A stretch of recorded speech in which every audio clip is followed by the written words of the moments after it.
over here. We just won't tell YouTube they missed the briefing, the early briefing in the morning. All right, they won't know. We definitely haven't been playing KSP for like 20 minutes. All right. All right, dude. All right. YouTube doesn't get Melvin. All right, that's a Twitch only thing. All right, you guys get to enjoy Melvin over here. They'll never know, right? And now I'm talking about it, and they'll never know what Melvin is. We should be good. Okay, cool. I got a YouTube chat. We're good. Hello, YouTube. Hi, hi, hi. All right. Hello, people watching this in 2028. How's life? Gas is currently almost $6 a gallon right now. It's pretty good over here. The hentai virus hasn't had a full outbreak yet. This will be a great video to be in review. Oh, man. Oh, all right. So YouTube, I was just explaining to Twitch what we're doing today. We're launching this to orbit. So I have decided that I am not going to try to make my own orbital rocket algorithm because it has actually been pretty despair learning about the real physics behind how you're supposed to do like a real orbital maneuver. So what I think I'm going to do is I'm just going to have a code block here. And that code block is essentially going to activate certain sections of the ship. So things just work automatically and I don't need to touch anything. But the MechJeb will basically handle the orbital maneuver, essentially. So, yeah. Yeah, right? Essentially. I want to redo this real quick, I think. If I can. Oh, man. Orbital mechanics are hard. Yeah, we yesterday on my day off on Sunday, I streamed and we tried to figure it out. It's difficult, man. Okay, I want to design a new terminal, I think. I was thinking about this, and I kind of want to just think about it over here. If we had a terminal screen, and this terminal screen could share with us information, right? What would we want to see? I think I want to see something like the vessel name, maybe? Right, like so we'll do like vessel, and then this will be like the R67, TAC 02, right? That way we know what version we're on. I would like to see maybe like a stage, potentially, or like program. That'd be kind of cool. So this might be like ascent, right? Is that even how you spell ascent right now? My brain isn't working. Something like that. Like in the very top, it just needs to be simple, and we need like basic information, right? Then I think we would have like a line in here for the next part of this, right? And this would be, I think, important information like the apoapsis, which might be like 17 like kilometers or something like that. Maybe the periapsis, which might be like 156 kilometers. I think those two things are very like orbital information, essentially, right? Stuff like that are very important numbers to know. Let's just think about this again. I would also like to know stuff like delta V, right? So, like, yeah, like delta V left in stage. It could be like 3,100 meters a second. I would like to know stuff like yeah, current TWR would be nice to know, like 1.65. Don't know the units on that. I don't think it's a unit. I think it's actually a ratio, so doesn't need it. Maybe time to apogee and stuff. Ooh, yeah, we could do something like that. I believe we might have access to information that's like time too. And this could be like 34 minutes, you know, 12 seconds or something like that, right? We could do this for both of these, right? Which could be like 67 minutes and 67. Okay, 67 minutes. And maybe we'll do 1 hour, 7 minutes, and 5 seconds. Something like that, right? We could do this over here. Yeah, that way we know how long it takes to get to somewhere. Again, delta V would be nice to know. And then, like, what else are we looking for here? Well, information that I have on here, by the way. Oh, pitch could be important, stuff like that. But that's only for like takeoff that we really need to know that kind of stuff. So maybe we don't need to know that, right?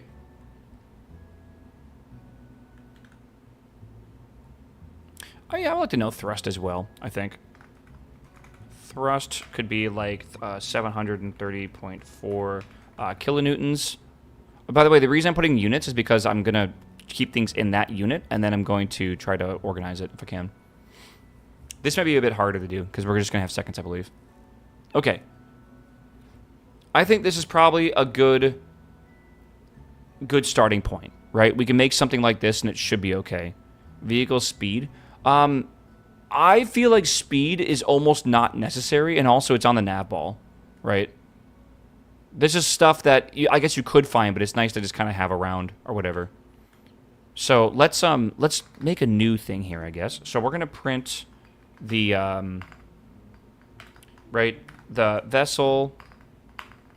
Sorry, I have a habit of doing single tick quotes for strings because I'm so used to doing single tick quotes for strings. What do you think is more accurate, chat? The double quotation or single tick? Again, single tick is typically for a character, but I use that for all my languages for everything because they're fine with it. But I guess this is more accurate, the double quotes. Depends on language. I know, my languages are fine with single tick. So, I just do it that way. I enjoy riling up chat. That is true. This is what I call forced chat engagement. So, vessel name. Again, I just want to call it vessel, right? And we'll call this plus vessel.name ship name. Yeah. And again, just for the sake of...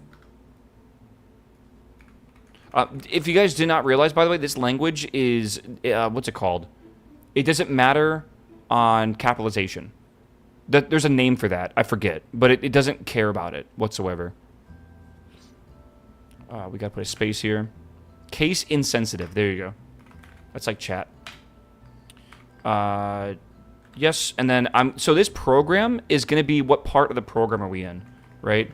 Program. That way we're in like the roll program, we're in the pitch over program, stuff like that. And this is going to add a string I'm going to add over here called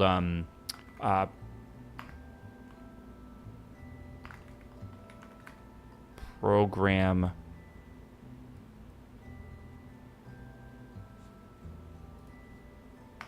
set program to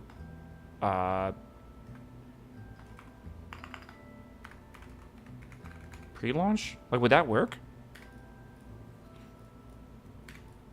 We're gonna find out. Okay, and then we'll print this, and then we gotta print a new line after that as well. I don't know if there's a better way to do that, but yeah. Okay.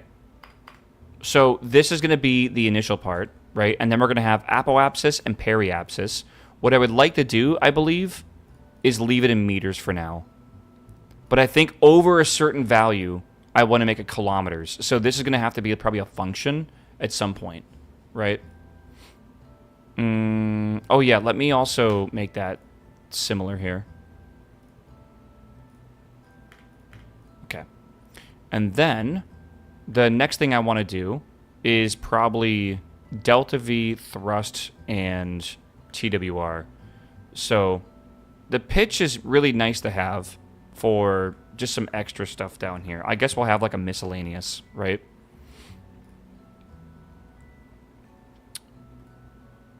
So delta V, I have no idea what that would be.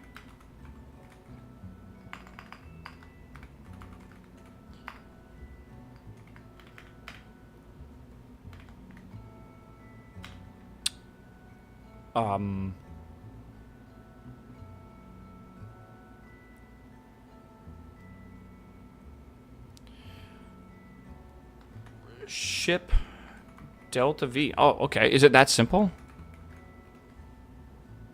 ASL, sea level, and vacuum. I think I'll just do delta V. And I think I just will write this number normally. And this will then be plus meters a second. Okay. Let's see if this works, I think.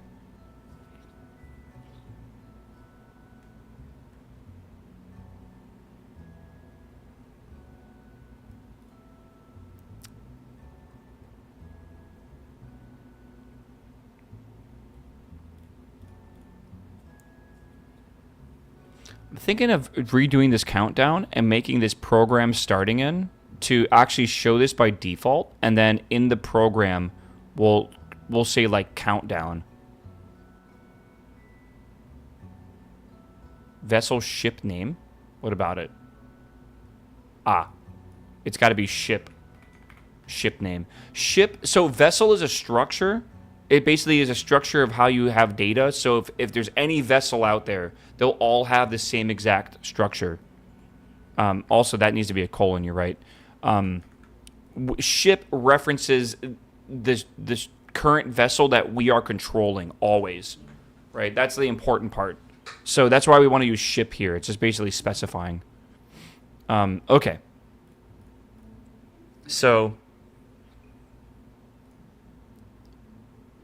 Yeah. Set program to pre-launch. So set program to pre-launch is basically making a variable called program. How do I change program? I don't want to do set program to like countdown, right? Do I just do program? Why not? Because isn't that making a new variable? We talked about this previously, I guess technically on Saturday when we were doing stuff, but like, it's like once you make a variable, you then just want to change the variable. Isn't it just resetting that variable? I don't know. I don't know how it works under the hood.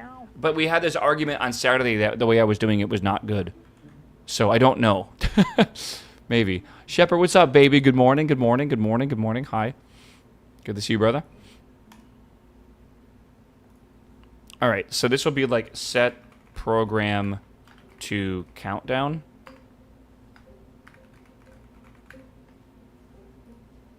We'll see. Why not make your countdown a function? Well, that's because the way I was doing it was in blocks, right? I agree with that. We could make a thing here.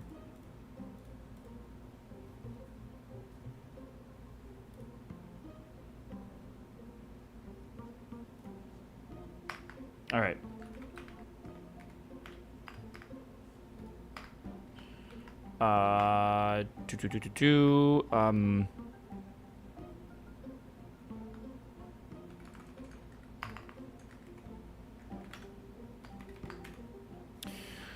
Okay, so we display the terminal. We wait 5 seconds. We set the program to countdown. And then we need to basically... Yeah. Okay. So inside this, we don't need to clear the screen. All I'm going to do here is basically just do a new string here. And I will set program to... I need to make a function for changing the program, and every time I change it, it should just run a terminal update. It should be a function, honestly.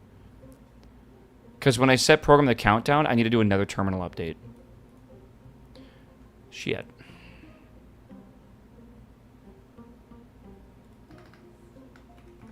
I don't want to do a bunch of programming today, by the way. I really was not thinking this. I think I'm overdoing this already.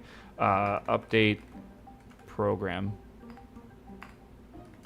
I think it is very annoying just doing a bunch of especially on like a Monday morning, man. I don't think people want to watch a bunch of programming. I think they want to watch rockets fly, right?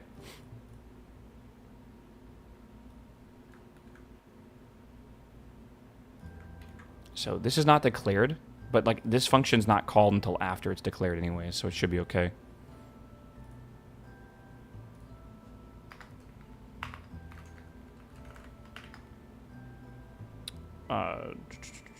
Parameter, we'll just call this phase or something like that.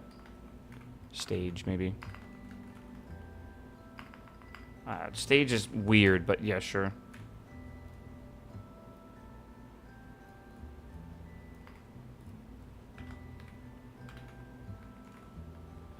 Can I just call it stage? And then terminal update. Isn't stage reserved? I don't know. That's a struct. Okay.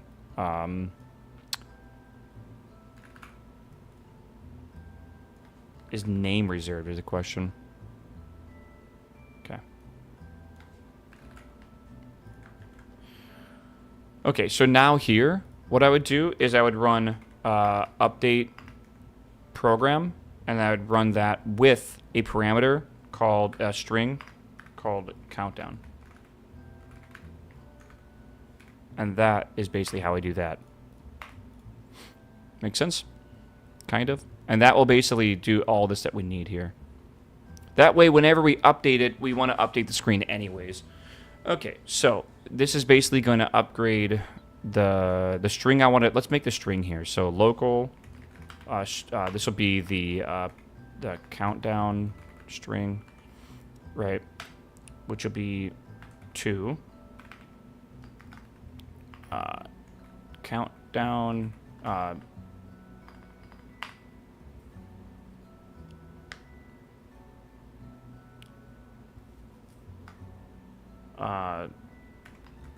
launch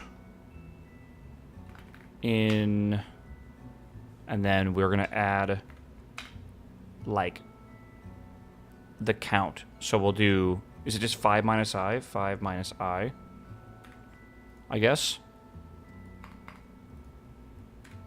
Something like that. So,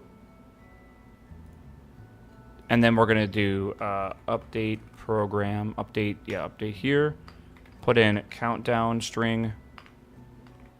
I don't think it's an advisable practice to put the type of data in the variable. I know that's a bad practice. I bet you guys do that a lot, don't you? I've been told never to do that. And then we want to wait and then do that again. Okay. I think that'll work. It's not the worst. I don't think it's that bad either, but apparently chat was telling me otherwise.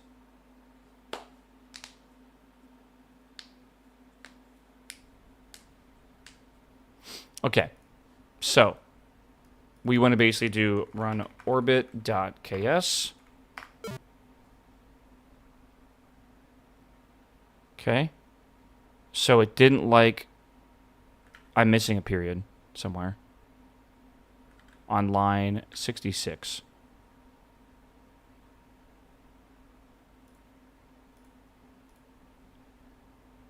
Gravity churn, we're no longer going to be running. Okay. Let's see if we can run this again.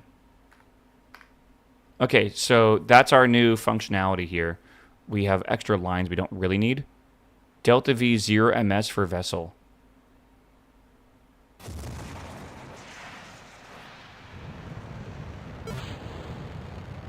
Okay, first off, what's going on with the Delta V? Second off, I feel like I wrote this. This should not be like that. Yeah, okay. What's going on with the Delta V? Ship Delta V in meters a second. Delta V...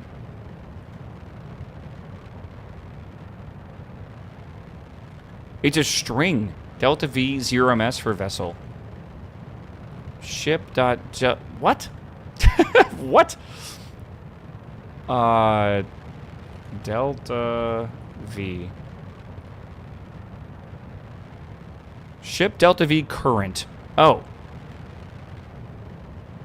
Why is it like that? I guess because you could look at other values. I don't know. Revert flight, revert to launch. Yeah. Oh my god, pink. Pink. Okay. So we have orbit, run, orbit.ks. All right. So there we go. That looks nice. Pre-launch. I don't know why there's a underscore like that, but sure. 4, 3, 2, 1. I haven't changed that there, but that's good. Delta V is not correct, by the way.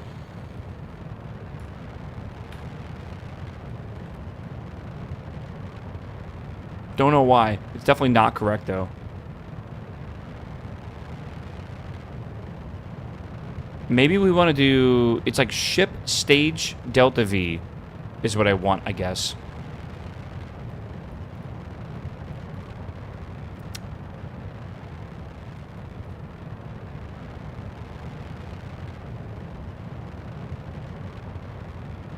I don't understand that. Why is it showing 0?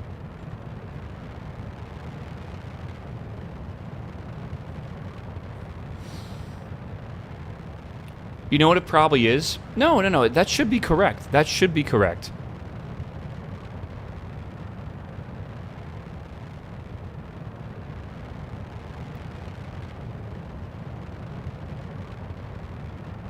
I don't really get it, actually. I don't know.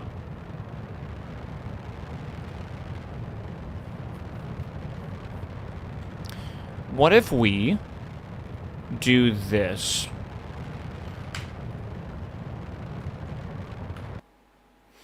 You were stopped, so no delta V. No, it should look at the delta V over the entire thing, like the whole thing. It should be able to do that. What if we just don't care about it for now? It's probably okay. Like, probably. All right. You'll need to remove your call to gravity churn. Where are we making a call for gravity churn? Oh, you're talking about down here? Dude, I was just doing the initial part of this. Okay, so we have countdown, launch in, boom, boom, boom. And we'll put that there. Okay.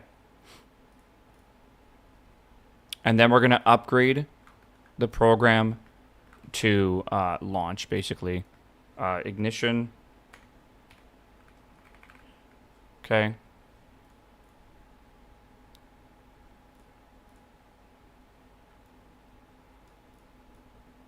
Okay.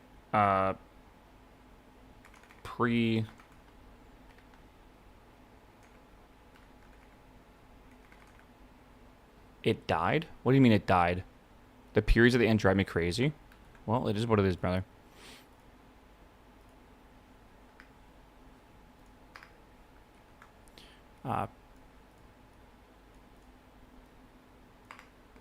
Main ignition. You know, I'm just realizing, by the way, pre-launch with a hyphen here is just like, it doesn't do hyphens. I'm just realizing that. Look, okay, real fast. Just look at this, man. Run orbit.ks. Okay, so it does do hyphens.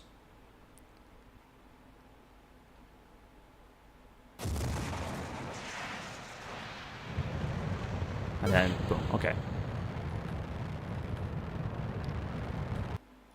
I'm gonna be real, this is kind of, I just like seeing like the, I don't know, it just feels like I'm designing like an Apollo computer or something right now, right? Like it seems cool, like I'm just the way it updates and everything. It's like I'm making my own like UI or something, it's cool.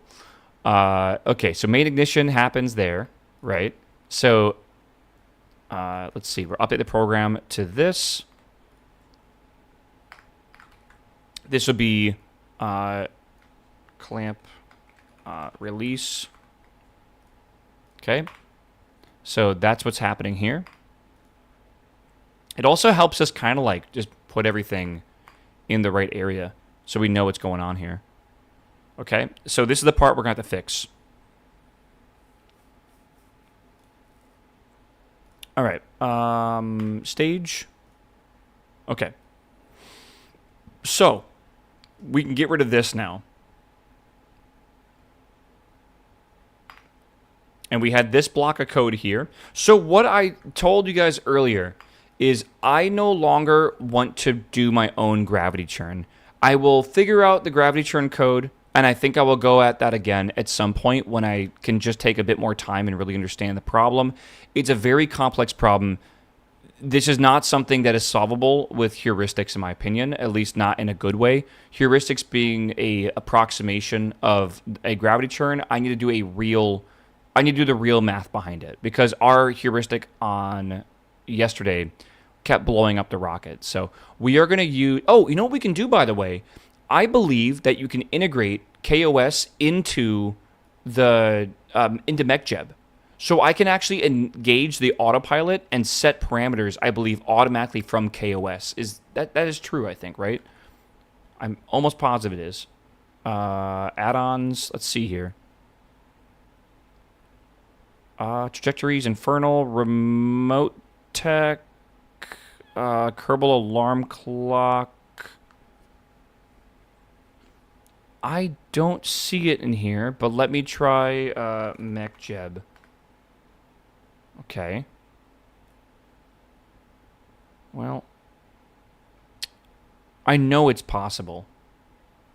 I know there's some bridge for it. Give me a quick second. I'm gonna Google this. Okay, it's extra. I might need to add a new mod, maybe KOS MechJeb.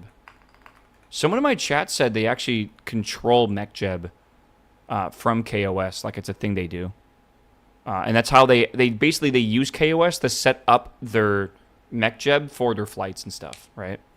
I'm having trouble right now loading the forms from KSP. I don't know why. Okay, that took a very long time.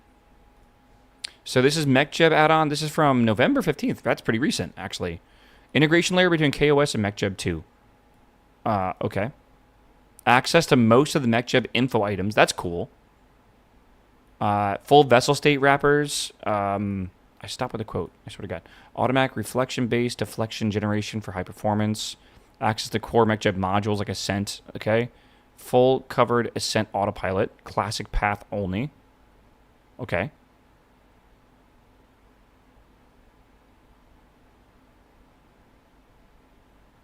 Okay. We should give this a try. Delegating to MechJeb seems better than just reinventing the wheel. I like to know how the wheel functions. That's just how I am. KOS. If it's on this, it'd be nice. If it's not, I'll just go download it separately. This is it right here from Pyro. Yes. Okay. I'm going to save and we'll come back to this then. I feel like KSP is one of the best learning tools you could ever have, especially for like this kind of like, for rocket science. Like, I would love to take the opportunity to learn, but at the same time, I'm also trying to entertain a little bit, right? So sometimes we just have to, take the L. If I log on stream one day and I have like 3,000 lines of code written to do a perfect gravity churn, just, I had an epiphany. Okay. Apply. MechJeb add-on. Apply. I just got to sit down and do it. Talking about epiphany. I'm having this, just because I'm going to have to wait for Kerbal to launch here and everything. I'm having a bit of a moment where I'm realizing that I might be joining my guild for raiding. Once they beat Light Blinded Vanguard, they're going to move on to the Crown of Cosmos. If I'm going to play a Warlock, right, I'm probably going to have to play a Destruction Warlock. And I really don't like Destruction Warlock. Oh, God. I'm gonna have to. I had like an epiphany with my Demonology Warlock, and it just kind of clicked for me. And I haven't practiced Destruction at all. I don't know if I'm gonna have to fucking. Oh man, I don't want to go back to Warlock school, bro. Like, there are people that do. Like, look at this guy, this Chinese guy. He's Diabolist. Oh, he's Diabolist. I mean, Diabolist is fine. I don't like Soul Harvester. That's the one I don't like. This has to be a bug. May 8th? How did he do this with Fell Armaments? Yeah, okay, that makes more sense. I don't know. Either way.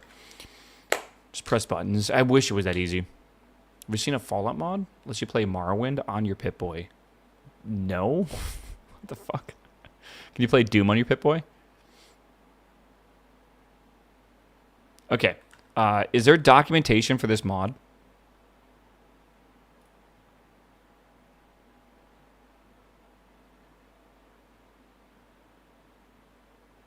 per stage and total delta V. That's what I want.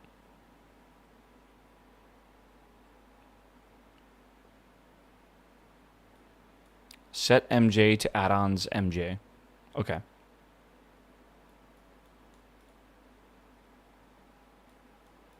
Core status wrapper. Okay. Yeah. How good are your parses?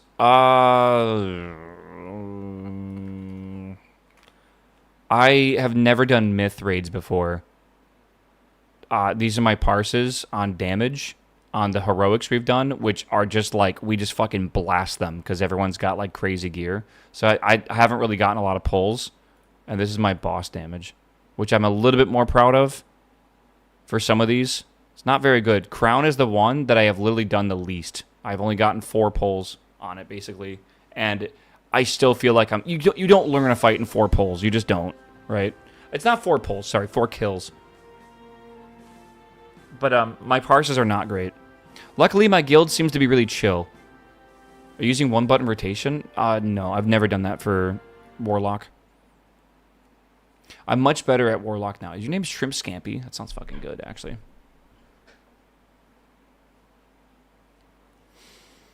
Okay. All right. Let's get this working again. How does 1-button parse typically? It depends on the class. Some 1-buttons are way better than others. I've been looking at my friends and like their builds or their what do you call it? The characters they play. Some of them say that the 1-buttons are completely wrong, and other ones say that it's actually like quite nice. The problem is 1-button doesn't understand context, so it doesn't understand that you need to hold your cooldowns for like a certain phase or a certain thing. So it's like, I think it's actually really dangerous to use when it comes to rating, right? Some people don't understand anything. Yeah, I guess so. To be fair, like, this is me trying, right? Which isn't very good. All right, so let's try this at the very top.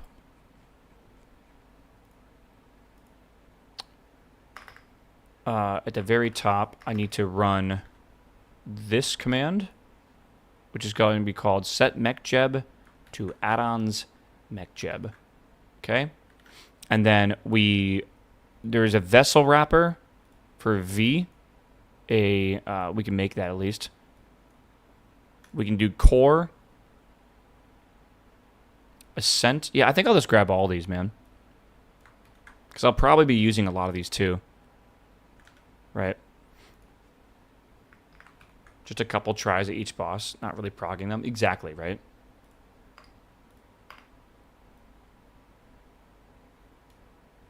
Let's see here. I'm going to put this in the boot up stage of this, I think.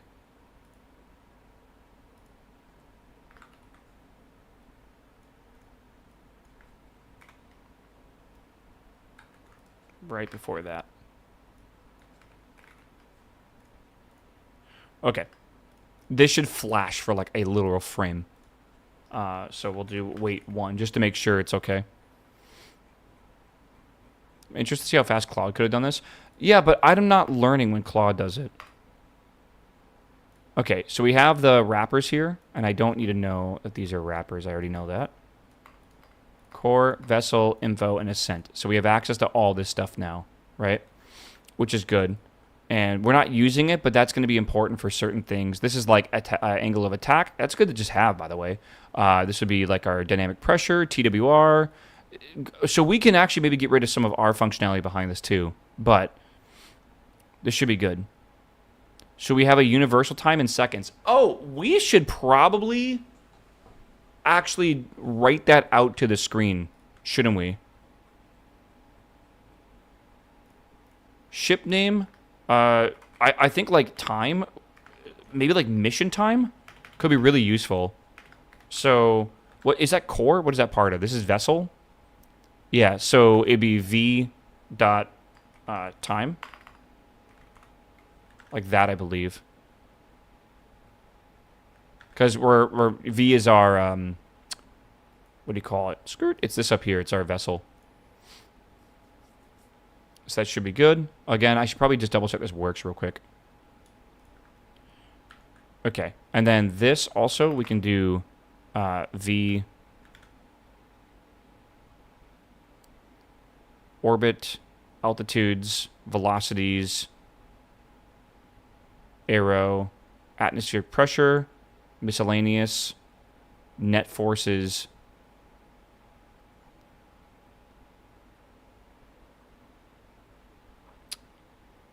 Okay, not what I was thinking. Then we can look at the info, atmospheric pressure, coordinates, orbital basics, RCS, angular,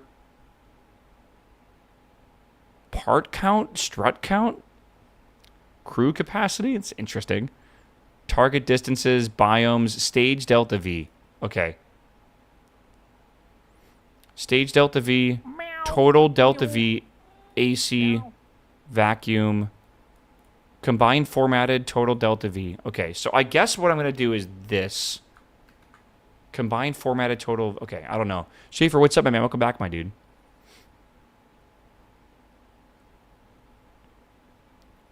Yeah, I think that's what I want.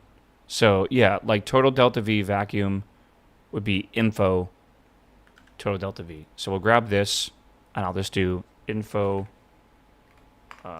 total delta V back. Okay, let's run this script real fast and see if it even works. So run orbit.ks.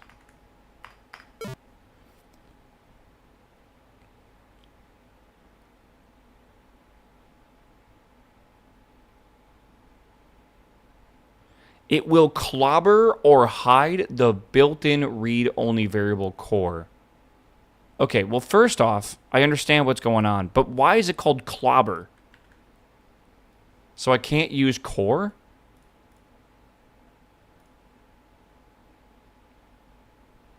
Maybe I call it MJ core. Maybe I just do maybe I just do MJ core. Can I just use C? Is that crazy?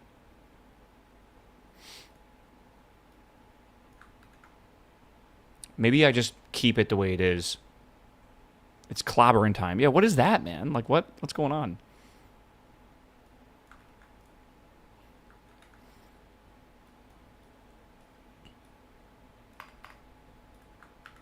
Let's see if I can even run this. Nope. I'm not allowed to set a name that will clobber or hide built-in function called V. Okay, we're going to start... We're not going to set any of these because we're going to have issues with them. So I think what I will do is straight up just use the MJ and then the specific part of it. And then we can just get rid of this all at the top. And if we need any of it, we'll just grab the MJ version of it. Let's see if that works. Okay, MechJeb is running.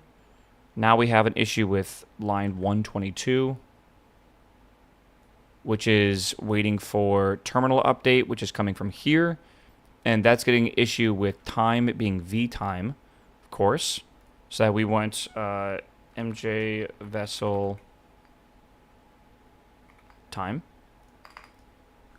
Okay. Okay. Now we're getting an issue with line 110. Which is here. Total DV vac not found in object vessel. Ah. So we want to go to info. We're going to get there, chat. It is incorrect. Which is interesting because if I look at vessel info, you can actually see certain things. Okay. Interesting. So it was incorrect. Also, the time is like in like Unix time or something, which is crazy. But yeah.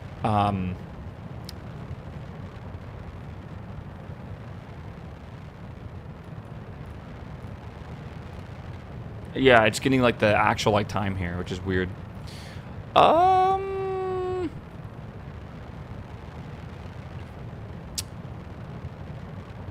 What am I thinking right now?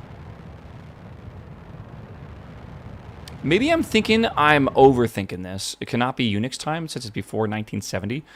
Yeah, I agree with that. Let's actually just double check what the time format's even in right now.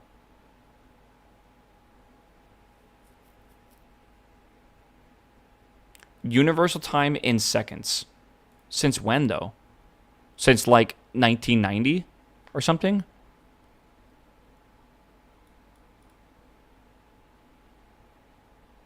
You know what? Probably since the very beginning of the playthrough, which is January 1st, 1950 or something like that, right? So we're going to have to make a function to figure out how to write that into a string, which I don't want to do right now. Unironically, I don't want to do that. So, like, I don't know if unironically is even the correct term to use there. It definitely is not.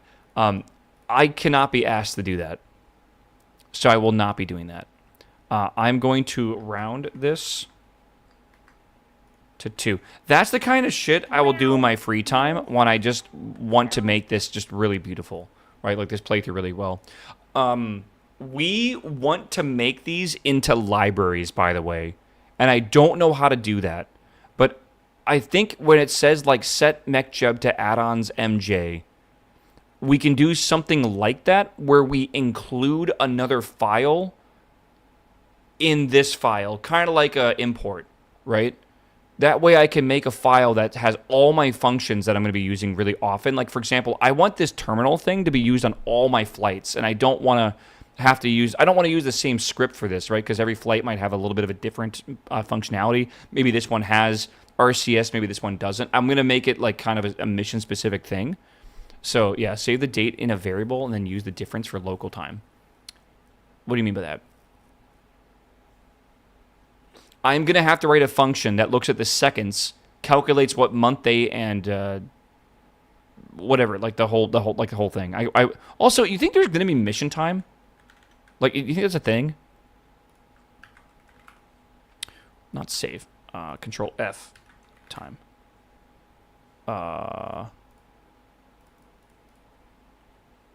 Orbital time to PE. Okay.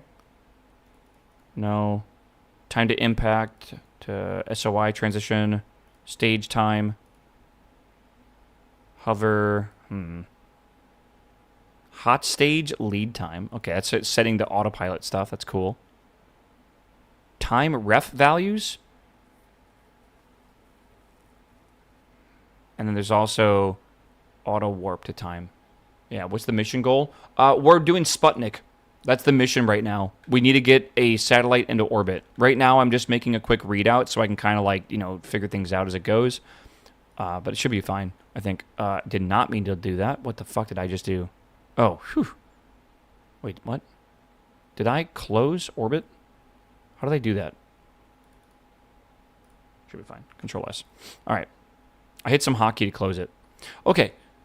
So we can continue from now. So very first thing, we do some like debug, right? Like debug, right? We quickly say what's going on here. Right, we update the terminal, we wait a couple seconds, and then we start the actual program. So we have a countdown program right here. Then we have pre-ignition, which is here. Then we have the main ignition right here. TWR has to go above 1.0. I probably want to use the built-in TWR that is built into the vessel info, but let's just go with this for now because it's not really going to matter too much, I feel. What we want to do now is think about what is going to happen after we release the clamps, right? After we release the clamps, we're going to do like a roll program, kind of, right? We can just call it roll.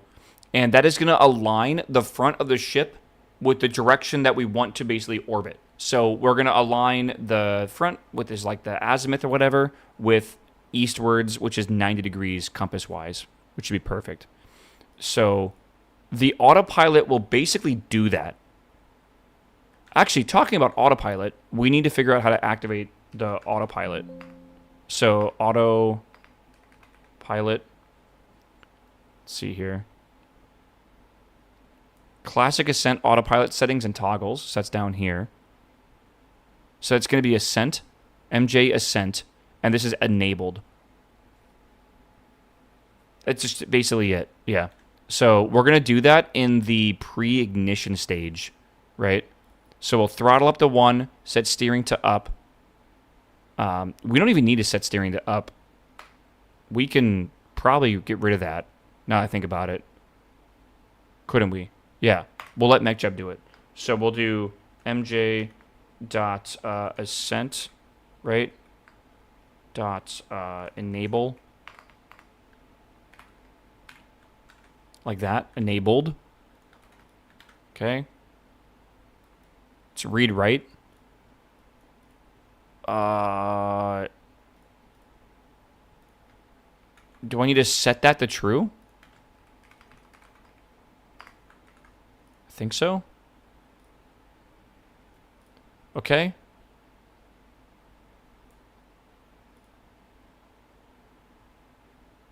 Okay, so we set the enable to true. We could probably set up all the parameters, right?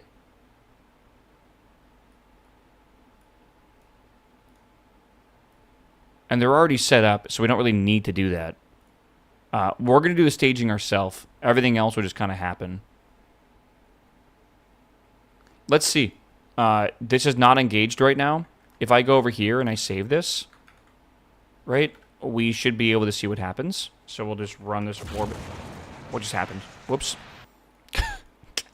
I was not clicked into the terminal, and it just auto-staged because I hit spacebar.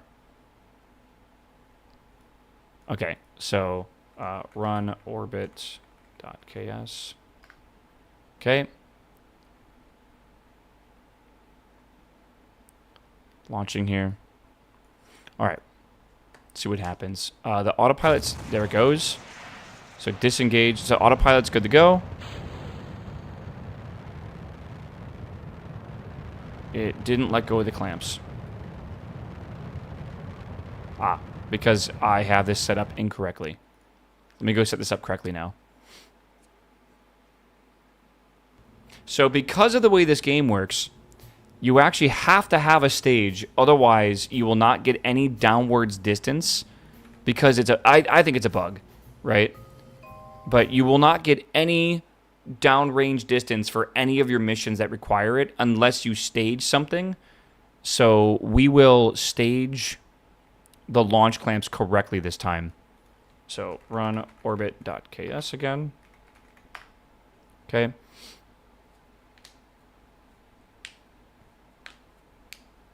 Yeah, we got to get past that. We used to just keep everything on one stage, right? Okay, good. And there we go. So we waited till we got above a certain TWR, then we released the launch clamps, right?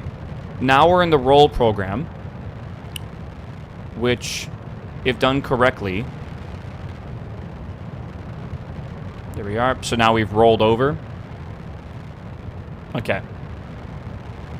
So that's the first, like, 500 meters.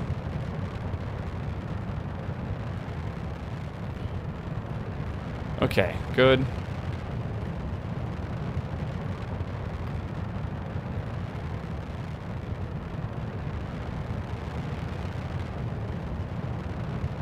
We did get the roll program. Ship altitude is greater than or equal to apoapsis. Oh, that's because that's simple. So, until the ship altitude is greater than, like 500.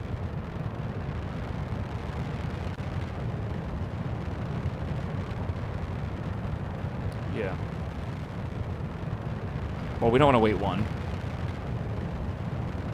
Sucks that this is the way we really need to do stuff, right? So, once we get above 100...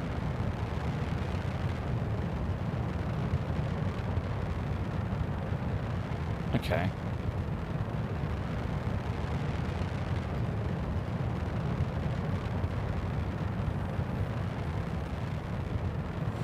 It's not the way I want to do this, I'll be real with you. But I think I want to just get this thing into space.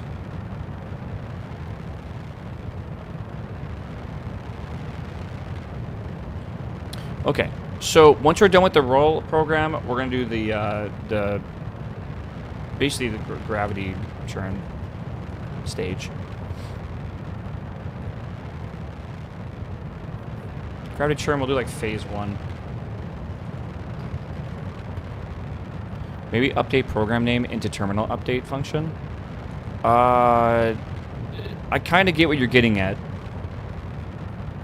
I have terminal update in the update program already. But if so it'd be like, wouldn't it be like a loop, like a forever loop if I did that? Or you mean like re-implement it? So we are gravity churning right now up until we run out of fuel. So what we need to do now is think about thrust. So I need to hot stage, and I think there is a very good piece of data I could use in here that can basically detect when I'm going to run out of fuel. If you look on the orbit information, nope, if you look on the delta V stats, there is a number here that is like time till we run out of fuel. I'm going to basically track that now. And when that reaches 2 seconds, we'll ignite the next engine. And then when that hits 0 and we have no thrust, then we will separate. That way we don't need to worry about ullage whatsoever, right? So we need to think about like burn time, control F. Let's see about burn time. It's not, yeah, time to next maneuver node we don't care about. Suicide burn countdown we don't care about. Stage time, yeah. Stage burn time at current throttle. That can't be it, right? Circularization. No, it's got to be one of these then, right? Or maybe it's just doing math for it.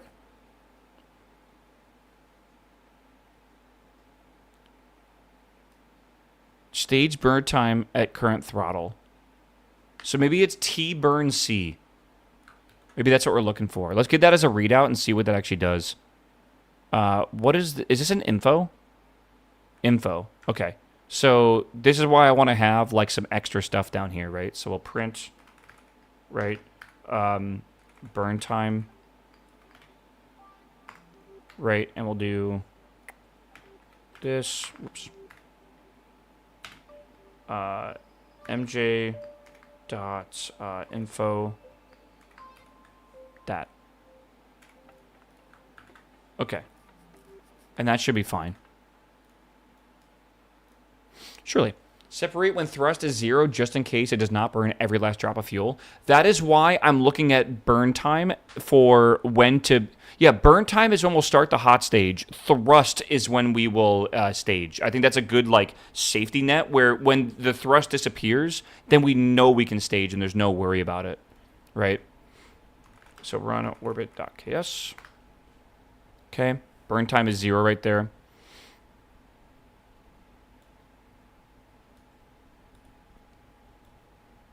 Everything should be automatic, by the way. Like this whole launch, essentially I want to make it automatic. Okay, 176 I believe is correct because that should be 2 minutes and 50-ish seconds, right? Yes, that is correct. Okay, so this number here is the time. So when this goes less than 2, I think then we could ignite stage 2 engines. Okay, let's do that. So now we are looking at gravity turn phase 1. So until MJ info T burn C, until that is less than or equal to 2, we'll just update the terminal and wait. When that happens, then we can basically ignite the stage. So this is basically that code right here. I will copy that and put it here. Okay, so we don't need the ullage. We'll just do engines. And for each engine in stage 2 engines, we're going to activate that. Once they're activated, we want to until...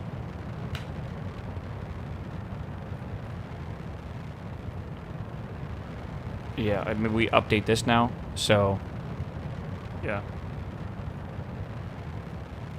Gravity churn sent hot stage. Okay, so now we want to wait until we have no thrust. So what are we grabbing for thrust up here? Ship thrust. Until thrust is less than or equal to 0. Then we're going to wait again. Right, and then we do the gravity churn. Miko. Trying to think.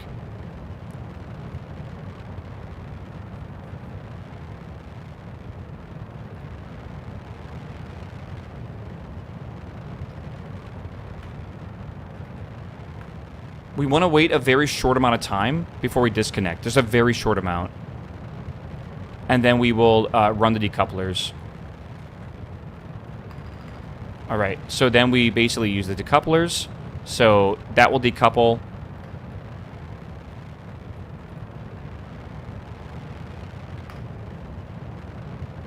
And then we're going to upgrade to stage 2. Burn. Burn? Burn. Okay. Then this will continue upwards until essentially we get to our apoapsis. So this is the ascent program basically done, I think. Okay, we're getting somewhere. This is good. Let's see how this works. Okay, chat, let's see how good we're doing. All right, run orbit.ks.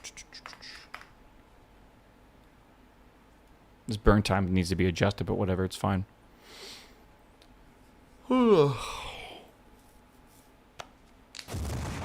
Okay.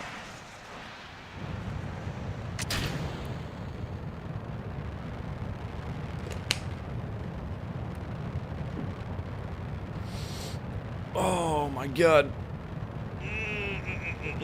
So we're in the roll program. Roll program goes until 500 meters. I can get rid of a lot of this stats now. I just don't need it. Okay. After 500 meters, we're now in the gravity turn part of this ascent, which happens once we reach 107 meters a second. That's when the real orbit reference not set to instance of an object. Why are we having a null reference? Total burn time should never...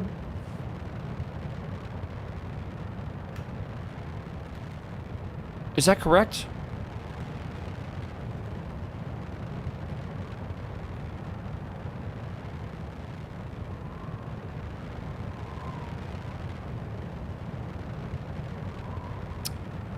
Why are we having a null object reference?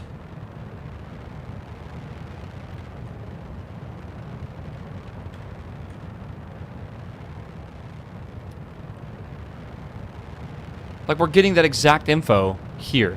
MJ info T burn C. Right? And at line 163,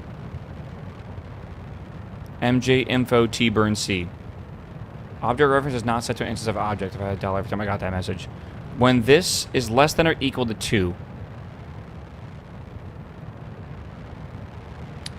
Is it a string? Maybe? It doesn't feel like it's a string. No, it's trying to reference something that does not exist right now. MJ info burnt. I don't understand why. Oh. No, because this worked as well, even though I didn't put periods on them, so that was fine. What the hell-y?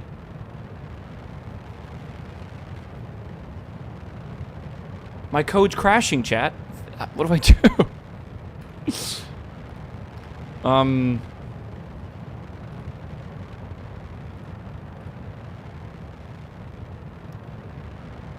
Is it like a try again and see if we can just fix it? Like, what happened?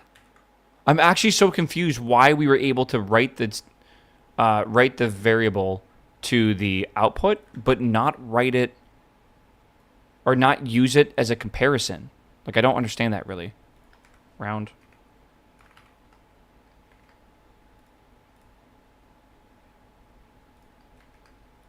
Okay.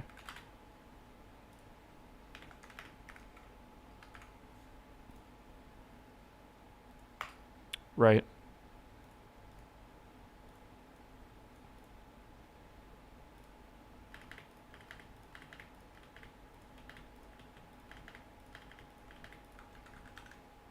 Okay.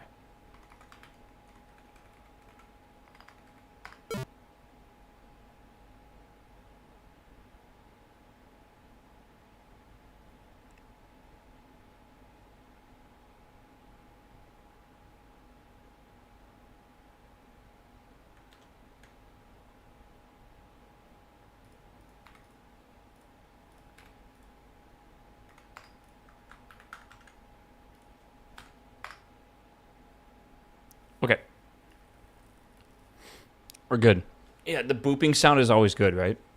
What append when you write code and run at the same time do you need to compile? This doesn't compile, I don't think, but it does compile.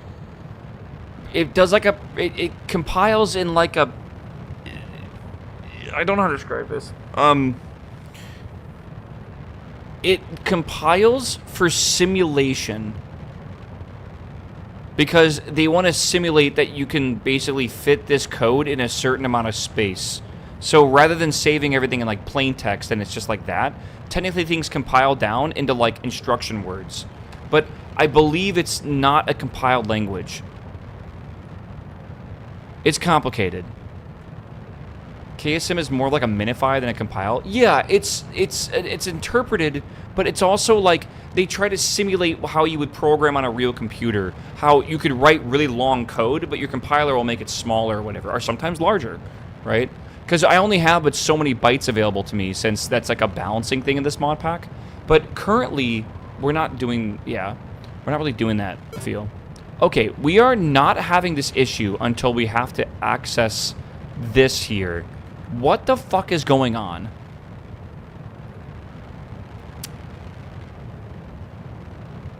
Why is this MJ info T-burn C? This is the exact same information I'm grabbing here. I just copy pasted it. Exactly the same thing. Why is that not able to be referenced? My theory is it's a string. That's why. And we're comparing an integer to a string.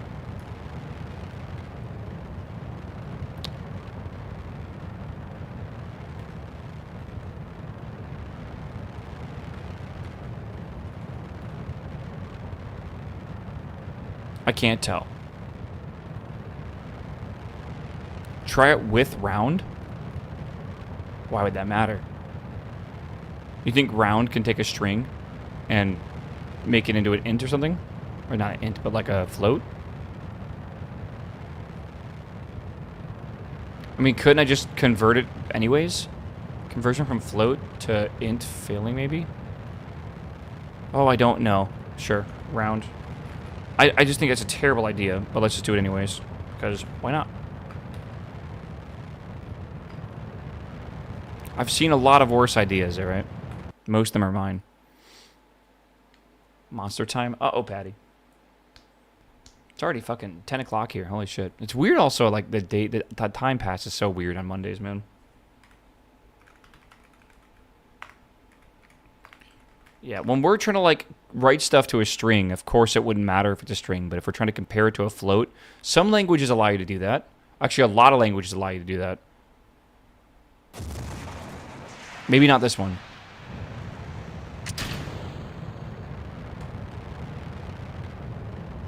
Patty, today better not be one of those, like, 3 monster days, brother. You need to survive. I need to be big and strong for our vacation coming up. Last week, Patty had a day where he drank a coffee at 8:30, and by 9:15, he had a monster cracked open. It's one of those kind of nights.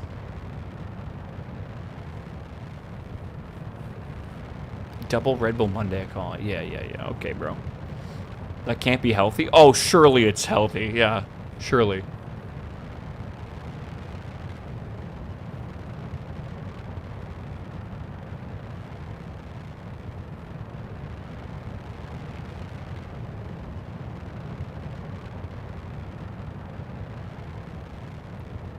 Okay.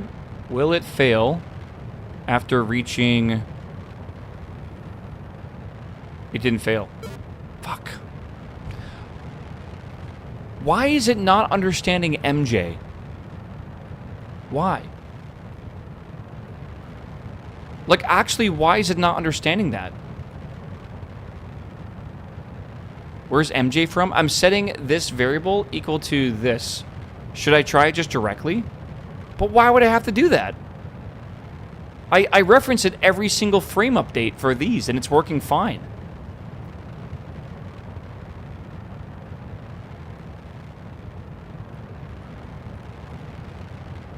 Maybe it can't.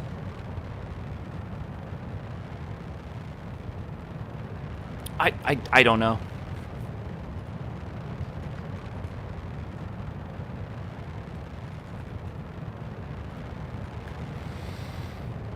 Did you ever set MJ instead of locking it? Yeah, it's at the very top. First line of the whole code. You're still comparing a float to an int there? No. That's not the issue. The issue is object reference not set to an instance of an object. It is looking for a object. It's looking for an address in memory that's not there. Something is getting rid of that, right? It is very bizarre. I don't understand.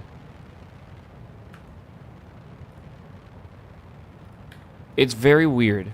Again, it's weird because every single update tick that I do here, like all of these, are all grabbing that. Like they're all grabbing this, and it's just for some reason, all of a sudden it's breaking here, and I don't know why.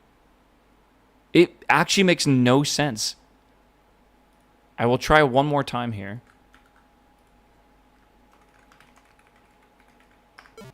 Oops. There we go. MJ instead of add-ons MG? I'm calling the entire thing. Oh. No, add-ons MJ is correct. Yeah, add-ons MJ for MechJeb, info, T-burn C. That should be correct. Again, we're pulling the number right here. It should be okay. I bet the error message might be misleading. I think so too. I'll be honest with you. I think it's throwing that error. It doesn't make sense that I can pull it from like the line before, then all of a sudden it's having a null object reference. That doesn't make any sense for me.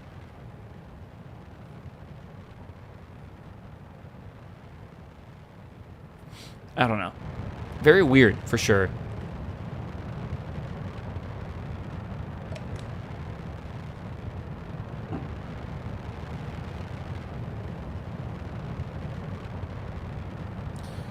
Oh, chat, good morning, by the way. Happy Monday. I hope your tests go well.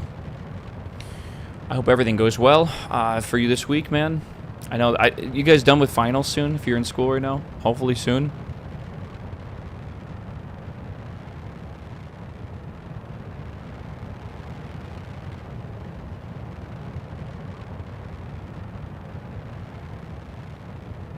What? It's working.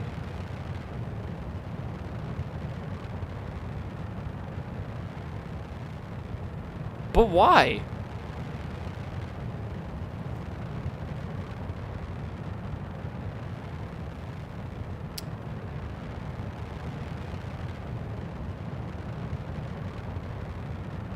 Meow. Meow. Okay, what should happen, chat, is 2 seconds before we run out of fuel, it should activate my engine for the hot stage, and then the main engine will cut off from running out of fuel. It will wait a quarter of a second, and then it will decouple that stage. Alright? That's the plan, hopefully.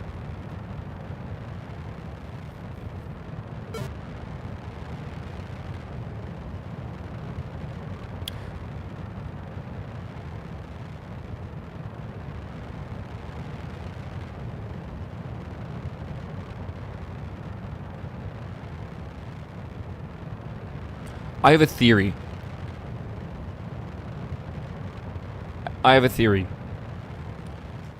When I use until, it is every cycle going, checking, right? Like every single cycle. And well, I guess technically that's not true, right? I have a theory that, like, the way the add-on sets the T burn time only updates every so often, and we're checking in between that, and somehow it's being changed or something in between those checks. I have no idea how. That doesn't even make sense to me. But I don't know how this add-on is, or whatever is written. Maybe a locked var function to use in the until. Maybe we need to make that. Maybe we need to write this. Yeah. Okay. Let's try this and see what happens. So at the very top, right, we're setting parameters, right? We're locking TWR to that. Let's lock time to burn time to this, right? Let's just see what happens. And then we'll use burn time in these areas. And maybe that'll be okay.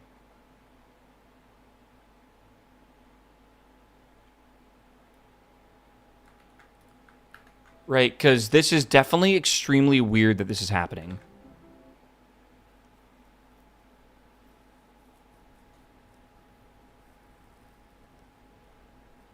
Okay, so burn time, and let's just run orbit.ks. Let's see if it works. We are getting 0 seconds. That's a good sign, because we've already gotten past and we're supposed to lock that value to there. This might actually break even easier.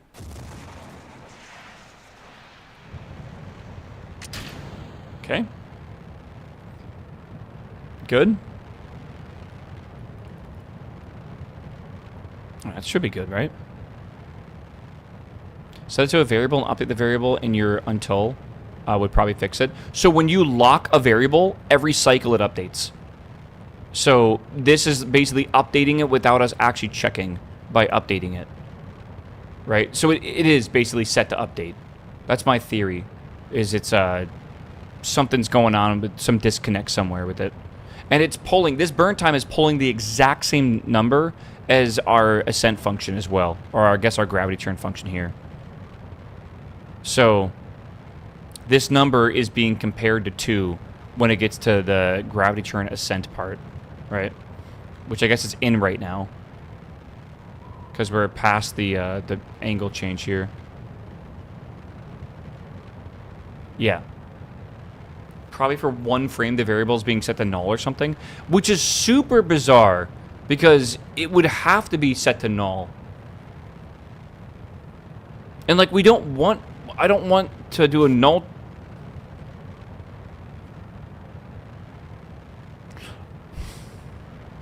This is pissing me off. This information, by the way, is available on the where is it at? Like the delta V stats, it's available here. Like it's getting this. This is correct.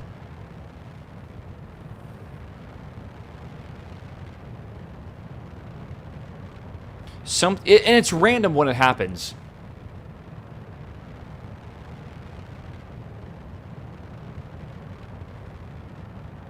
Maybe we should put a null check in. Yeah, and if it's null, then it's null. The thing is, which I find interesting.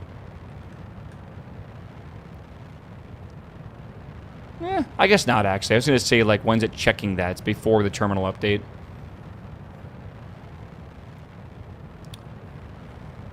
Oh, it's so weird.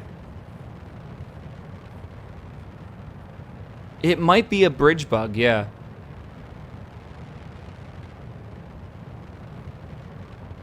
Okay. We should do a null check, I guess.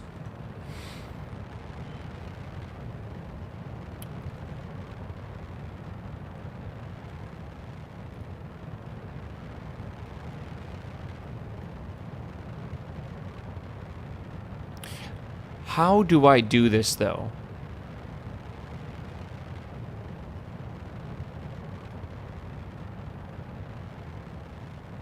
Because this is lock burn time to this, right?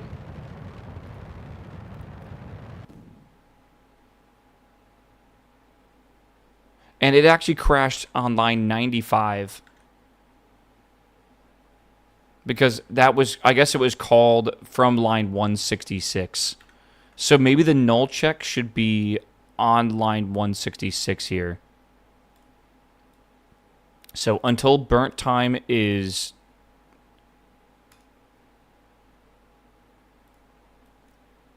two, like, I don't know, man. Like if, yeah, it's like we can check if it's null, but if it is null,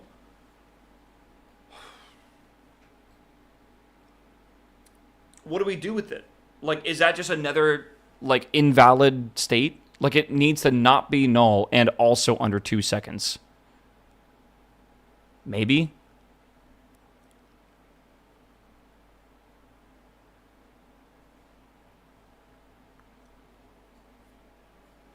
I don't know, man.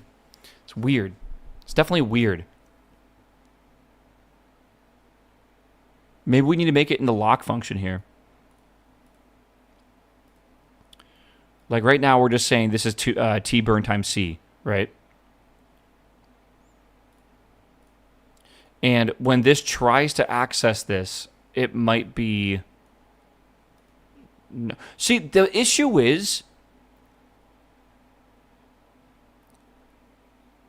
I don't think the issue is here, right? Because if it tries to reference this object and it's not there, whatever, right? Like, it's going to be null. I think the issue is when we're trying to compare it to 2. So I guess, yeah, a new function. Yeah, I don't know. It's definitely weird.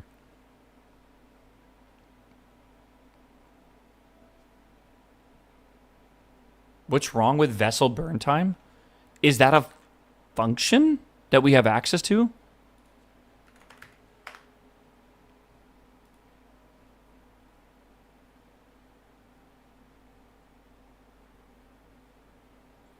The total burn time of this vessel, or 5 if the vessel has 0 delta V. What the fuck does that mean, or 5? Dude, we can try vessel burn time, actually.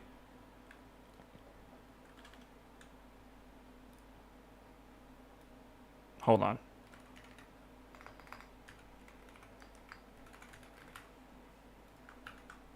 Let's just see what happens here. These little quirks we got to figure out, man. Yeah, we don't want to set null to 0. That'd be bad. We'd want to set it to like 9999 or something like that, right? Which might fuck us up even later. It's just not a good idea, I feel.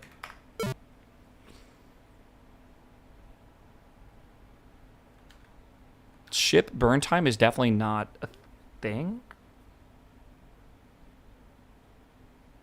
Okay. Is that because we don't have, like, the ship yet?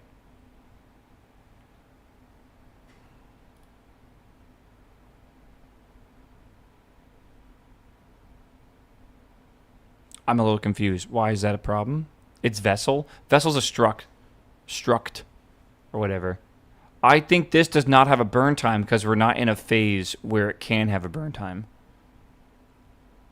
Right?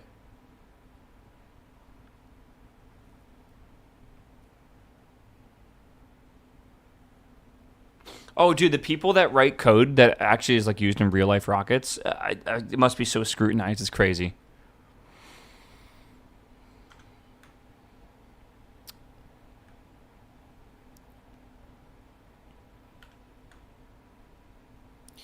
Yeah. Now it's like the burn time technically is 0 second. I mean, like, look at this here, though. Stage 5 as well. I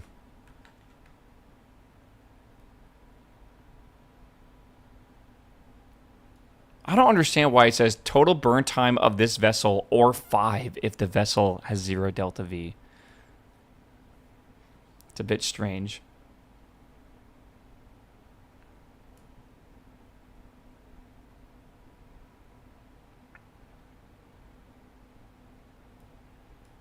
Yeah, I don't know. It's weird. I feel like the reason why, again, right now it is currently... But the thing is, it's like...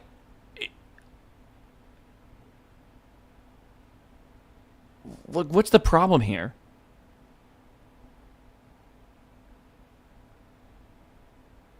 Like, shouldn't it just be 0?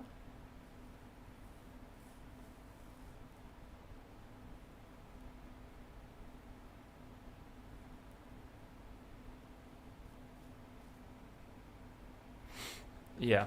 I don't know, man. We can write a function. Function grab burn time, right? And what we could do here is try to go back to how we were doing this before, right? Let's go back to, you know, t burn time.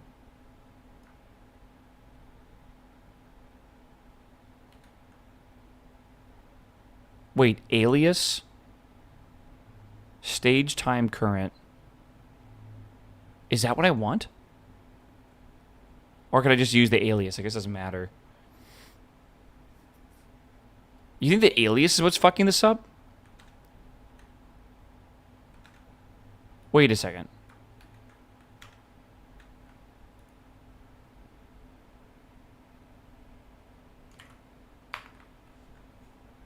So this would be addon.mechjeb info stage time current, right? No, it's not. It's vessel, isn't it?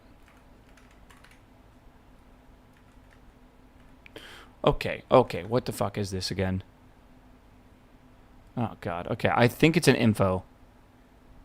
It is. MJ info. And we can just leave it like that, too. Info. Stage. Or they want us to use the burn time, don't they? There's no tab complete for this? Oh, because I'm stupid. We don't have tab complete for this bridge. Okay. Do we think... I have a really bizarre theory.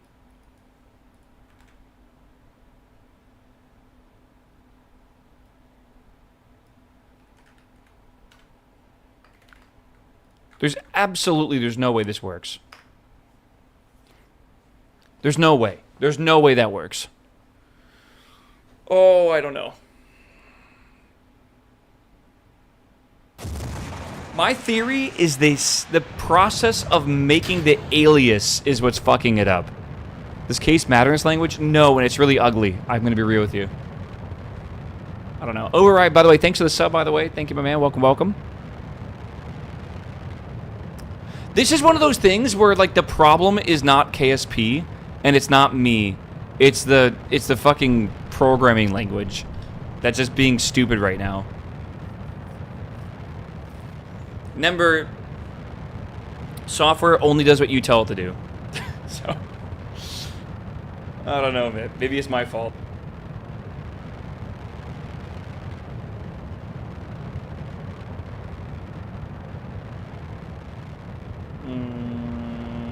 Oh, God. Okay. Why is the burn time, like, flickering like that? Is that concerning?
What? How do I do what I want to do here? It's not just single equals.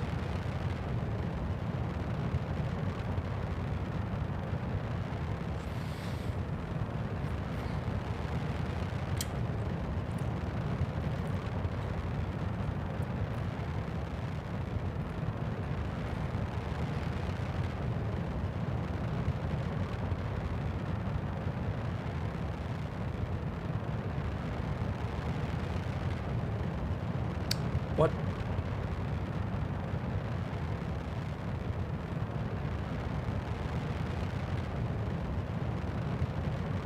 Why, when I type in null, does nothing happen? If defined?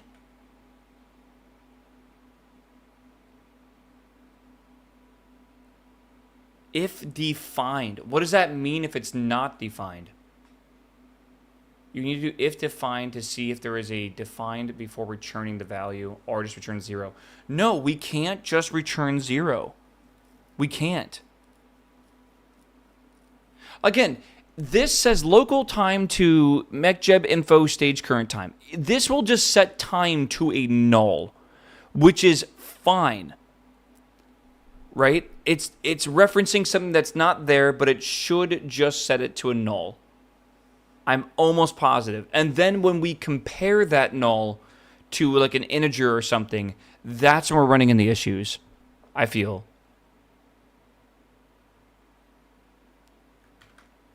Maybe I'm wrong, though.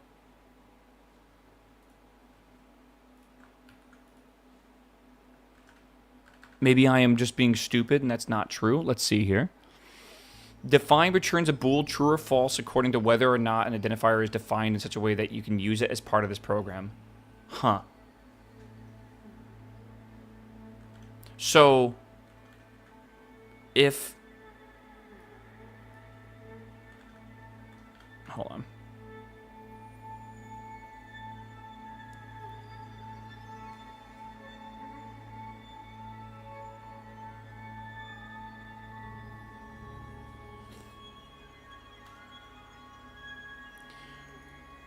So I guess we'll do if find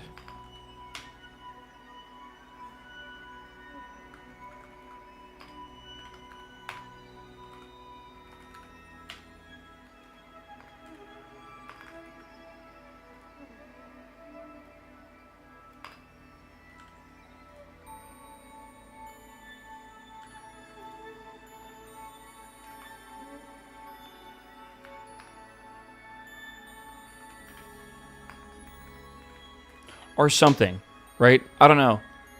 I'll return the actual time, or it'll be a hugely large number.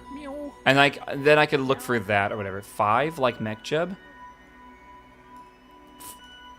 No, MechJeb returns 5, not if it's undefined, but if there's 0 delta V left.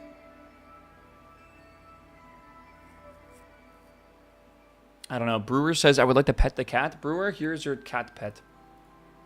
There you go. There's Melvin. There you go. All right, let's see if this works. We'll get this. We'll get this. We'll get this. Surely we'll get this. How bad could it be, chat? Surely it's fine. I'm not yawning. It was someone in chat that yawned, and it was just contagious. I don't know. Orbit.ks. Not my fault. Why is launch antennas open? Or real antennas? What did I do? Why is it open?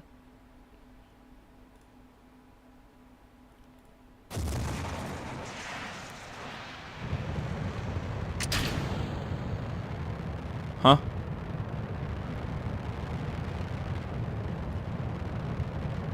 Okay, there's 2 theories right now. Alright? One theory is that it's being undefined always.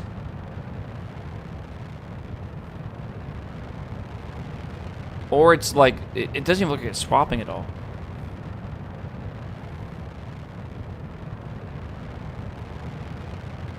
See how it's flickering? Is it trying to go to the normal time, then go back?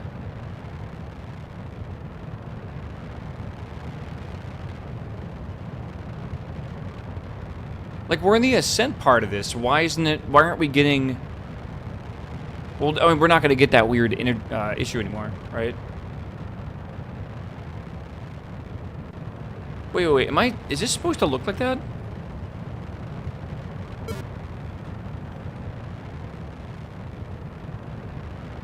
I'm gonna go crazy.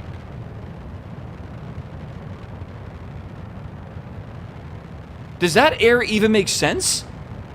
I'm checking if it's even real, but then it's saying object reference not set to an instance of an object. Shouldn't that just be false?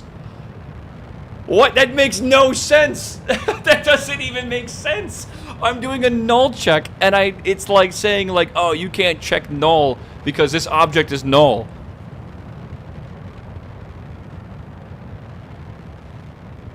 What the fuck does that mean? It's probably the MJ itself that's null.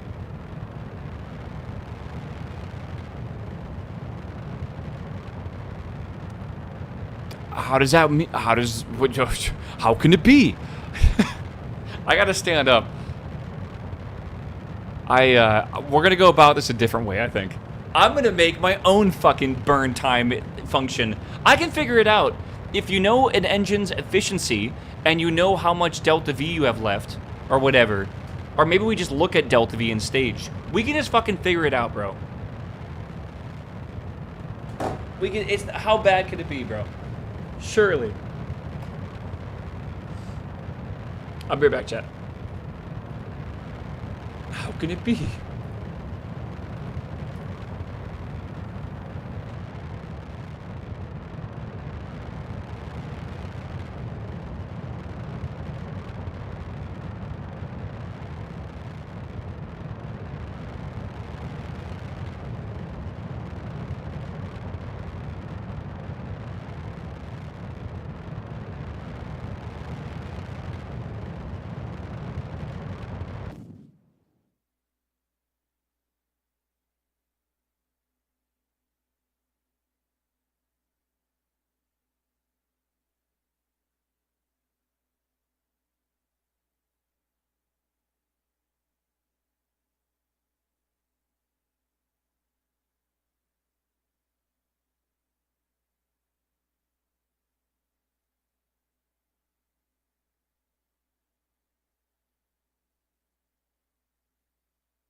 All right, chat.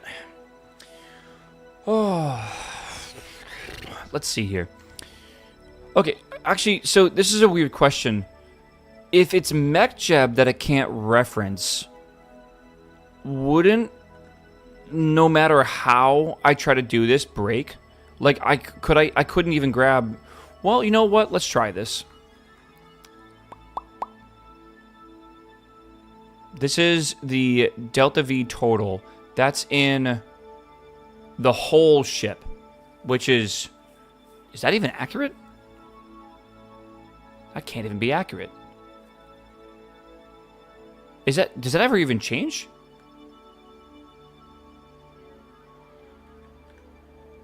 What the fuck? Dude. It's the same thing here.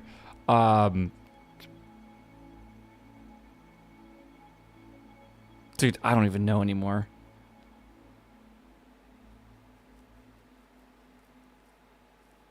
There seems to be a bug, and getting a new ship or even reverting back to an older save was the way to fix it for them. The posts are older than 2020, though. Yeah. Chat, you want to look at my retirement?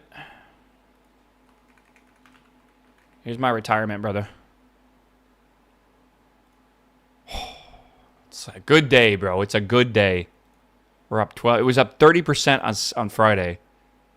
Up another 12% today. No, my retirement, bro. Go back up. Oh, it's so good, man. It's so good.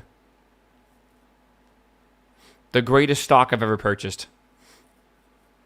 Oh, it's beautiful. Oh, I gotta find that clip when I was like, you guys should buy Rocket Labs when they IPO'd. I gotta go find that clip from back in the day, from 6 years ago. You're welcome, by the way. You're welcome. You bought at 10? I bought at 4.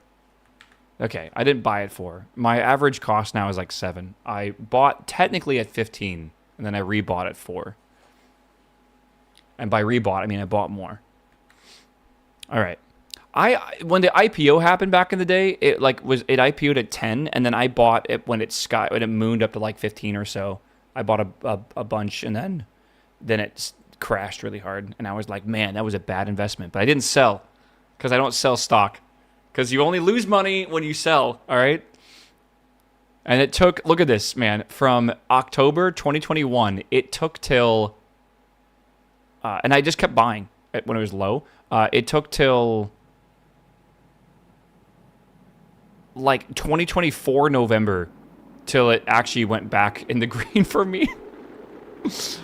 Oh, man. All right. We gotta fucking... I don't know what to do here, man. I don't know. I guess you're saying that this bug happens and you need to like reload your vessel, but you would think loading this scene would fix that, right? But you're saying it doesn't.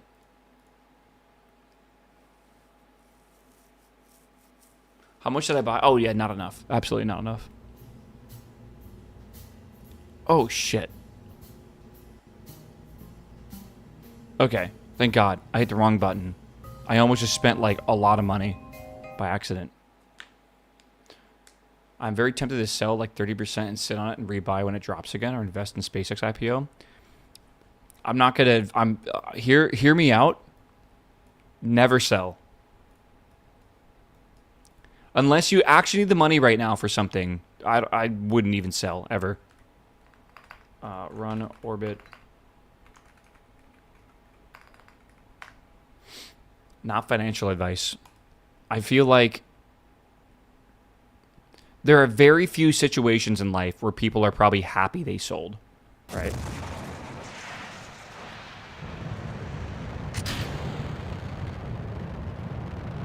If you need to buy a house, or if you're trying to, like, whatever, I get it. Like, if there's something you're actually actively financially trying to do, it makes sense.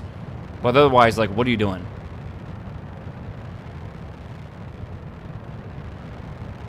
And before Rocket Lab peaks and you lose unrealized gains? Why would it matter? Dude, everyone's been saying that the entire time Rocket Lab has been going up. Like, I just don't sell, man. Do you own Bitcoin? Hell yeah, brother.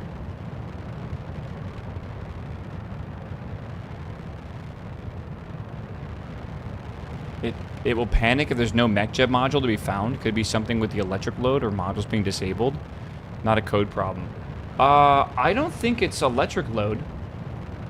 I definitely agree that it's having an issue referencing MechJeb. So what we need to do...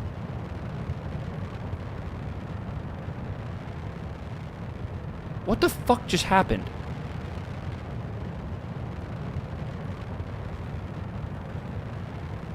Why do they just point downwards? What the... I have launched this rocket like 10 times and it's never done that. I am getting frustrated with this game today, man. Dave Matthews, what's up, my man? Hold on, I got the pet Melvin for you. There you go. It's an Astro rocket? No, it's not going sideways. It's a Monday for sure. It sounds like someone's got a case of the Mondays. Let's try again, dude. I don't know what's going on with this.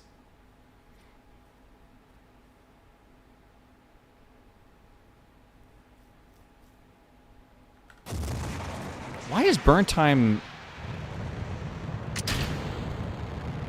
I still don't understand why burn time is 9999. I don't get that.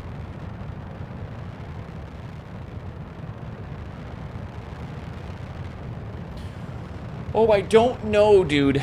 Chat, happy Monday, by the way. It's definitely a Monday. Holy. Even my rocket's feeling it, man. Oh, man. We're gonna not just do KSP today. I thought we'd be able to get through this a lot faster, but it seems like I might completely be wrong. The restart fixed some of your buggy code? I think we're having an issue currently. And I think the issue is this add-on we're using for MechJeb, for to bridge it together. I think it's randomly having null instances where it can't... Like, I think the fucking MechJeb part of it, like this part here, I think this is an issue. It doesn't understand where MechJeb's at. So documentation says it will always output false if it's not a pure identifier. Okay. Weird.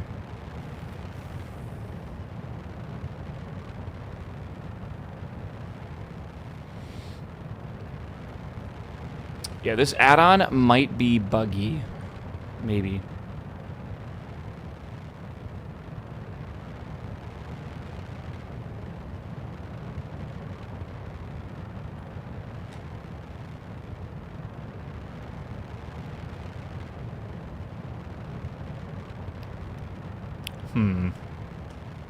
Have you ever landed on the Mun? Oh, yeah. A couple times.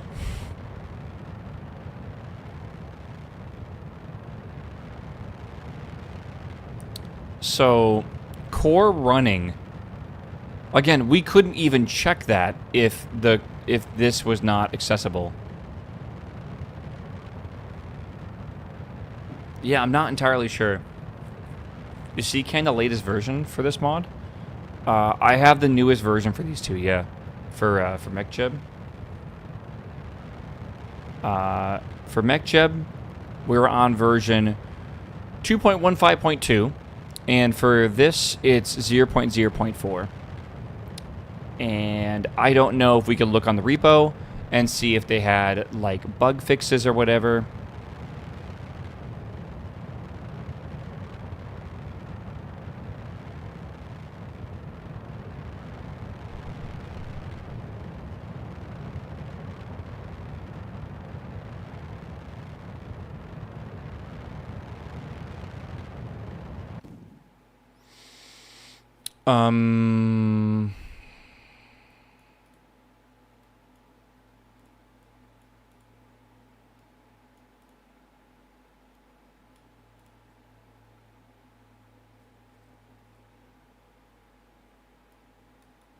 This has got to be a problem here.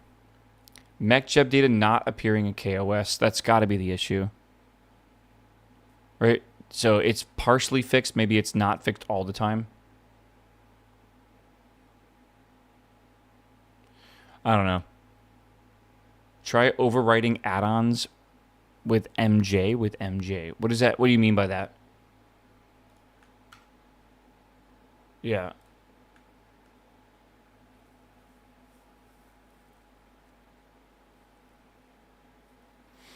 Do you think this might be the problem? So, again, you're saying that I should do this.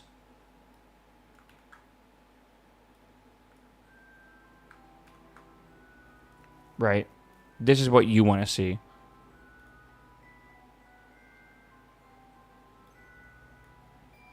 Didn't we try that? I swear we did. Yeah, I swear we did. But, like, if chat's telling me to try it, maybe they know something. Right? You did lock MJ to add-ons. Same with burn time equals ship VAL burn time. The changelog specifically references more robust in RP-1 simulation as being something worked on, since grabbing MechJeb can be problematic when scenes are loaded. I wonder if it's trying to grab MechJeb in between like frames when it. Again, if MechJeb is like set to like a place in memory, why would it ever get unset? Especially like in between frames or something, or maybe it's just like a thing that's cleaning it up or something. It's very weird. I think we need to actually not use this mod. I think it's actually causing us more problems than it's helping us with, which is annoying.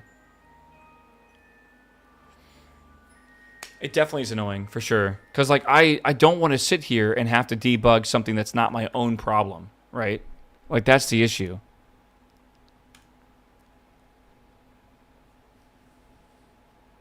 You can spend a week debugging this, then playing. Yeah, I know, right? It's like, come on.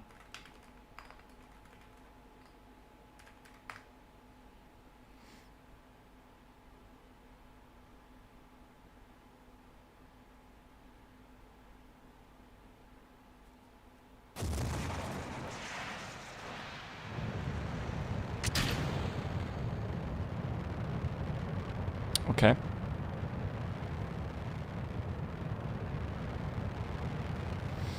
Okay, let me grab the Delta V, if I can, from this. I think I will do my own stuff. So, here.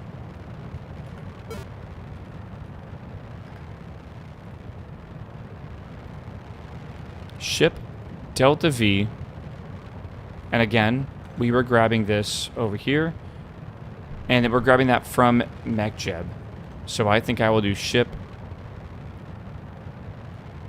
Delta V, ship stage number, current.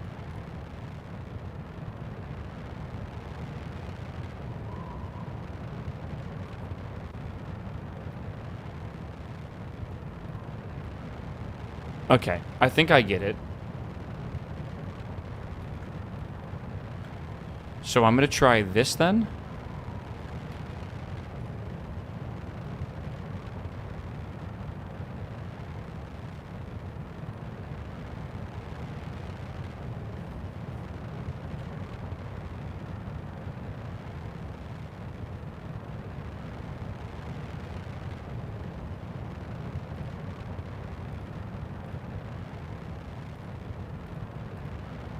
Okay.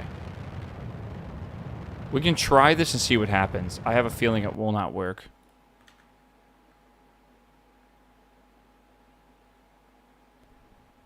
So this is going to get our current stage, and it's going to go look for the information for this, right? It's going to find the stage number and then display that, possibly, is stage Delta V, which I think will actually be kind of cool if that works. And then we can use that and look at that value. Oh, I fucking did not mean to do that. But yeah, we should be able to look at that value, and that value when it hits 0 will basically mean that we have no thrust. And what we can do is instead of doing like 2 seconds before, we can just be like, oh, like when you only have like 50 Delta V left, then activate the hot stage. And technically it should be a ratio based off the ISP or something plus the Delta V, because then we can calculate like how long it will burn for or whatever. But again, I think it is a bit complicated. So 0ms makes sense. Once we stage and we start flying, this Delta V should actually say something.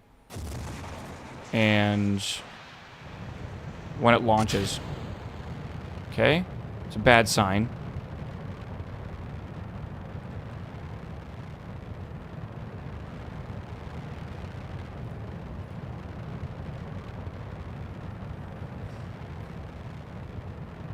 I don't understand. Why?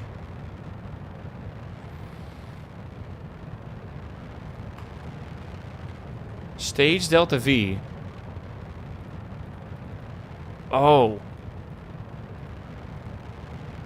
Bro, is this crazy to think about?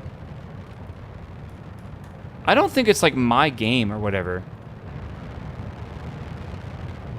I think it's KRPC. Oh, not KRPC, sorry. I think it's RP-1 that's causing this issue right now. Usually when you click your engine stage, you have information based off of it. And I just, like, don't right now.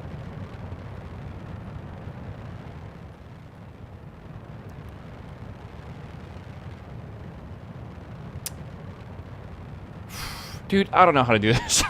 I don't know what to do. I don't know what to do right now. I can't grab the Delta V from the rocket. I can't grab the burn time from MechJeb.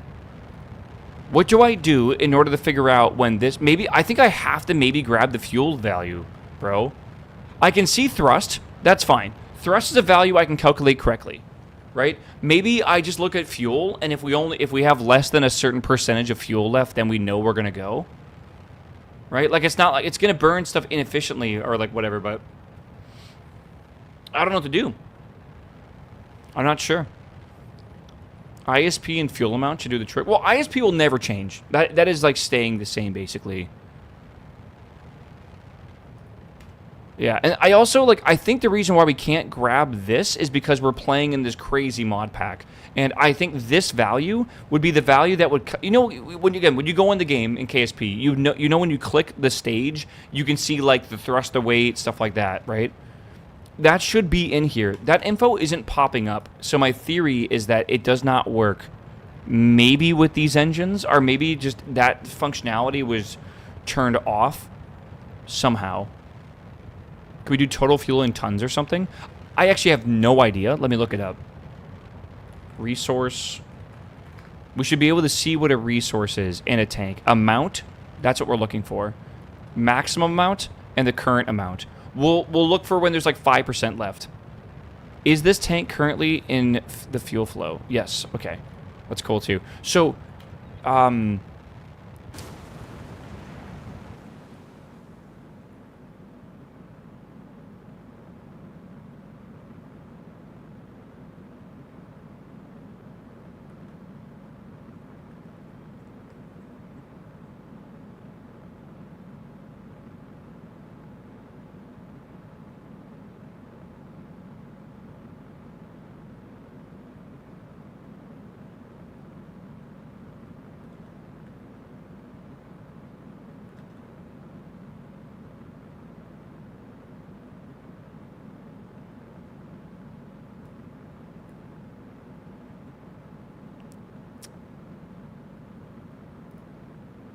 why didn't this fail?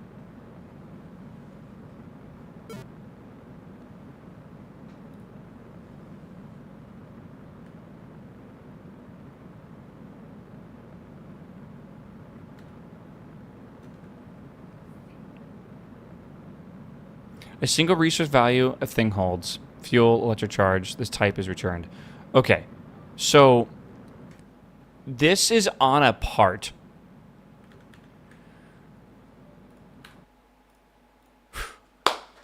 Chat, I'm going to fix this once and for all. I'm fixing it. It's fine. It's fine. It's fine. I got this. All right? Let's label this tank name tag. I'm going to call this TNK stage 01 tank 01.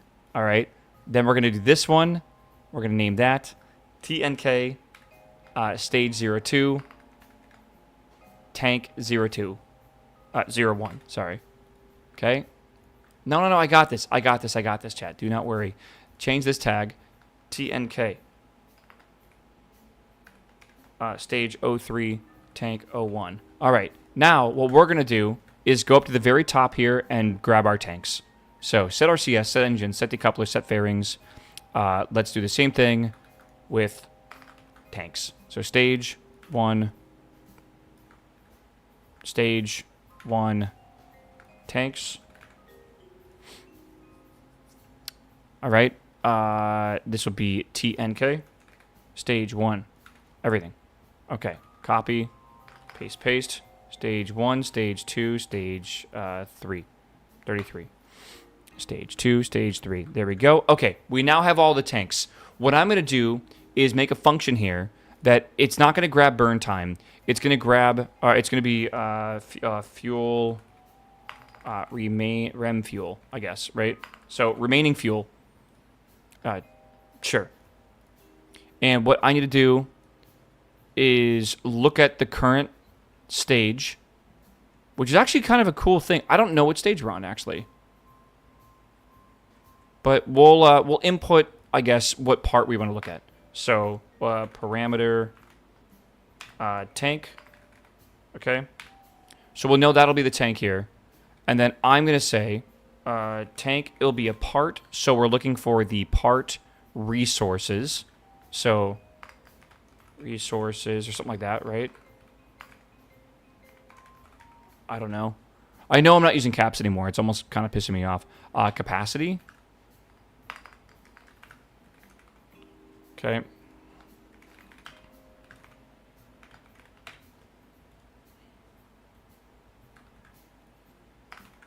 Then we're going to check the amount right now. Okay.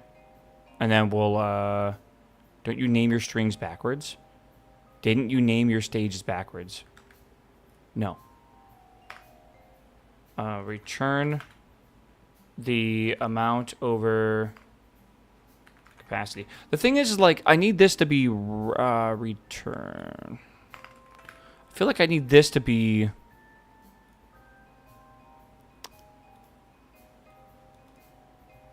Yeah, that's fine. It doesn't matter. Okay.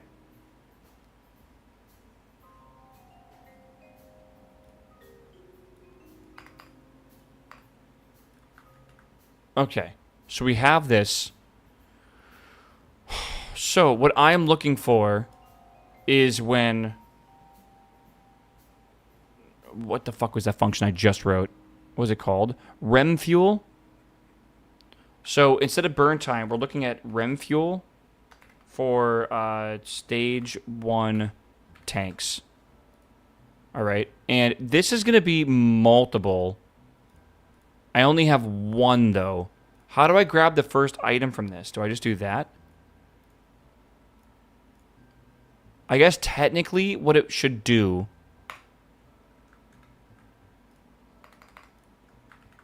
is we should go up here and fix that. So we will do this as a, we have a parameter tank. That's what we are inputting. Tanks, yeah. And then we got to do like a for each or whatever, right? For, God, how do we even do that actually? I'll be real, like it's been a while since I wrote a for each loop here. What's the syntax for it? For blank in blank. Okay. For tank in tanks. All right. So we'll do this for every single one. We're going to have cap. We'll have a local total cap to 0. And then we'll do another local total amount to 0. Okay. And then for each of these, right, I want to, right, total cap plus equals that. I hate this language. Dude, I think we're coming to the same agreement here.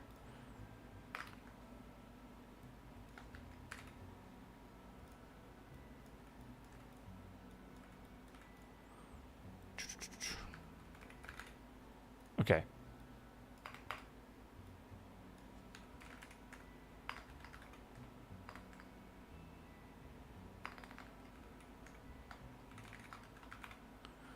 That's not how I'm supposed to do that. Expected a period? Can you not do plus equals in this language? I'm changing the uppercase and lowercase. I'm just telling you now, I'm getting a bit frustrated. I don't know what else I'm supposed to do here. I hate holding the fucking shift button for all the fucking stuff we gotta type. And I don't like doing caps because it fucks me up later on. It's just like one of those things, man. I'm just doing it however I vibe with. There is no plus equals. What?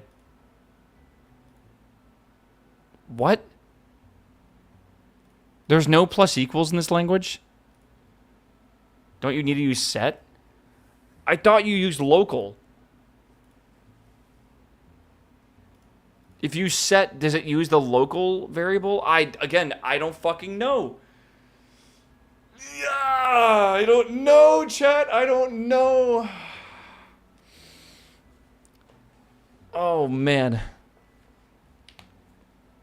Isn't it a single equals? What do you mean? Use local to define, then set to change. Gotcha. Okay, so set.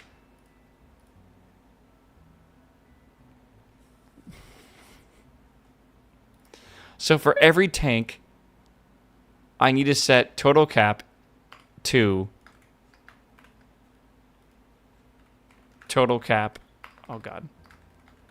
Plus that. That is how you got to do it. And total amount is the total amount plus the amount. Oh boy.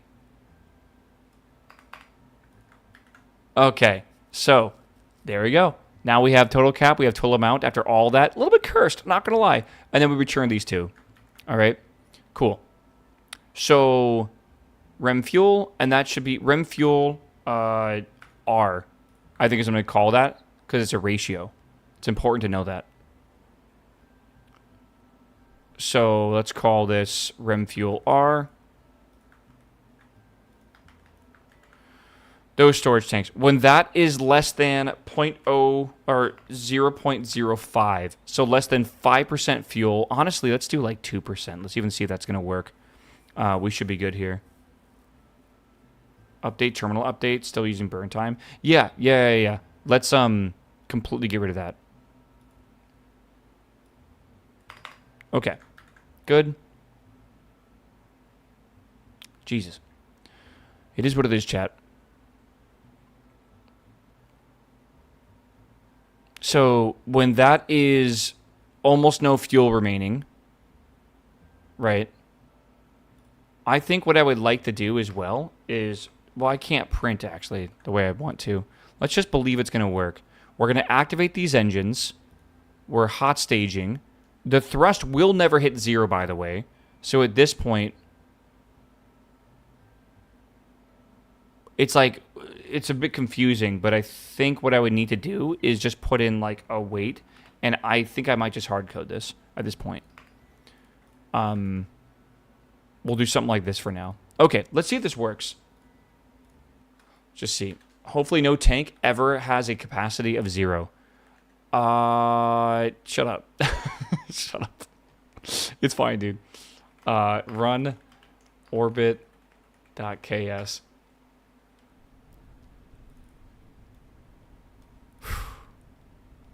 What a fucking doozy, man. Okay.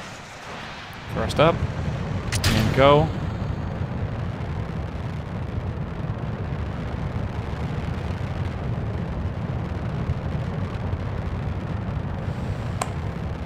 Oh, chat. Chatty chat. What a Monday, dude. What a Monday. Why am I doing this on a fucking Monday? We could be doing anything, man. What is wrong with us?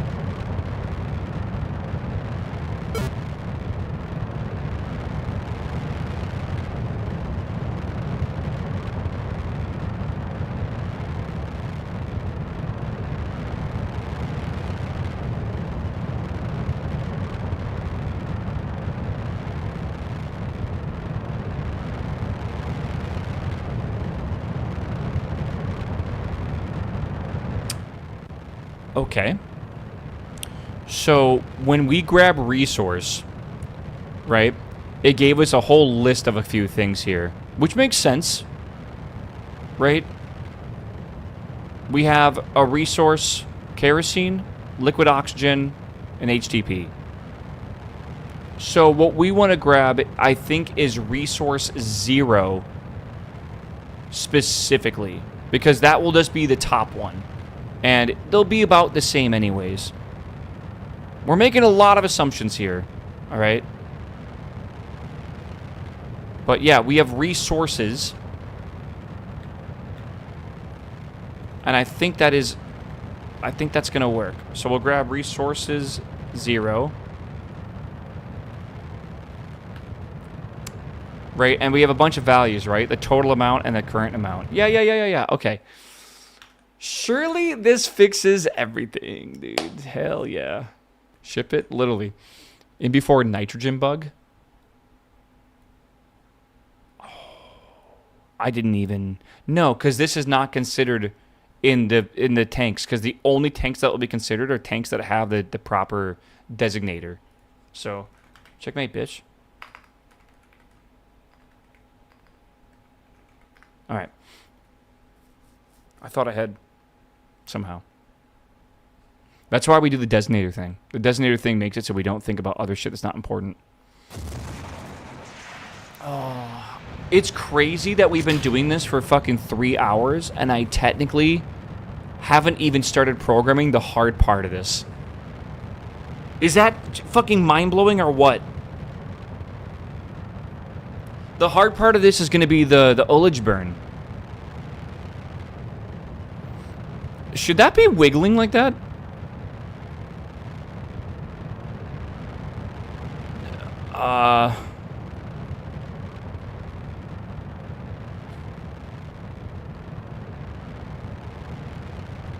I don't know if that's a good wiggle or not. I'm not sure. Good news, chat. We are in the ascent part of the gravity churn, which means that we're on the code that has been breaking and it's not broken yet. Okay. It's a good sign. This is a good sign. Okay. So now we are waiting for the fuel to get down to 2%. And what is 0.02 times 20.7? 0.4. Oi! What are you doing? I wonder if we got to make the fins more, what's the term I want to use here? Larger, I guess?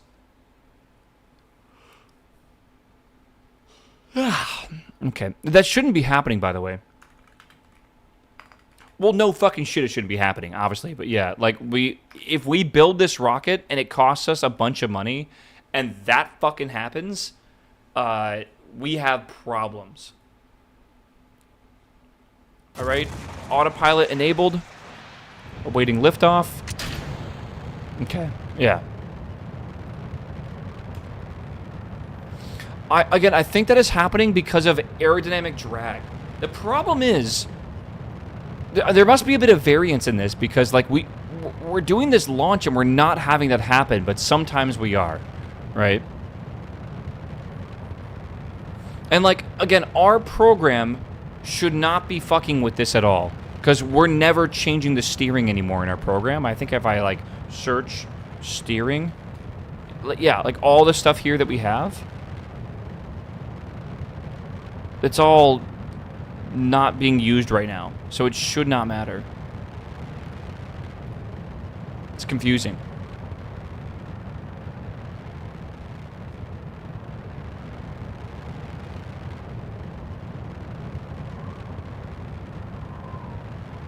I don't know. I'm sure it's fine, dude. Getting a shimmy, bro. Did I tell you guys I watched The Martian on Saturday? Do you want to know when I watched it? Unless I told you on Saturday stream or whatever, maybe Sunday stream. I watched The Martian at 4 in the morning.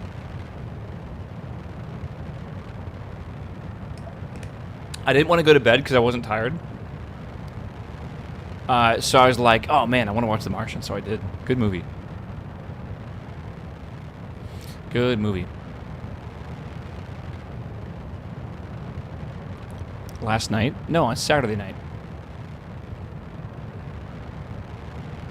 And then I finished at, maybe it was like 3 a.m. Either way, I finished around like 5:30ish or so. And then I went to bed, woke up and streamed. Why am I always tired? Again, man, I thrive with the tiredness.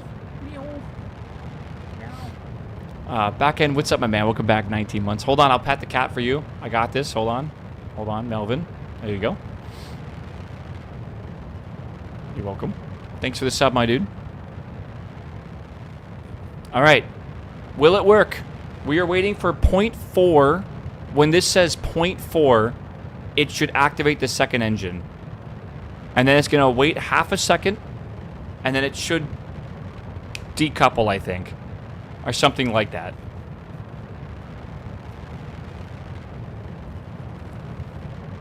.4.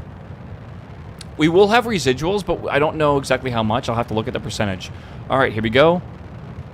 And 0.4 might be too much. We'll see.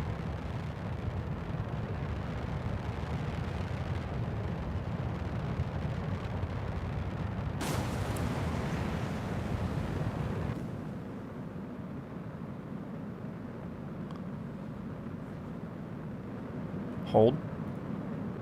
I think I know what's going on.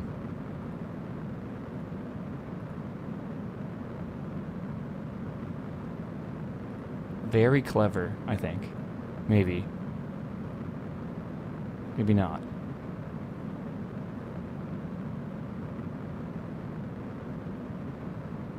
This name tag?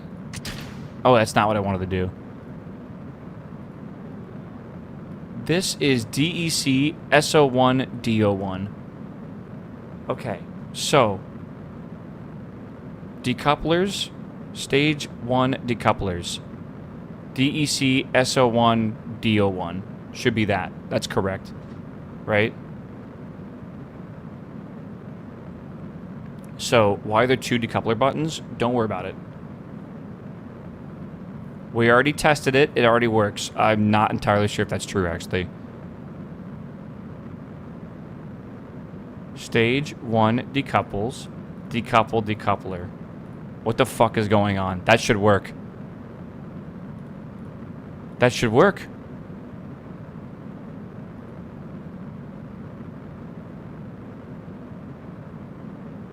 Decouple top node. Right? Decouple top node. In the decouple function, decouple top node. Interstate. Shit.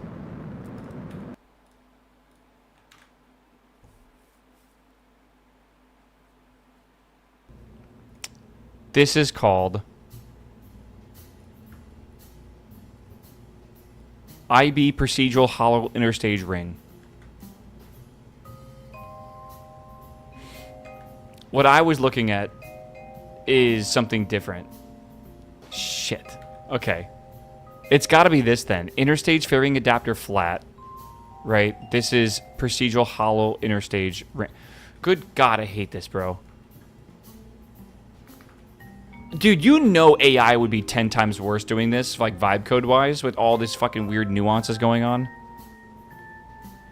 IB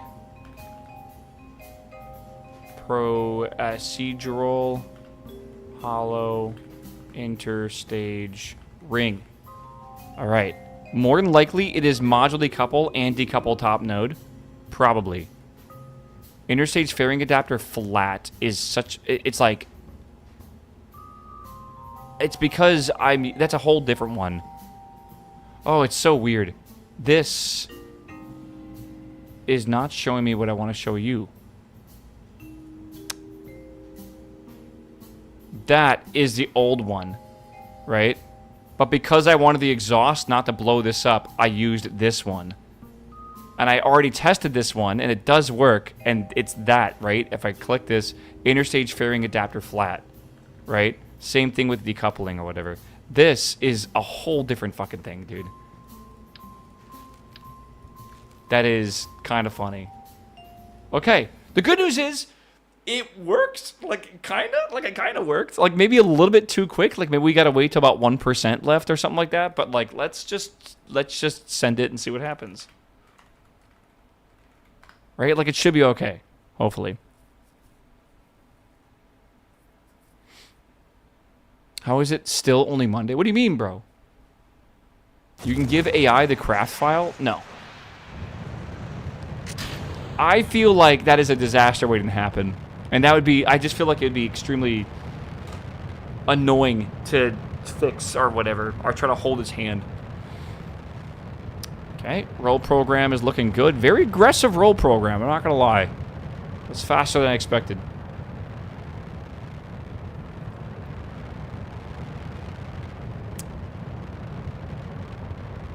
Again, I feel like AI might be able to do it, but at the same time, it really needs to understand a lot of stuff.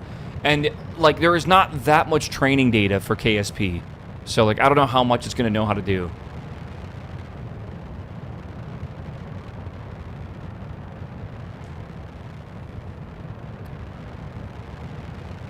Maybe you could give it your craft file, and it could just, like, use it as context to figure out how to write a script to go to orbit. Imagine if it one-shot that program.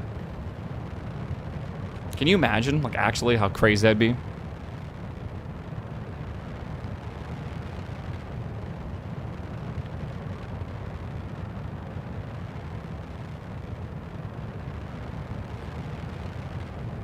Like, if I asked it to make me, like, a program to go to space, and I gave it my craft file, it would probably ignore the craft file, and then essentially just Google it, right? Then just base it off of, like, documentation and references and stuff that are just, like, very generic, like usual.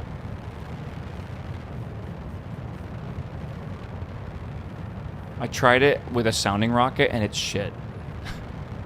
Awesome. Alright. Still going up so far. I have the yawns right now, chat. That's not ideal. If it came close to a one-shot, everyone's in trouble. I'm really hoping that AI is not touching any code that has to do with rocketry nowadays. I really hope that is, like, human code. I really think the coding standards from, like, the NASA coding standards they put out, like, are so strict. I feel like that, like, AI would not be able to... It wouldn't... I feel like it's almost like the consistency they look for, right? They're not looking for a lot of lines. They're looking for really well-written code. And I feel like that's something that's really good for... Like, humans are good at doing. Didn't NASA land Perseverance using AI? Machine algorithms are not LLMs. Completely different thing. Giving a model a whole bunch of training data, like, we're going to throw you in this simulator, you know, like a million times, and here's all the data that your sensors saw. Okay, so that was a bit too quick, but that does work. That's very different.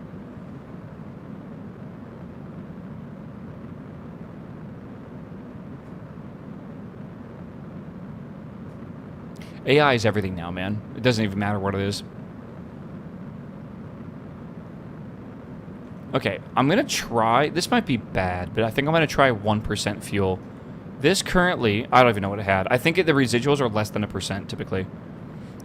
That could bug us, I guess, technically. AI's taking on a different meaning. Isn't that suck? I fucking hate that. Okay, and then, yeah, we're in stage 2 burn. Okay, stage 2 burn is going to happen literally till we're out of fuel, I think. Oh. Wait 5 seconds.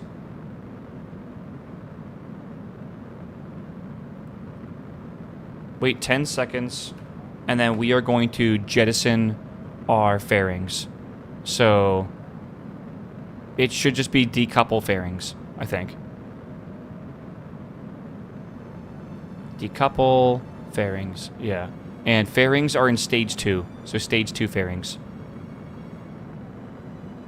So what we say here is DEC, or for far in stage 1 fairings. Stage 2 fairings, right? We're going to decouple far. Okay.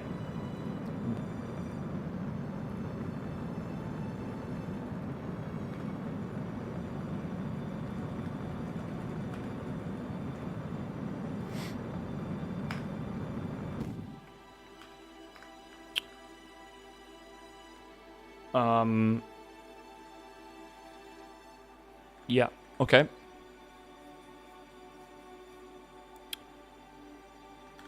Then we are going to wait until the fuel is out in the stage 2 tanks. And then when the fuel is out, right, we would already have jettisoned these. Right. I can't, like, turn this off because the, what do we call it? The autopilot's still on. So at this point, I think we can turn the autopilot off. Do we agree with this? Why is my... disengage autopilot? Why is that not working? Chat, I can't turn the autopilot off. Oh, this script is turning it back on, is it not?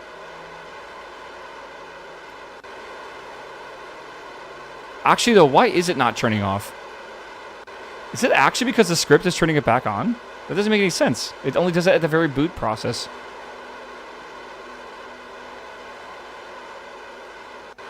Oh, chat, do you want to know something kind of funny? I'm not entirely sure how this works either, okay? So I'm going to revert this back to the vehicle launch. I want to test this. We have 2 computers aboard this rocket. We have one here, which has control over 80 tons of mass, so we can move this whole rocket. Then we have this one, which has 8 tons of mass. Currently, this is booting up with boot KS, and this is not booting up with anything.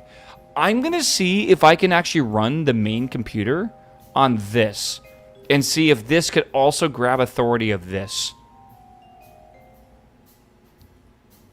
The RCS is burning forward because your throttle's full. You don't understand. I hit X and it wouldn't turn it down. And I couldn't disengage the autopilot. And the autopilot is what was putting my throttle back to full.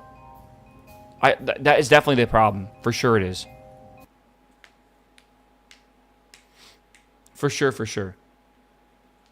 Okay, so we should be able to... Let's see if this works. Run orbit.ks.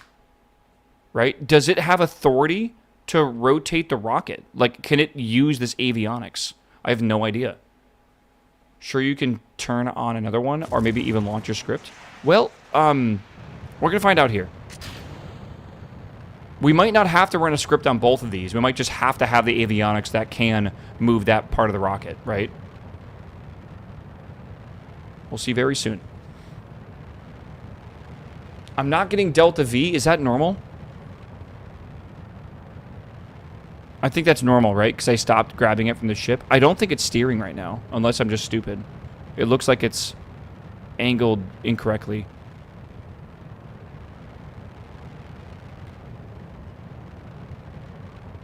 Did it do the roll program and I just wasn't paying attention? It did roll? Okay. Then we're good then. But it is angled properly.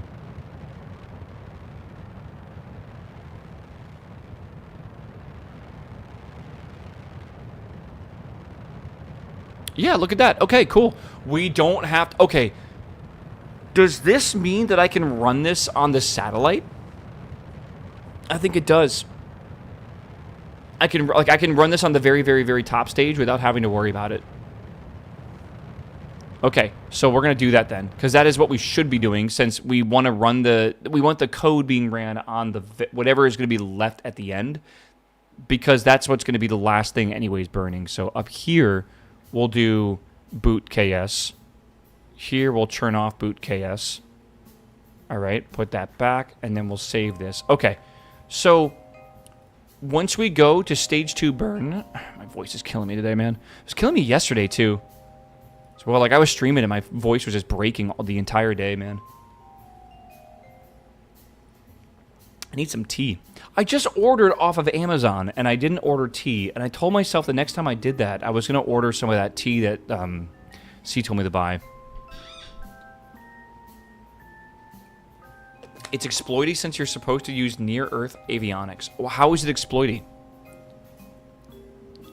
MechJeb is not going to be able to do stuff, or my program will not be able to do stuff that I don't have the ability to do. How can you run it? We're directly connecting and running the information off from the ground.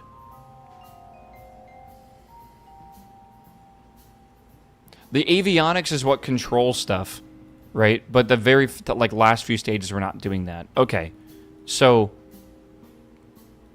time to apogee is definitely a thing that I can grab, I believe.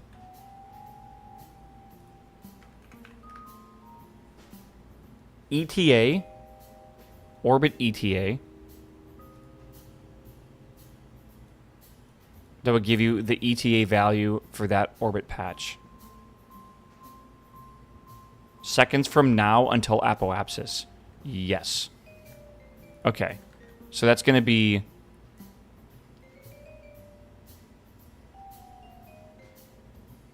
Is it ship orbit? Orbit ETA is weird. Ship orbit ETA apoapsis. But you could just do ETA apoapsis. Okay. So, until...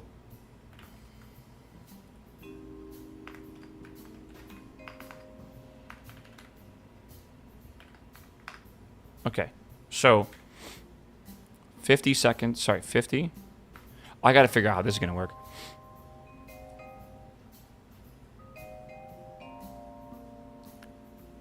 Stage 2 burn. And then this is going to be Seco.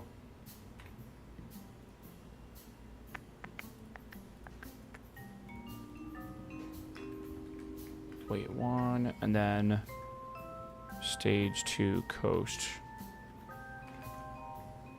Okay. We are going to wait until there's 50 seconds to the apoapsis. When this happens, I want to activate the RCS port. Oh, you know what we need to do as well? Once this SECO happens, I am going to disengage the autopilot. Here's the issue with doing that. I gotta use this MJ thing again. And I feel like the issue with MJ is trying to access it like every single frame or something. Maybe it's okay if we just do it at the very beginning, right? Like in the pre-launch, right? Like we have this, we do countdown, and then we do this. Maybe we set that to false. And maybe that's okay. Right? If it doesn't work, then I'm not entirely sure what to do here.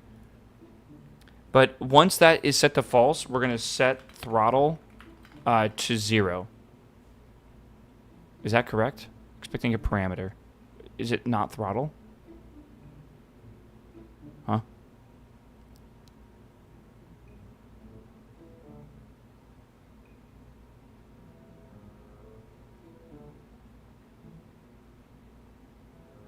Throttle to 1. Lock. Oh, lock. Lock throttle to 0. Okay. All right, so this should be good. I'm in building an SSTO. Nice. Dude, SSTOs are something that even I don't do that often. Okay, so throttle down, autopilot off. We're doing the coast phase. Then from here, I want to activate, well, until here, we will do terminal update and then wait. We are then going to do... it's not like stage 2. Right, we're going to call this the spin. RCS spin. And this, I actually don't know how to activate this. I essentially want to hit the E key on my keyboard. And do I need to do something to activate RCS? Like if I simulate this... Let me see what I got to do here. If MJ core running. No. It's not the problem we're having, I'm pretty sure. It's hard to explain, though.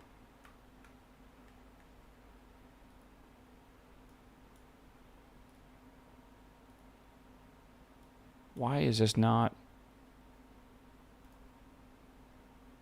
RCS disabled. So when you enable the RCS... And it is working. It's hard to see. Yeah. So it won't work. Now it will work. And I don't know how to make this ship spin. Like I just don't know what I'm trying to do there. So we'll see here. So the very first thing I want to do is enable all the RCS. Let's do one of these. Okay, and then this would be like for RCS in stage 2 RCS. Yeah.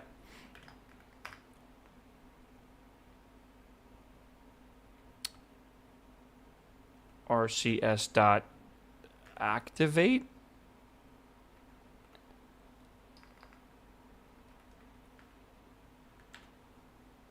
Oh, I'm going to have to go find the module for this, aren't I? Do you want to enable them iteratively? Is that going to be okay? They're all going to... It's fine. Yeah, it doesn't matter. It'll basically be in the same frame. I need to figure out control RCS disabled. I got to figure that out. Let's run our test script real fast, because, yeah, here's a vent test. It's always one of these things, man. What the hell is going on here? RCS on. I don't think it's that simple. But why? Just RCS on and RCS off? I don't want the RCS to be used unless I want the RCS to be used. Right? The game is trying to outsmart me at times, and it will try to use RCS for like thrust and stuff. And I basically just don't want to even have the RCS available for it to do that. So... Unless you're meaning something else right now. So for RCS in stage 2 RCS, which I don't have here.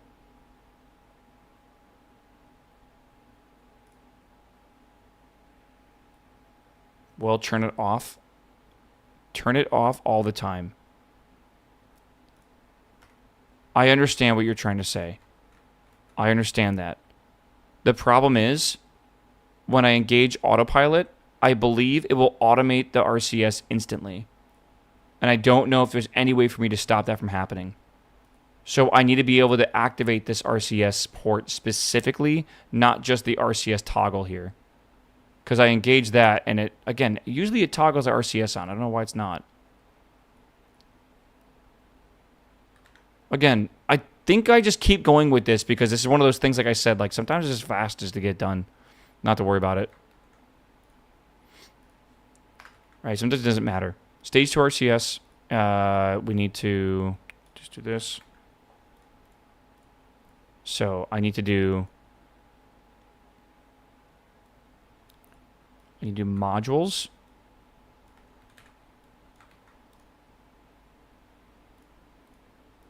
Okay.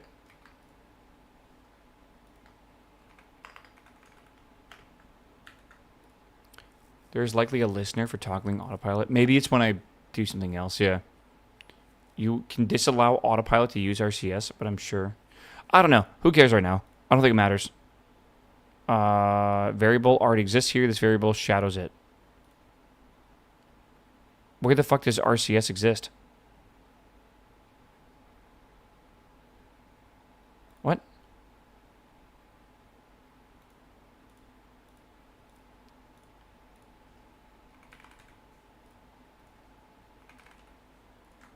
Okay. So this we're going to run real quick, this event test. This will say every single thing that basically is on here. And there is one called...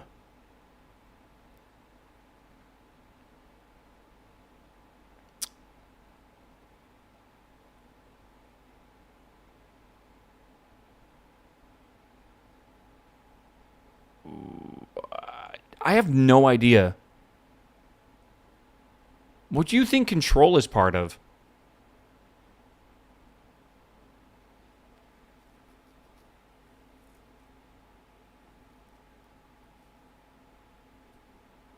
I don't know. Maybe engine configs? No. That's right there. Maybe engine tag list. I don't think that's it either.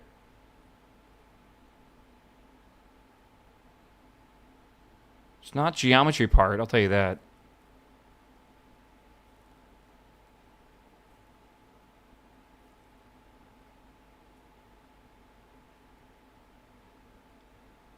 I don't think it's tag list. That's got to be KOS. I don't know, man. Maybe show info? Let's try show info, I think. I don't have faith in this, though. I'll be real with you.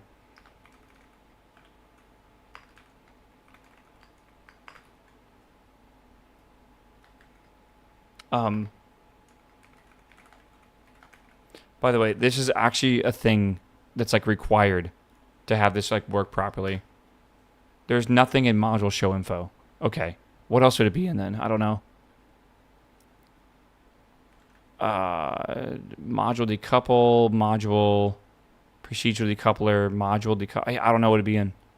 It's got to be in here somewhere though, surely. Let's try module.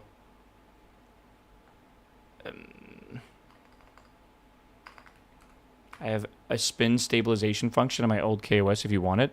Fuck no. No offense. I'm like literally on the cusp of making one. Don't ruin my fun. I've been trying to get to this part all day today.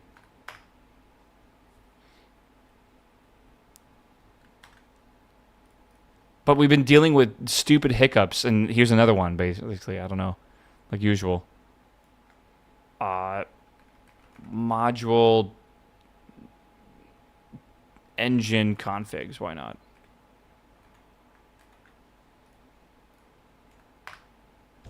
Bruh. Am I stupid?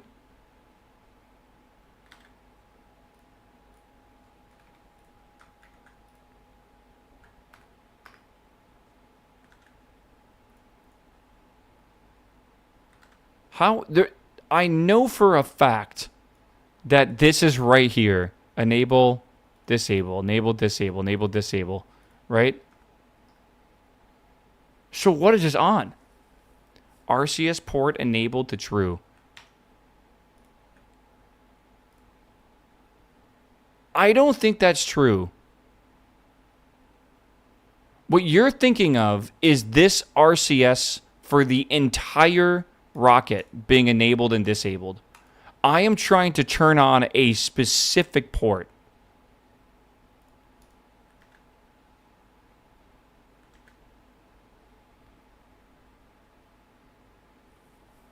Know the part. RCS on is the whole crap. Exactly, right? I should be able to hit that button. I should be able to switch this limiter. I should be able to do anything I want here. Why is it not letting me do that?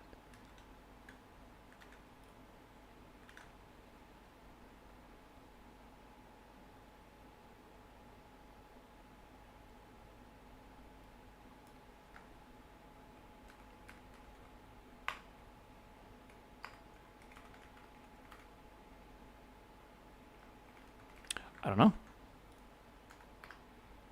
Why are there nothing in any of these?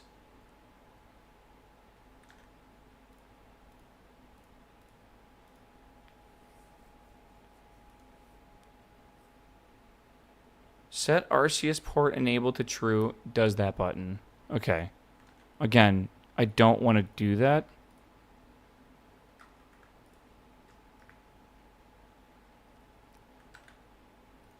I don't know. I feel like I need to just check all these now. Maybe.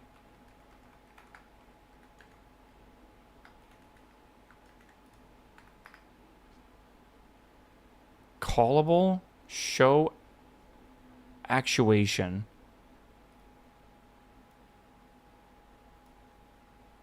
So that is Wait, that's weird. Okay.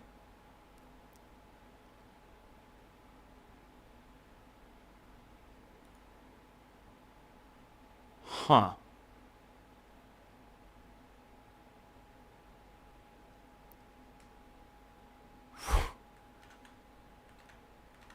Okay, well, here's another theory. Is it part of module? No, is it part of far part module? Is that even is that a thing? No, it's empty. What? Okay. Is that an event? Any single button on here should be an event. All of them.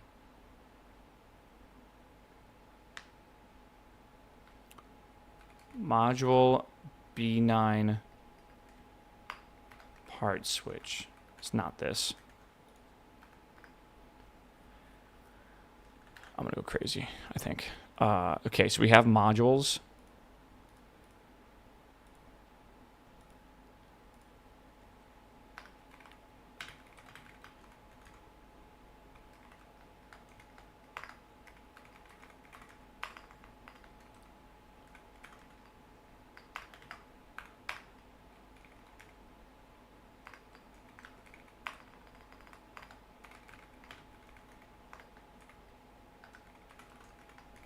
This has got to do it, right? Like if I do this, surely it's going to be fine. Okay. Maybe it's just get module RCS. Dude, it's not.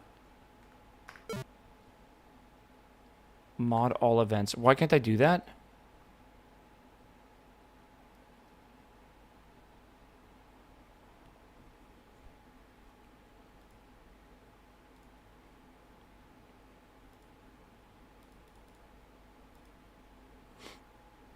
Why can't I do this?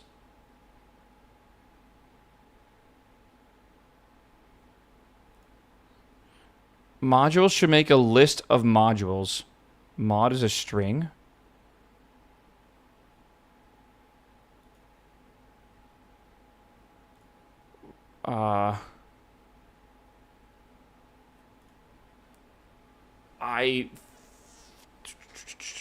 It's not like a protected one though, right? Get module is a list of strings. But it's a... Oh. What do you mean get modules is a list of strings? No, I'm stupid. Oh my god. I get it. No, I get it. That is so frustrating, bro. Maybe I can somehow find... Again, I can't overtake the autopilot, which is going to be really fucking annoying. There's got to be a way to fix this, right? In here, in one of these is a way for me to basically activate, like this, the RCS port. In one of these. Ship parts gives you all parts in the vessel. Has module RCS. Check if the part is an RCS thruster. Get module RCS. Gets the RCS module so you can change its property to enabled. Okay. I think you used AI to do that. I will show you that's not it. First off, I am retrieving these parts right here. And this is all 14 of the values that are connected to the modules. There is no module called module RCS. It is not a thing. There is module RCS FX, but that does not have what we need, right? And then you need to, once you have the module, it's not a property. It's actually an event or an action that you can change on it. And what I'm doing here is basically getting the module. Let's do this up here, right? Like module, because I have an idea. Module RCS FX. I can print out all of the callable actions. And that right now is show actuation toggles, which is that right there. My theory is, what if I did all actions? Toggle RCS thrust. So It's actually not a event, it's an action, which is extremely confusing.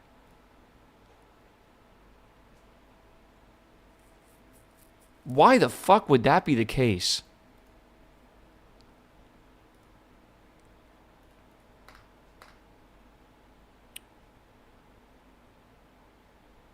So can I do RCS port?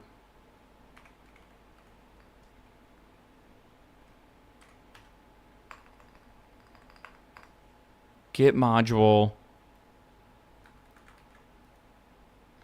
Do action.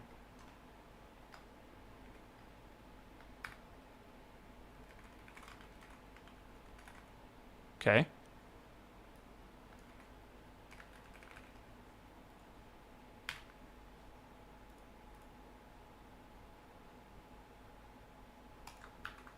Right? Okay. So if we were to run this script, do you see how this is disabled or whatever?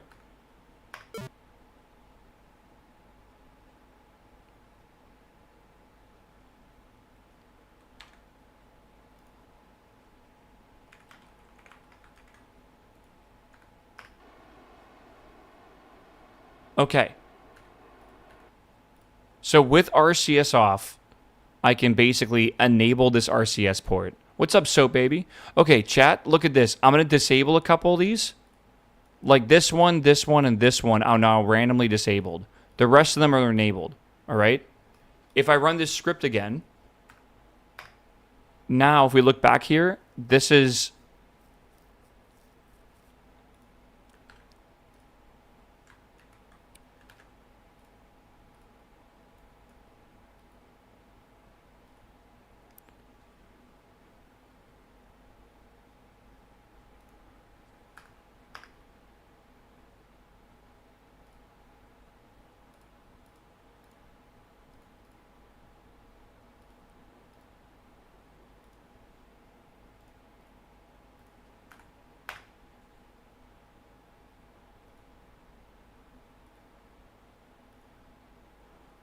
What the fuck is going on here?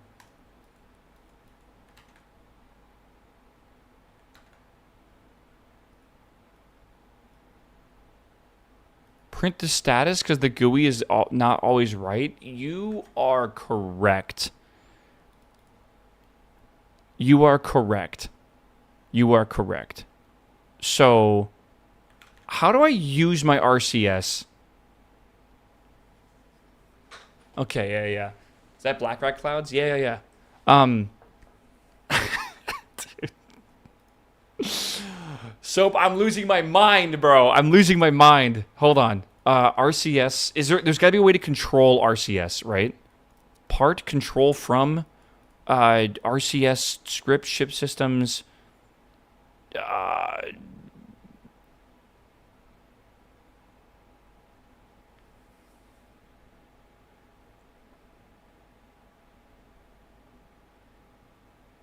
Command?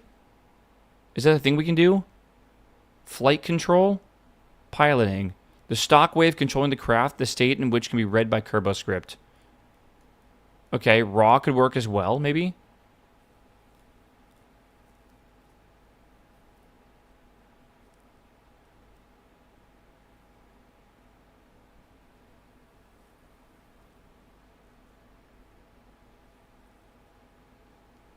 This will start pushing the ship to rotate a bit faster to the right, like pushing the D key gently. Okay.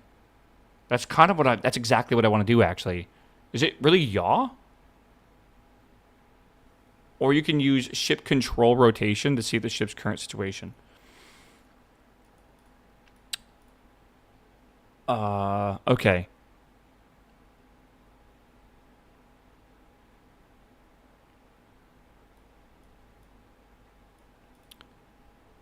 Okay, so I guess we will do that. And again, will this use RCS? Ship control roll.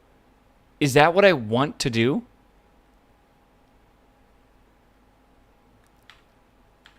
Yeah, I think it is.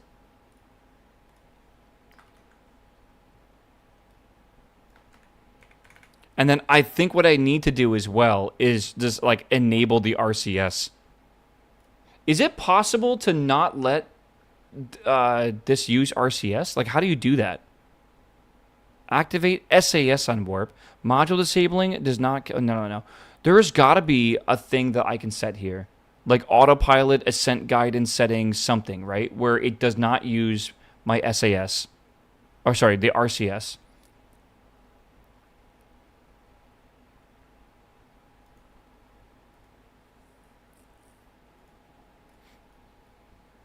It uses it if it's available. I know, because you can use it for certain things, but how do you like make it not do that? You can select the control part, set RCS to pilot only.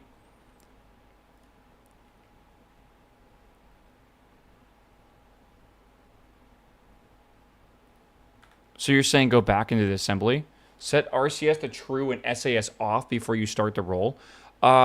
We don't have SAS to use, is the thing. Like, that's not a thing in this mod pack.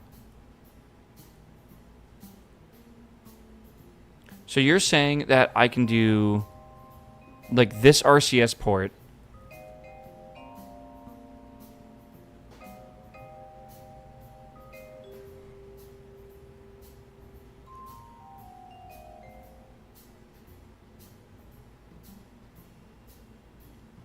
Like, do you see what I'm getting at? How do I set it where it's only pilot? Like, how is that a thing? I feel like I'm confused right now. The second button? Auto strut? The fuck?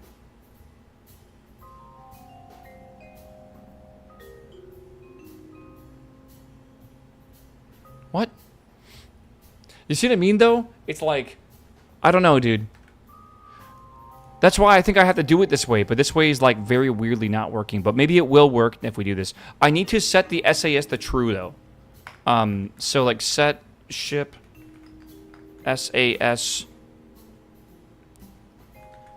RCS.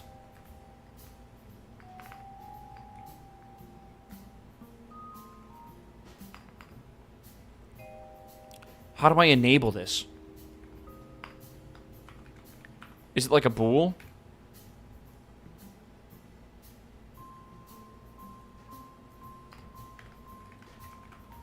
Let's just see if that works. I have no idea. We gotta load this back out and try this sample thing one more time. It's just SAS on. I don't think it is. I think you need to set it to true. And what do you mean by just SAS on? Do you have to run a method? Like, what are you doing?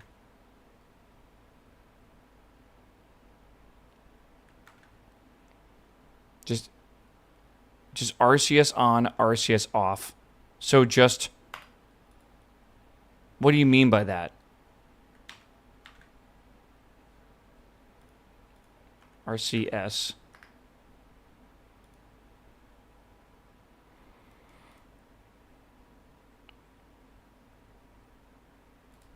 It's a KOS function. RCS on, RCS off. So it is like a function we can use here. Okay. Okay, so let's try this then. Run the event test.ks. Okay, holy shit.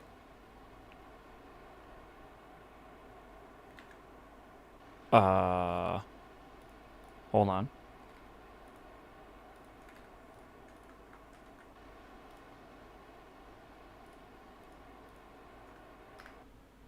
Okay, that's good. So I'm going to run that again.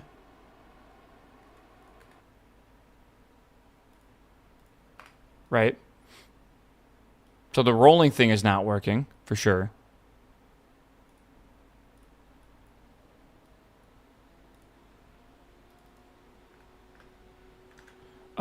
You know what?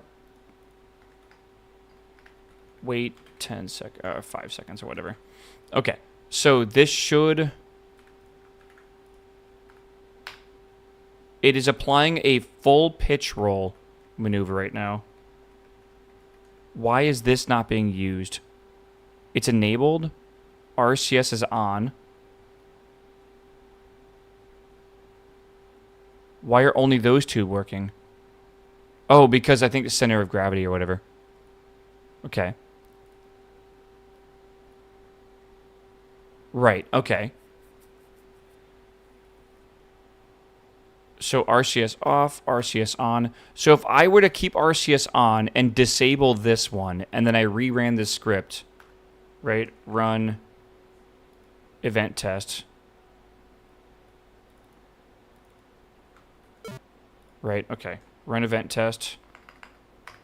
It re-enables that. Okay, chat, good news. Good news. I'm not crazy. Even though I disabled this or whatever, or re-enabled it, running this script, running this to true, will actively toggle the RCS thruster, which is good. So that's just important to know, I guess. So what I can do on the startup, right, depending on how we like load into this vessel, is I can just make sure that these RCS ports are just not activated, right? Is he almost there, chat? We are almost there. We are almost there. Yes, I have bad news for you, though. I don't know if this thing's going to orbit today in actuality. I say that because it's complicated. Because it's not like we can just activate this like rocket and be done. We have to wait for the technology, which shouldn't take us too long, to build the rocket. And then we also need to like wait for the pad to be upgraded, and then also wait. Like there's more to do or whatever, right? It's kind of complicated. So we're going to look at the RCS ports. We're going to activate them like this, right? Right, and then we are going to...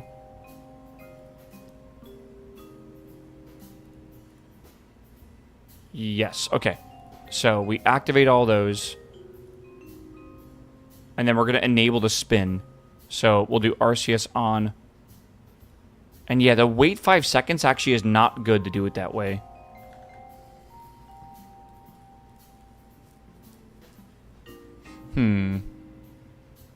Okay, so that should be good. We need this to continue, though, for like 5 seconds. While also updating the terminal information or whatever. So what we'll do is we'll look at this. I think they had like a set now to time seconds, wait until now, right? Basically, something like this is how they do their ship controls. Let's grab something close to this. All right. We don't have a now that's set. Do we need to like is now a thing? It's a scalar? Is that a thing we need to worry about? So roll. All right, so we'll do roll. I guess we'll do now to now. And then we'll do until now. Actually, we don't even need to worry about that. We won't even wait 5 seconds here. I like this, but we don't need it. All right, we're going to do this. We'll wait until 30 seconds until the apoapsis. All right. After that, we are going to set the control thrust. How do we do that? 4? Is that like forward? Sure. Sure. Right? Okay. So RCS spin. Okay. And then we'll do RCS ullage.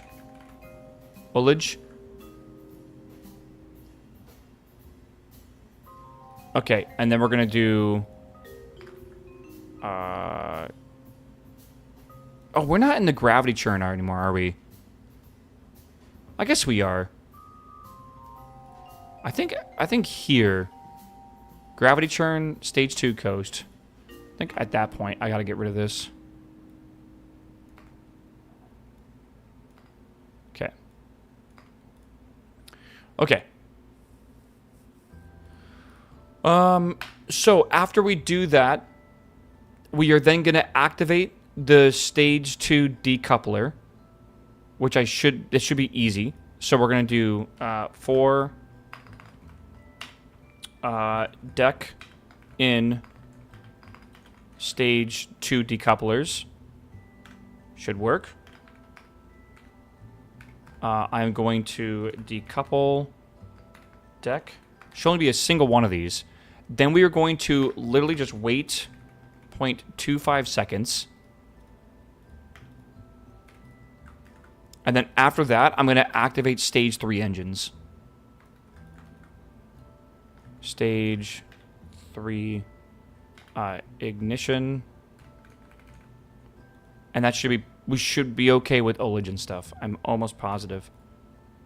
So, for eng in, yes, stage 3 engines.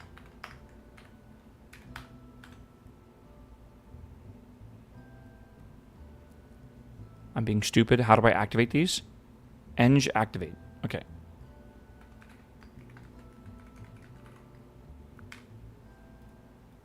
Okay, are we good? And that's it. I'm not joking, chat. That puts us in space. Like, that should be it. So, basically, once this activates, we're gonna wait. Wait 1 second. And then we're gonna call this. Yeah.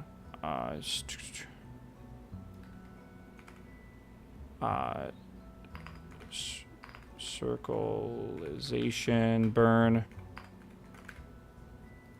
Okay. And then what we want to do is basically just let this thing burn. And I think that's going to be it, basically. So wait until like thrust. How are we calculating thrust again? We can just wait until thrust is basically just done. Ship thrust, I guess. Yeah. Until ship thrust is less than or equal to 0. And then from there, we will, again, just do our classic terminal update and wait. And then update program. Okay.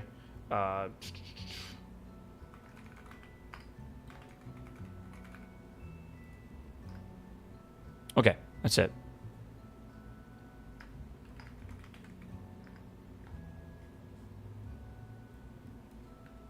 Chat, I think we've done it. Should we test it?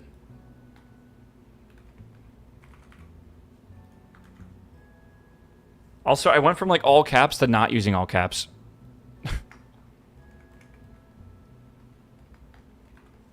Gotta go back and do that. This is ullage, probably. I don't know why it's like that, but sure.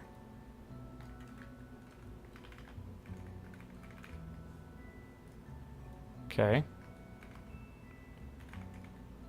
Circularization burn.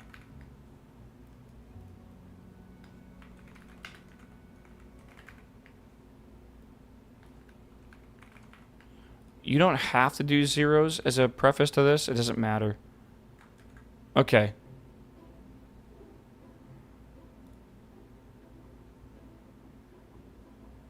I gotta fix some stuff. Holy shit, dude. I don't know.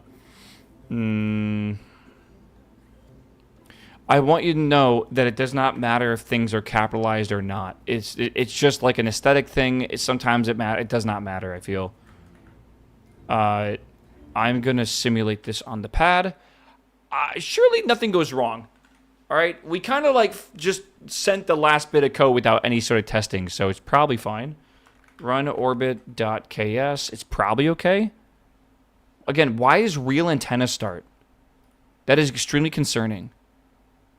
RCS is not currently on. That's good to know.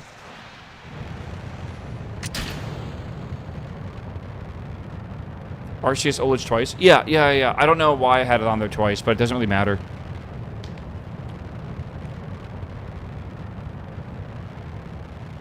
It should be like satellite.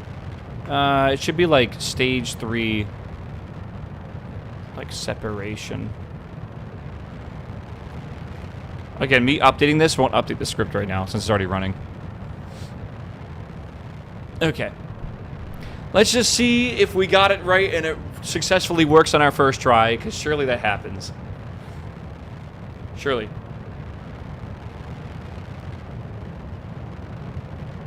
We're not really using MechJeb, by the way. Also, I do want to make sure it churns itself off at a certain point. Like, we're not activating MechJeb or, like, using its information. We're just activating and deactivating it. Hopefully, from automation using KOS. TWR is less than 1. I don't think it is. Oh. We have a performance loss on the engine. Yeah. Okay. That's not good. We're like hovering in place right now. We're like literally hovering in place. We're literally hovering in place right now. I would like to make a thing eventually. I don't know what it would be, but like I would like to make a watchdog that when it detects something is wrong like this, in under certain circumstances, it would either deploy, like I want to have like a like an escape tower for when we have Kerbals, but I also want to have the range safety for blowing up the rocket, so if anything goes wrong. I would like to make that like an Overwatch script that basically will always look at parameters like thrust and stuff and be able to tell if something went wrong. So, it is what it is, man. Hey, we learned how to hover a rocket. That's nice, right? Run orbit.ks. Okay, we go again. Again, there are failures in this mod pack. If you've never seen it before, this mod pack is insane. Like, actually insane. I hope you can kind of tell. Like, I've been playing this today for about 4 hours, and we haven't even launched a rocket to orbit yet. All right? That should just explain to you how insane this mod pack is.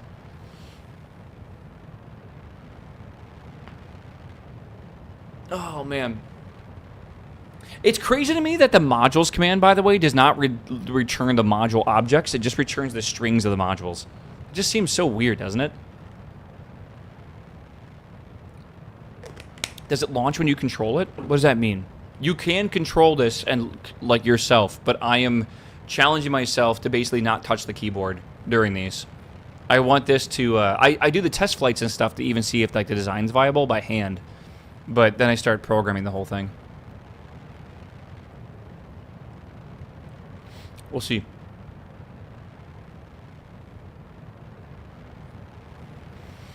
Okay, doing the gravity churn. Hopefully we don't have any really weird effects. You can see like the angle.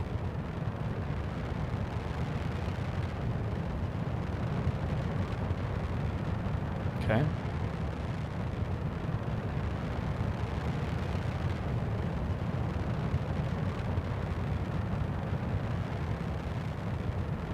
Looks okay for now. Very little amount of gimbling going on. You can see the engine at the bottom just barely gimbling. We are waiting till we have 1% fuel left, and then we are going to activate the stage 2 engine, and then when the like thrust dies out or something, I think it will take about half a second or something like that. Then stage 2 decoupler will go off, or the stage 1 decoupler will go off, and then stage 2 will go on its own. Why is Delta V sitting at 0? I'm not grabbing that data anymore, because when we were grabbing that, it was causing a ton of issues. So, we are just going to pretend it's not a problem for now. I could just turn off that line if we need. We'll see. Manny, what's up, my dude? Welcome back, my man. Good to see you, brother.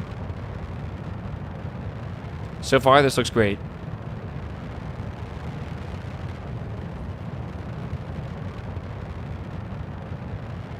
So far. I mean, it's just because I'm trying to use MechJeb's information, and I was getting some weird bug today with it. I think someone said the solution for that bug is to, like, restart your game, but, like, it takes forever to restart my game. So I don't want to do it that often, if I can help it. Okay.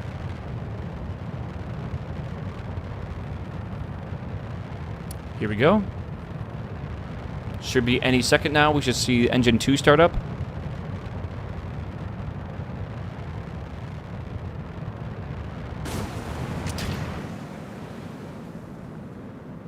Good. Looks good. Stage 2 burn is now the current program. Looking good, chat. There goes the fairings. 10 seconds after we start the burn. God damn, this thing's cool as fuck. It's cool that I'm not touching anything, by the way. Yeah, no spin. We're not supposed to spin. Spinning is when we're in space. We don't need a spin because this actually has avionics that can just control its attitude with the gimbal. The only reason we were spinning is because the stage that it has an engine has this avionics has no gyro or gimbal ability for it, right? Because it's way too heavy, right? This is a super light satellite. It needs to be light to get into space, so we don't have the ability to use any sort of like advanced avionics up there. It also has like a volume requirement. You gotta remember, we're back in the 50s. We're like in 57 right now or something for technology. So like actually maybe 55 even. 56. Yeah, so we don't really have like, you know, the kind of modern science we have. Like, don't confuse yourself. We're launching this essentially on the engine that put the first satellite in space. So, kind of a big deal.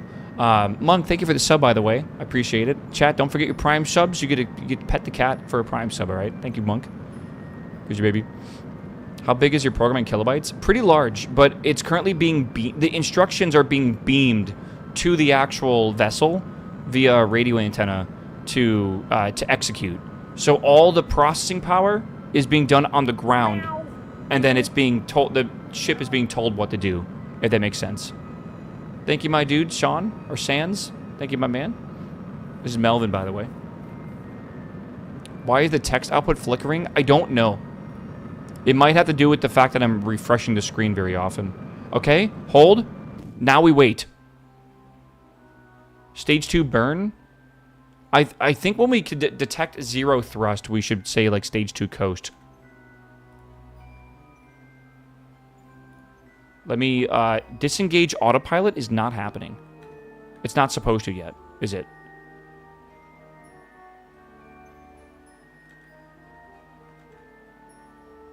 It's stage 3. Whoa. Wait, stage 2 burn. Where the fuck is that even at?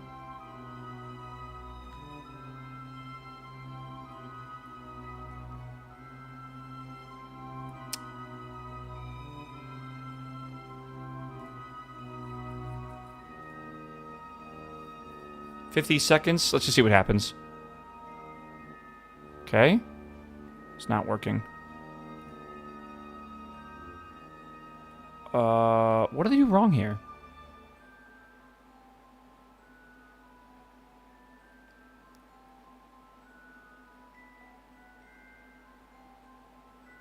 It's like it never got past here.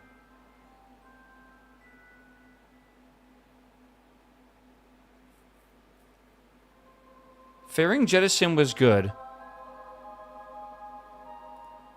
Then we waited a second.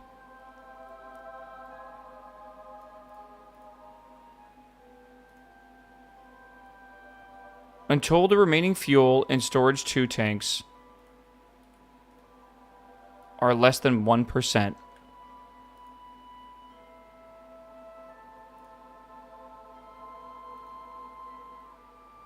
I think the residuals might be too high.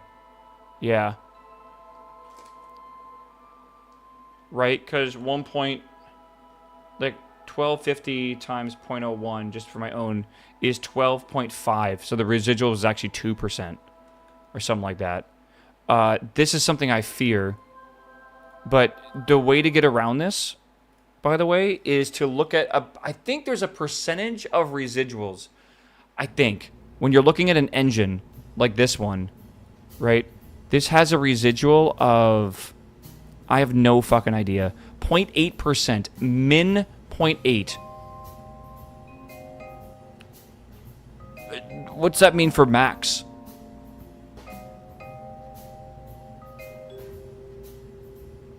Predicted is shown on the right. 3.92% is the prediction. I think we burn, and we burn, and we burn anyways. And we shouldn't wait till the tanks are empty. Like, we don't even need to care about that. We should just care till the thrust is equal to 0. Right? So, like, until, like, ship thrust is less than or equal to 0. Then we can say it's Seco after that.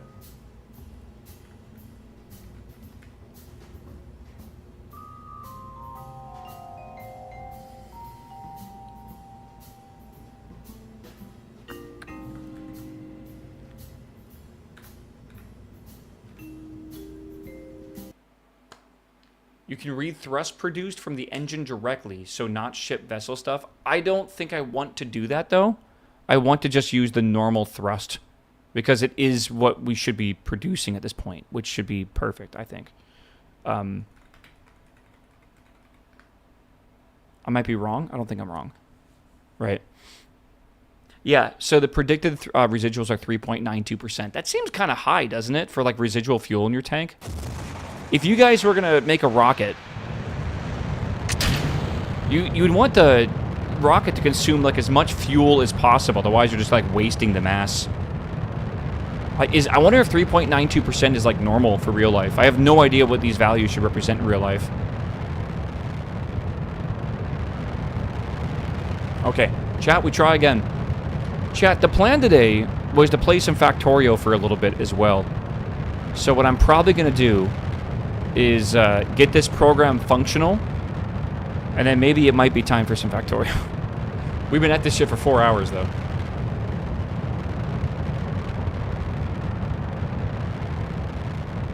It's an idle game now? What does that even mean? That's just not true. That's just straight up just not true. Why not set the trigger to be less than 4% and have a wait after it for 3 seconds or something? No. My opinion is that we should not rely on the fuel anyways. The only thing... The reason why I need to rely on fuel for the first stage is to know when to ignite the second stage, so I can't base it off of thrust. The second stage, I can absolutely base it off of thrust, so that's fine. The first stage is very weird because I should probably... Correctly, what I should do is calculate how long the first stage will burn for. If you know your engine's efficiency and the amount of like fuel you consume, essentially, you can calculate the burn time. I know all that information, I just need to program it. Right? And I just don't want to, because we've been doing this for 4 hours, so I'm just being a little lazy right now. And I'm just basing it off of, like, residuals, because hot staging is pretty much, yeah, when we have, like, 2% of fuel left, then start the engine, essentially. It's that simple. Yeah, that's the thing, though. So it's like, we could use a Kalman filter, maybe, and give it a bunch of information, and then it could base it off of, like, I guess, multiple things. I don't want to program a Kalman filter right now. I'll be real. We'll base off of fuel. We'll do it the dirty way. It's fine.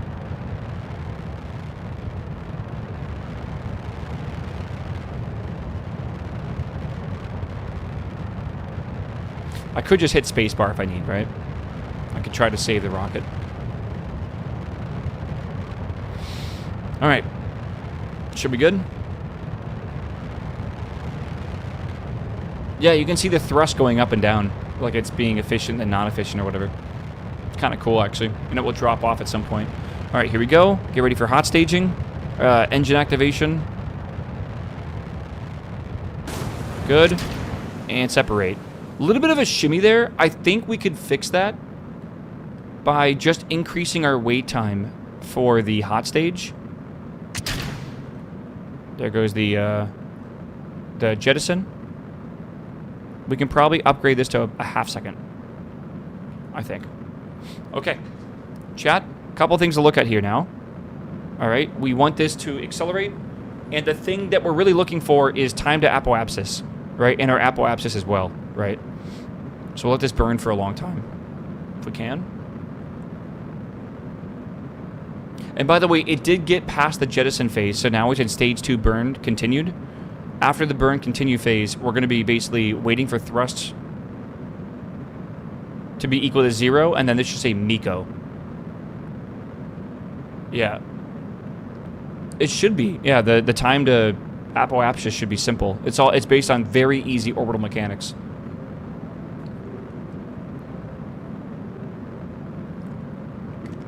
Fun fact, it doesn't even matter if you're accelerating right now, right? Like, it doesn't even matter. If you are orbiting in an elliptical orbit, depending on where you are in that orbit, you can figure out exactly the amount of time it will take you to get to your apoapsis or your periapsis. Because to have that orbit, that elliptical orbit with that apoapsis and with that periapsis, it essentially, you will be a known speed, like guaranteed. Like, it's just Kepler's laws, right? Like, you have to be that speed at that altitude of that orbit or whatever. It's just that we're changing the orbit right now, right? So yeah, you can calculate like your period of the ellipse and then figure out where you are and like how far you are and figure out time and stuff. It's a little bit complicated, but it's actually not. I think the normal equations for it are very simple. All right, we hit Miko and now we are on stage 2 coast. Stage 2 coast will coast for 40 seconds and then we should activate the RCS and then start spinning clockwise or anti-clockwise. We'll go this way, I think. Okay. And then with 30 seconds to apoapsis, we'll start accelerating forward. And then we will... Oh, that actually might... I think I might have put the wrong... Whatever. We'll see here in a second. Okay, autopilot has been disabled, by the way. So that's good. Here we go. Yes. Again, I'm not doing anything. This is the computer doing it by itself. This next input that I have putting in is probably not going to work. Because... Let's see.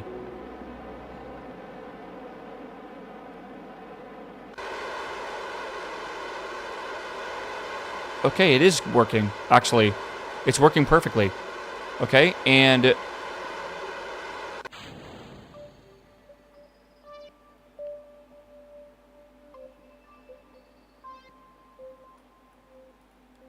Am I dumb?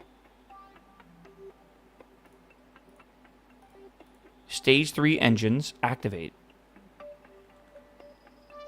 The throttle's at 0!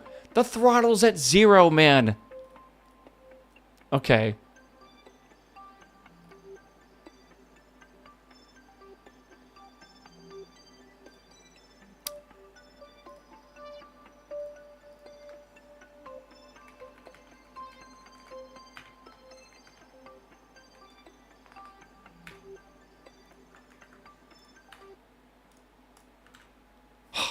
I wonder if I can speed up time if it would if it's gonna fuck this up. So lock throttle to 1. Yeah. And then boom, boom, boom. We go again. I think we do need to go again, dude. Engine shutdown. Lock throttle to 0. Okay, my 7 minutes back. Bro, you be thankful you got to watch a rocket launch and not me just fucking try to debug code. Alright. NASA is running out of budget. Listen, this is why we simulate. Simulate? This is why we... I feel like we, would be absolutely fucking broke if we had to do this with real rockets. The thing is, back in the day, they just fucking blew up rockets, man. Like rockets blew up all the time for stupid things. Like, really, really stupid, simple mistakes that you would not think that were, like possible. Like, oh, we put on this... You know, the angle of attack sensor upside down, so the rocket launched and thought it was upside down, so it tried to turn itself right side up, and it just fucking explodes. It's like, that kind of shit happened more than you can ever imagine. And, like, you gotta think about how long it took to build these things, and how much money it was, and, like, that was just how we did it, man. Thank God we have simulations nowadays. Delta V is 0. I will remove it from the next time. Delta V is 0 because we're not actually grabbing the Delta V correctly. So, don't worry about it. It should, and then, it's just not an issue. I wonder how many simulations they do for modern rockets now. Sure, like, I say this before, but, like, surely SpaceX has their own internal KSP. They probably have made their own, it might be headless or something, I don't know. But they definitely have their own simulation with extremely good and accurate simulations for, like, my assumption is, like, atmospheric effects, like shear winds and stuff, and that, like, they must have extremely precise ones that run on their supercomputer they have, right? I want to play on it. I want to play on it, bro. I want to see how the whole thing works, man. Oh, man. They got KSP 3 in the office, bro. F1 team simulate virtually everything before making any changes. Yeah. Actually, some of that simulation is so good that they're actually limited to what they can do. In, like, the CFD, which is computational fluid dynamics. They can simulate, like, the atmosphere, or, like, the, you know, the air moving past a car. They can simulate, like, the atmosphere basically hitting this rocket when it goes up and calculate to extreme accuracy what kind of effects will be on what part of the structure and stuff. Again, it's probably absolutely insane. It is probably very, very cool. But I would love to see how they run and practice their code. Because surely that simulation cannot be, like, super easy to run. I wonder, like, how often they actually are able to test their code. Right? Do they write a whole bunch of stuff? Do they write a whole sequence, and in their head it works, and then they reserve time to test it on the big machine, the big supercomputer that can run it all? And is it real time? It probably isn't real time, if I had to guess. Again, it's probably headless, but, like, sometimes I feel like headless isn't good. Right? Sometimes you need to visually see what's happening. So surely there's, like, multiple. I don't know. I'm just, like, just theorizing. There's probably a ton of stuff, though, if I had to guess. They run a hardware in the loop simulation as well, so it's actual hardware. Surely they don't do that to start with, though. But yes, I do believe you're 100% right. They would run a system that is essentially... Like, they would make the rocket think it's essentially flying. Right? That's kind of what... That's kind of just normal mechatronics, though. Okay, there it goes. Chat, this is beautiful.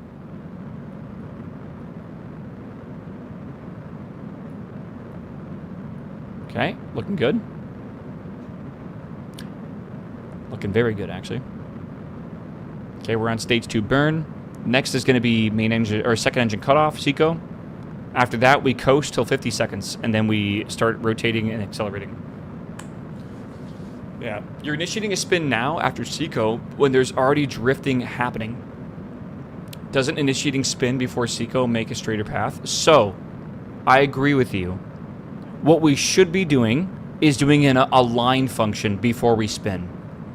And we should be using this RCS to align ourselves with exactly the horizon, right? Exactly 0 degrees. That would be smart. Luckily, it doesn't seem like it's important.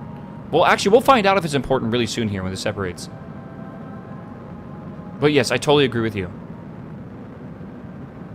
That's why I put the RCS on here. I wanted to be able to coast, keep ourselves aligned to the horizon exactly. Which, it's not perfect, but it should be okay. And then, yeah, then send it.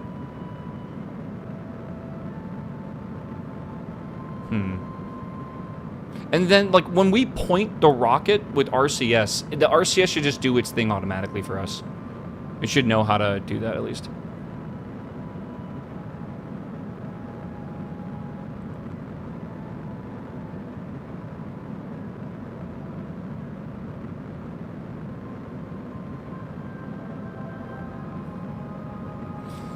Okay, this should be cutting off soon, and then we should see the Seco in the program. Seco, coast. Okay, coasting for 40 seconds. Yeah, I'm telling you, this is extremely fun and exciting, but at the same time, I can tell that it is extremely annoying as a viewer, or like boring as a viewer, if you're not into programming side of things. Luckily, a lot of you are, because I have like been acquiring programmers as viewers for years now. So this is probably a little interesting. But I totally get it. I think it's totally... No one wants to watch me debug code for 3 hours. But, dude, when I actually run this for the first time... And, like, you need to be able to replicate stuff in this mod pack. I feel like it's a very important thing. So... I don't know. I feel like it's... Oh, here comes the spin. Like, me not touching this and being able to, like, replicate the results every time is sick. I'm collecting... Yeah, I'm going to make a startup, bro. Chad, I have an idea for an AI company. All right. Chat's like, no. Wait till you have to code lunar impactors. Wait till I have to code a lunar lander. My ultimate mission is to write code that can automatically land on the moon.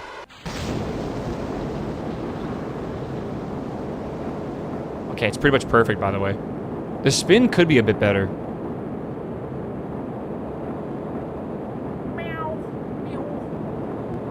I want to write code that I basically say activate, and then it will basically go to the moon and land on the moon. If I can do that, I'll be so happy. Holy, what's up, my man? Thanks for the 126-month sub. Welcome back. Good to see you. Why are we spinning for this burn? Because we have no control over this rocket.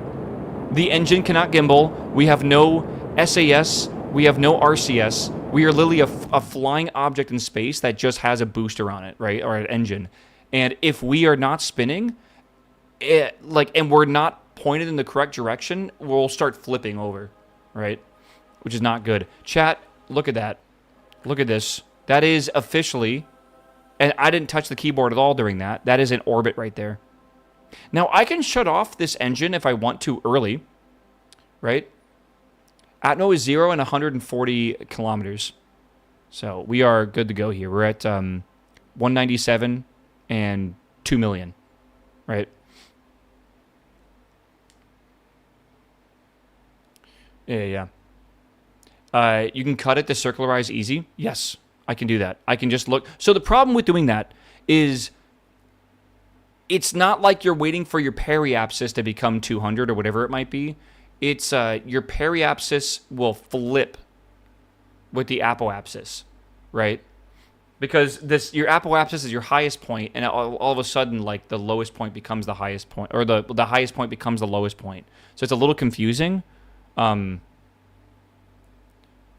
kind of need to do the math, Keplerian like physics or the formulas. You can just figure out exactly how long your burn should be, right? Can you watch eccentricity? Yeah, I guess you could actually, if it ever hits 0 or whatever, or like near 0 or below a certain point where you're happy with it. It's weird because like it's going to be not circular and then come close to circular and then go back to not circular. So like you really got to make sure it's like below a certain value, and you got to make sure you hit that value. And we're accelerating really fast, as you can tell. So you got to make sure you can stop on a dime too.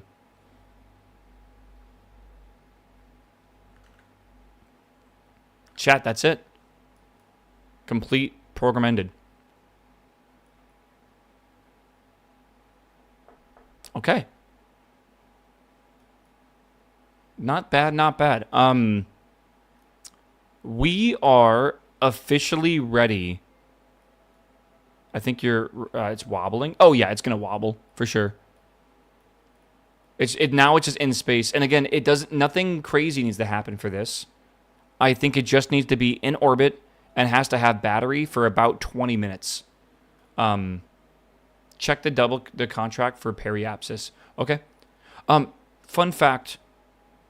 There's 2 contracts we're going to be able to complete automatically doing this. One of them is to go 6,500 kilometers downrange. The other one is 7,000 kilometers downrange. Those 2 are not required contracts, which is nice. So here we go. 6,000 and 7,500. This is optional and optional, right? And it is nice, though, because they will provide for us completion. We'll get, like, a bunch of confidence and stuff, which is cool. But in reality, it's the 30-kilogram object to orbit, and it needs to be in orbit at a minimum perigee, which is lowest point in the orbit. It's weird they're calling it a perigee, but yeah, 150 kilometers for periapsis, and it's got to be in orbit for 2 minutes. So, I'm not really sure why it says 2 minutes. I think that's for, like, battery life and stuff, honestly. And then we'll get 50 applicants for free, which actually saves us a ton of money. So that's really good.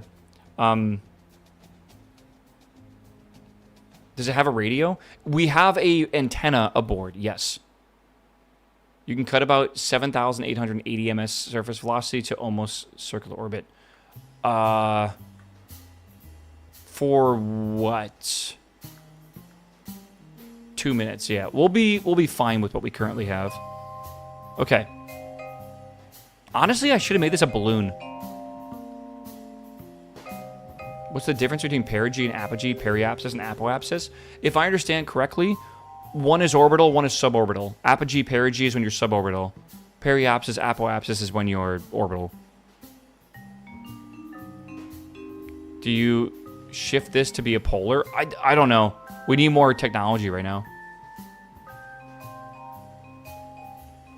Okay. So. Everything worked perfectly there. I think I will remove this from staging to not clutter up our staging.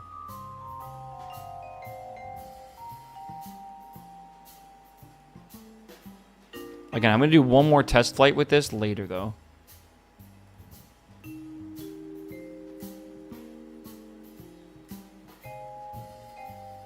Okay.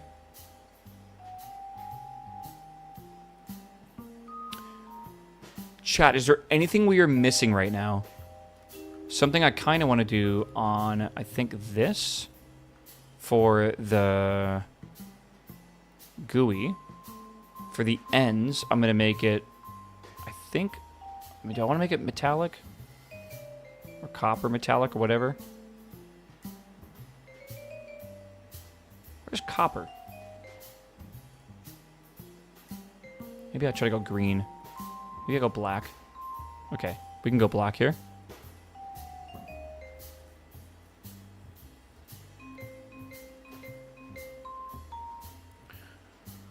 Okay.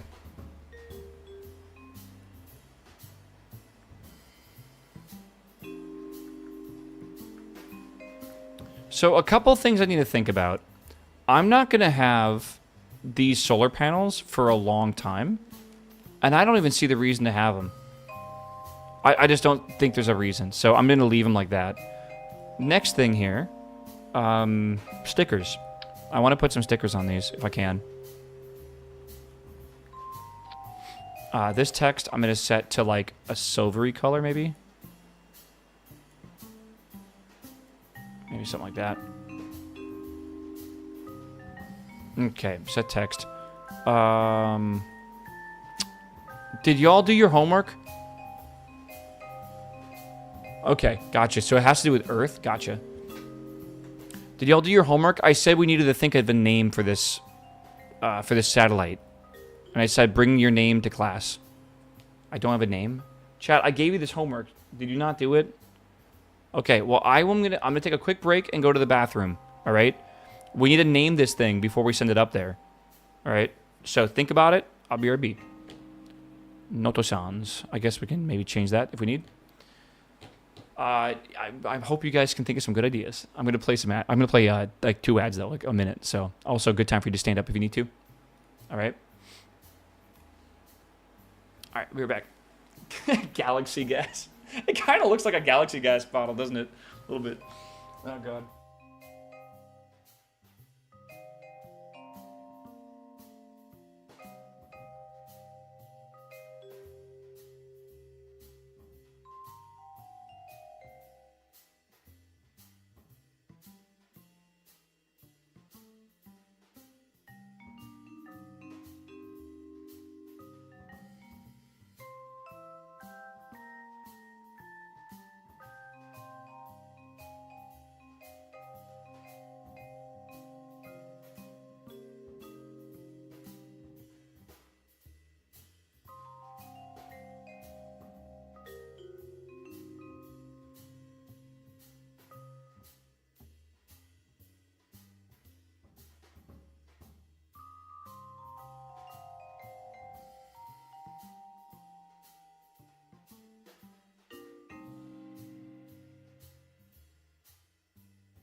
All right, chat. Did we cook? All right. Did we cook? Did we cook? Did we cook? I'm not, Alpha. What? It's like Elon Musk's son's name. My ad wasn't even 30 seconds. I'm sorry. Should I give you another one?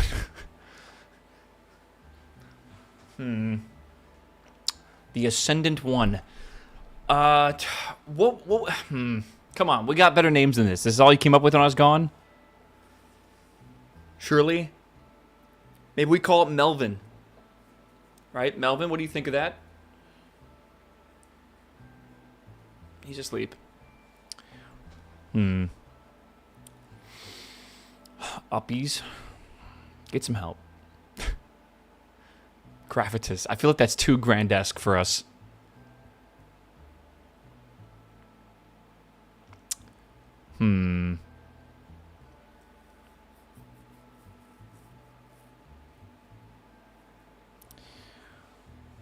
Oh man, I can't wait till we name this something, and then like it doesn't even make it to space because of the like engine breaking or some shit.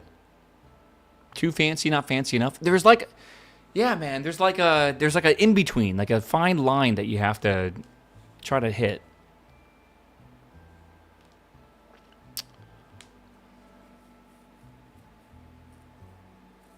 I'm thinking. Ooh, I kind of like Hello World. That's not bad. That kind of cooks. I'm not gonna lie, that's pretty good.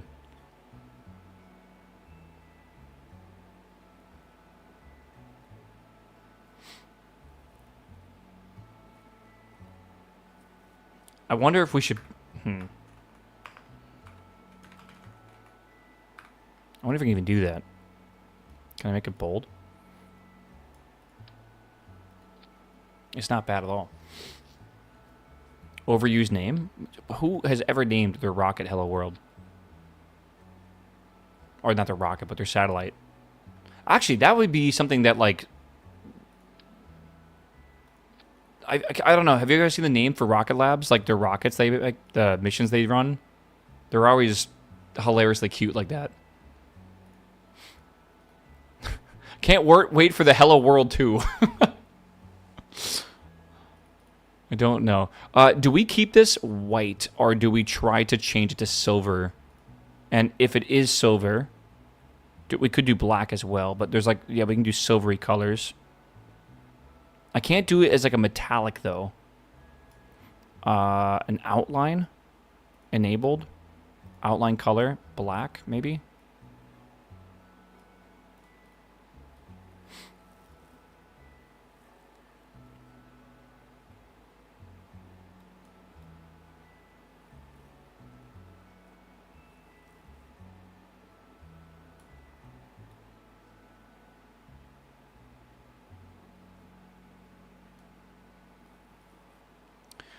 Call Final Rev 1. I have a project I was working on, and I actually did that, where I made like a render.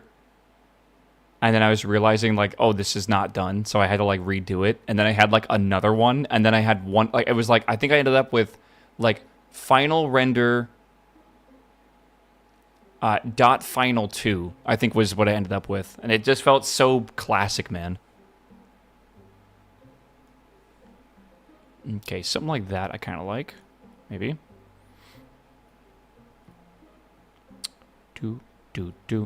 Depth? What does that mean? Oh, I understand. Opacity? Okay, scale, cutoff. Oh, leave that there. Okay. Right. We can put other stickers on this if we need to. This is a semiotic. What does that even mean? For unfortunate mishaps with confusing signage. Is that normal? What's that for? Surface? Is there different ones of these? Scale. Severe danger. Danger. Hazard. Warning. Bulkhead. Hatch. Pressurized hatch. Doorway. Do not obstruct. What is that? I can't even see it. It's so tiny. Okay. Airlock. Check all seals. Breathing apparatus required. Oxygen-rich environment. Heavy robotics work. Radiation. It's kind of cool. Annihilation? Is that like, you know, don't be in the fucking explosion chamber or some shit when the engine's activated? High voltage. Explosive bolts. Strong EM fields. Mind step. Class 1 flammable hazard. Class 2 solids. Magnetic field. Electric field. Pressurized fuel. That is a thing in here. What is that again? Pressurized coolant. Cryogenic liquid. Radioactive. Ionized gas. And antimatter? Hello?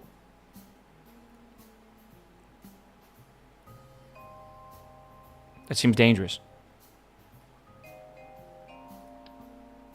This thing seems huge, by the way. You can also get a list if you click by select subtype. Oh, okay. Gotcha. Damn, that's huge. Oh, God. What do I do? How do I get rid of this? Okay. Phew. Again, can we just make this tiny?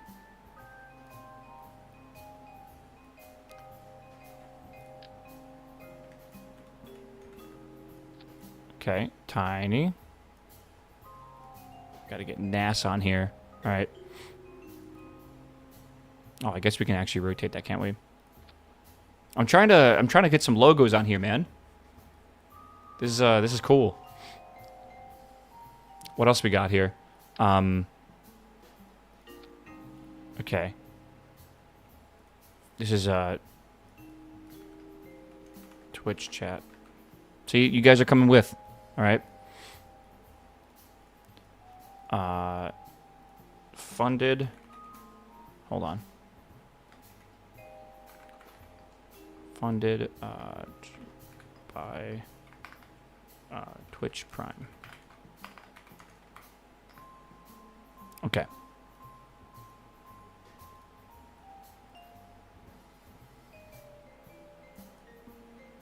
Good, good, good. Okay.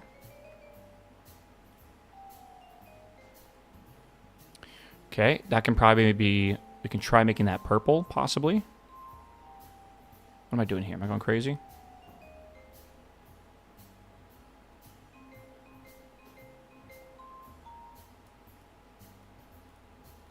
Oh, it's a weird color for this.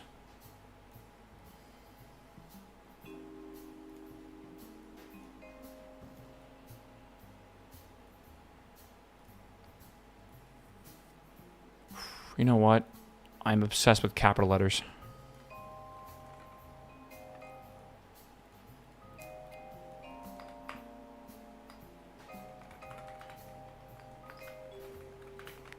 Okay. Put that there. It's a little bit too large. What else do we need? NASA founded by Twitch Prime? No, funded. Funded, brother. I don't have a Twitch logo. Actually, I might, now I think about it. I just might. Depends on if I brought over my flags. I did. Meow. Meow. Meow. Okay. Yeah. So maybe we don't actually need this. Maybe. Yeah, Rye, I think so. Gun Rye, thank you, my man, for the Prime. See? You guys have a reason to be on here. All right. Okay. I don't know if we need this then. Meow. Meow. Okay. We'll be good. Meow. I'll remove this. I don't think we need it. And then one more thing here as well. Thank you, Tom. Thank you, my dude. Chat. Every Twitch Prime is helping the next this and all the following rockets. All right. Oh, yeah. Okay. We're looking pretty good right now.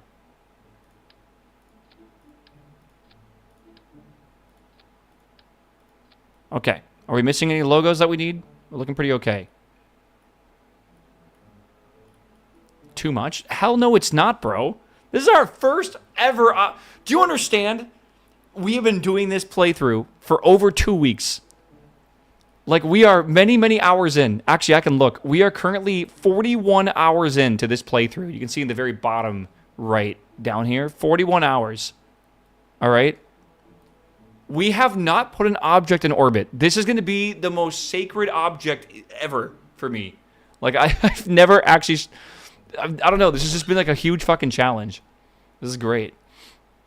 Get your ad can be here. Call 555-0505. Dude, I should sell spots on here forever. This means a lot to me, man. Can I put stuff on here? No, you cannot. Okay. Yeah. Okay. That's okay. We got that there. Constant bombardment of ads. It's not like ads. It's more like the funding, man. This is funded by... First off, this is the company we represent. Definitely somehow related to NASA, right? It's like we're using some American rocket engines. Glorp belongs there. What is wrong with y'all? You guys are no fun. All right. Let's see. I think we are basically good. I think we can save this. Okay, we have a few problems now. One, we need to make an actual a thing that's tall enough. Not tall enough, actually. This is just over the height that would technically be allowed. What we need is a launch complex that can handle 70 or 80 tons or whatever, right? I'm thinking of making a new launch complex. We talked about this on Sunday. I think we need one, all right? I think that'd be a big deal. It also needs to have a 25... This right now is 25.7 meters. It needs to go more than that, I think, right? That's a big deal, too. I'm just thinking right now.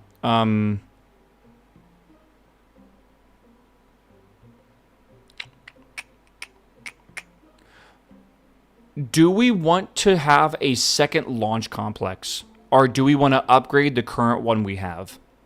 That's the main question.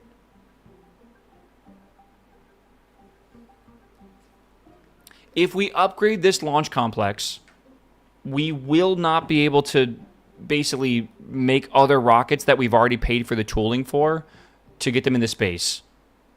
No, not upgrade for now. This is like, if you upgrade, you cannot go back.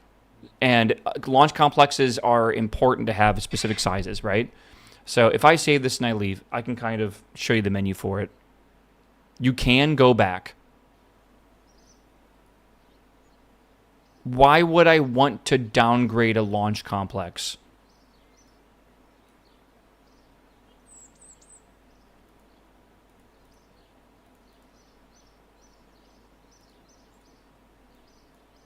Why? Yeah, why would I want to do that? Because they have upgrade caps. What does that mean?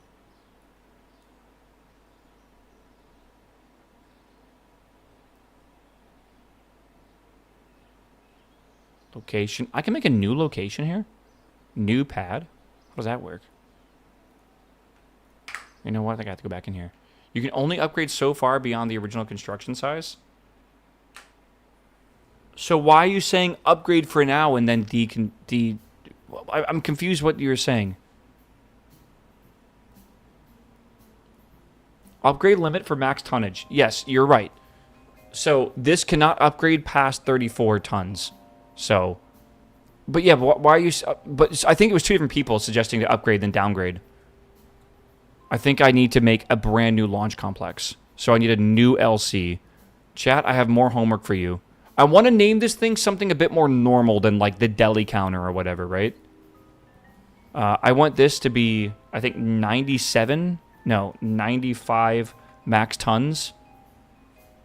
I want this to be, I think, a 6x6 by 30 meter rocket. This right now is 25, so we can make a larger rocket, which is good.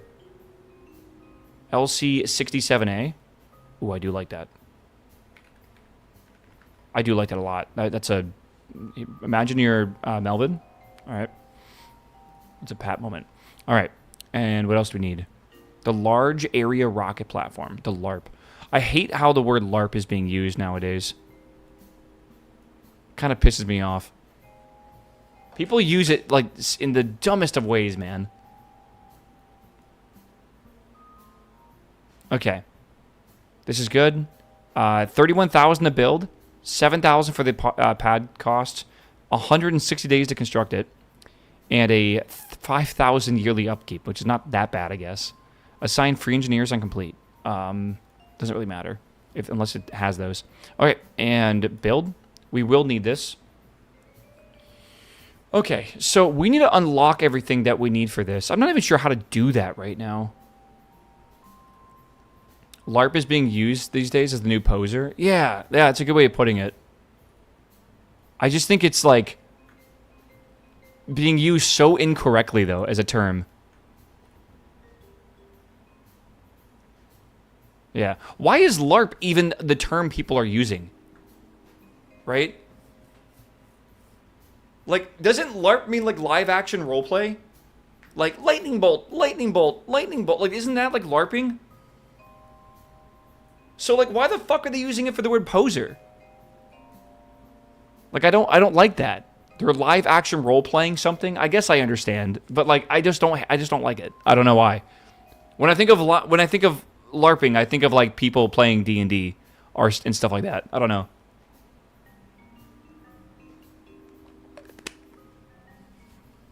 LARPing as a fan of a series when they aren't. Yeah, again, that's being a poser or being a tourist.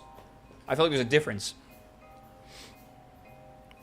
Kind of. I don't know. I get it. You're live action role-playing or something. I don't know. It's just weird. I just fucking hate the terminology. Okay. We are going to have to unlock some technology for this. We currently have a budget of 248. Let's think about how much this would cost to tool everything. It's actually not that bad to tool everything. Is there anything we can get? I don't even think there is any reason to get anything down at all. I think we just send it. Unless there's something I can, like, chill it out with. Fairing stringers. Is that like the... I don't know if it matters.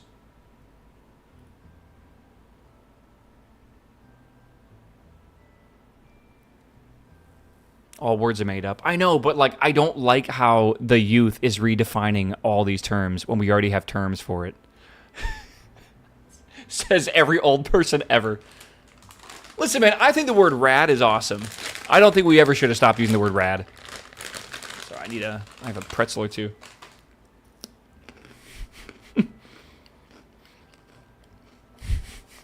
Shakes fist at cloud.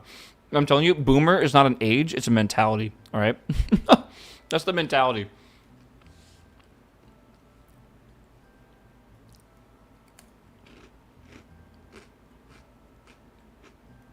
Okay. By the way, 2.5 meter, 1.5 meter. All right. Those are two of our new diameters we're going to start using a lot more often. Is that. And then we can, because these machines are expensive to make. Mm-hmm.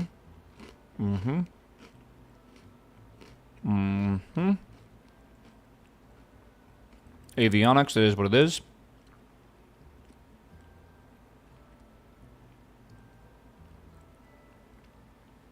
Meow. Okay. Meow. Meow. This is not, yeah, if you take off the decoupler, it's way cheaper.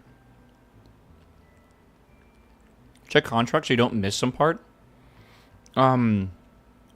Let me tool this first. I mean, I'm telling you, I think it's totally fine. This thing is going to take 300 days to integrate, but if we tool it, it'll only take 100 days. I might just time accelerate 100 days. That's fucking awesome. Yeah, we're going to tool this. Tool all. Okay. The tooling for all untooled parts will be 45,000. Do you want to spend that? Yes. Okay. We have 200,000 unlock credits left.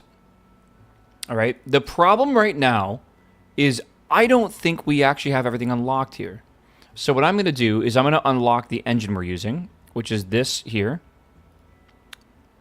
I need to buy this. How do I do that? Engine. I need to purchase the 108D, 108AD for 150,000. That's the big cost right now. So let's do that. And someone said the 107 should become extremely cheap. Yeah, look at that. The 107 is now only 10 grand. This is going to be used eventually in a radial engine. Like, eventually, I will basically do this. I'll put these on the side boosters, and we'll make, like, a real R7. But we don't need that yet because we're not lifting that much force. We still need $10,000 to unlock something.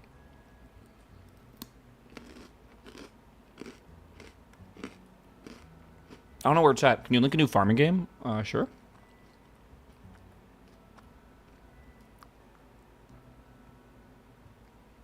Roller time is good.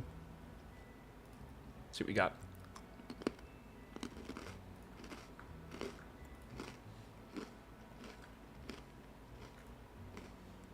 All right. What's this? No, you can. Anyone can link Steam.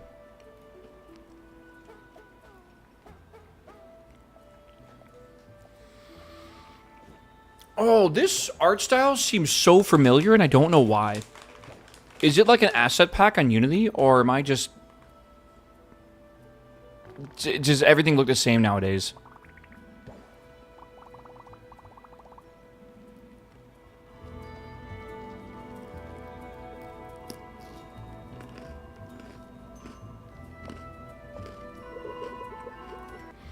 No, I'm not joking, bro. Stuff like this, if you go to itch.io, and on itch, you go to too many 400's on my side, right? What the hell? I haven't gotten a 429 error, like, ever. If you go here, and you go to, like, game assets, right? You can see a bunch of stuff here, like sprites, stuff like that. And I want to find sprites for, like, items or whatever, right? You can go to some of these that are popular, and let's just look at, I don't know. Here, let's look at this one, right? And inside this, and there's not a lot of pictures here. It's name your own price, so it could be free if you want it. You can just buy, like, you know, all these things you could use for in-game.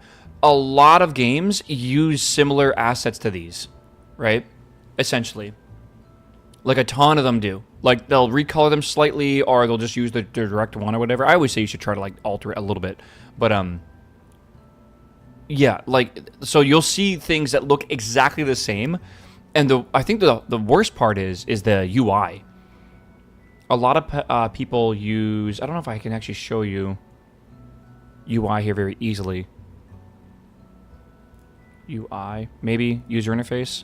There's, like, selection bars, and this one's really cute, right? You got all these buttons and stuff you can use and stuff like that, right? They're all basically tile packs, right? You have, like, these modern UIs. You'll see these all the times in games, like, all the time. So it feels familiar, probably because it is. This looks cute, though, I'm not gonna lie. Forge Wizard. Alright. AI is still bad at pixel art. There's a new AI model I saw that actually makes pixel-perfect pixel art. What you're talking about is the general AI. They don't do pixel art. But, yeah, someone made a model that actually can do, like, the actual pixels perfectly. Because it does it in a more, like, practical method. Instead of just, like, being close enough, right? Alright.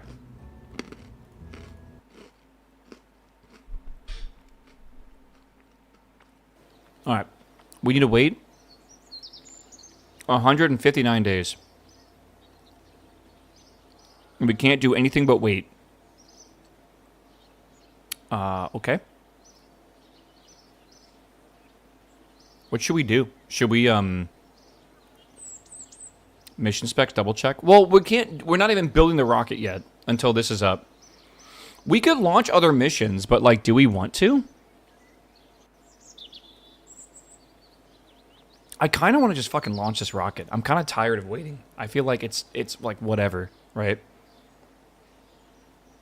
I think we could use a little bit of money anyways, right? Because we don't really have a ton of it.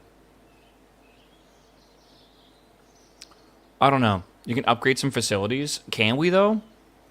I can't upgrade, like, anything currently. I could upgrade maybe the... I mean, that's going to cost me more money than I even have. Unless that comes out of my budget. I don't know what kind of budget that comes out of. Does that come out of my budget for funding? Or is it my actual wallet over here? Hear me out. I think something they should do for this mod pack... Controversial. Get rid of the funding shit. The 52,903 unlock credits, why is that even a thing? There should be one money in the entire mod pack, and it should just be whatever number is here. You spend that on buildings, on hiring people, you spend it on unlocking parts and everything. I don't get why we have a separate currency for unlocking and tooling when they could just incorporate everything into one currency. Right? It's just so weird how they have two of them, I feel. And it's also, like, very confusing at times if you even have enough money to do something. And, like, for example, salary, it comes out of your wallet, but only salary for staff members you have. The salary for, like, the construction of a new launch pad comes out of the unlock credits. Rockets... come out of your cash, right? But then the parts that you unlock come out of the unlock credits. But tooling also comes out of unlock credits, even though it's an immediate thing you buy. I don't know. It's a non-issue? No, it is an issue. It's confusing as fuck, bro. I'm sorry. It doesn't make any sense to me why it's in two different parts like this. Can someone explain tooling? I am buying a machine that can make 2.5 meter tubing. I have purchased tooling for that tubing. Now I can produce it for cheaper rather than buying it from a manufacturer that just makes it like 2.5 meter tubing. Does that make sense? It's expensive up front, but it makes it cheap later on. All right. I'm just making sure I want to do this because it's going to be a big... Oh, no, I kind of want to hire some more people.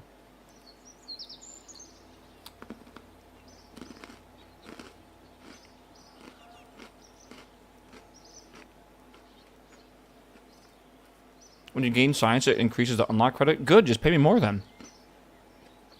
Right? How hard can that be?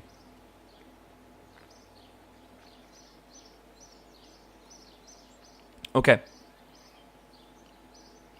250 researchers. I'm going to hire, I think,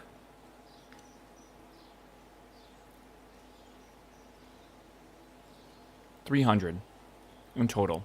I hope that's not a terrible idea. I might need to lay some off later on. 153 currently is the budget. I can't even really F5. It doesn't even really matter. All right, fuck it. I think we just send it, man. 160 days. It shouldn't take a super long time, but we kind of need to do this. So, I should be launching other rockets, but whatever, man. Okay. Cool.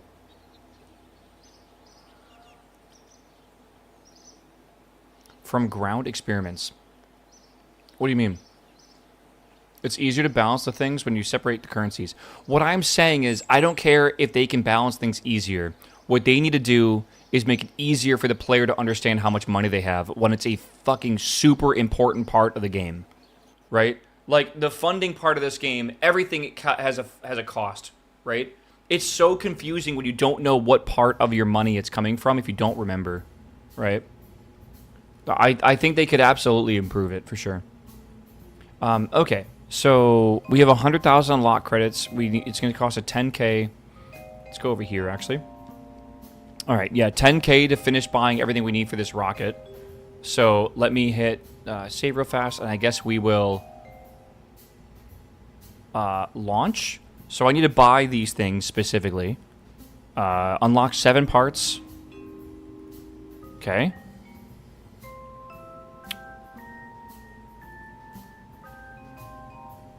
What's wrong with this? It should be fine, right?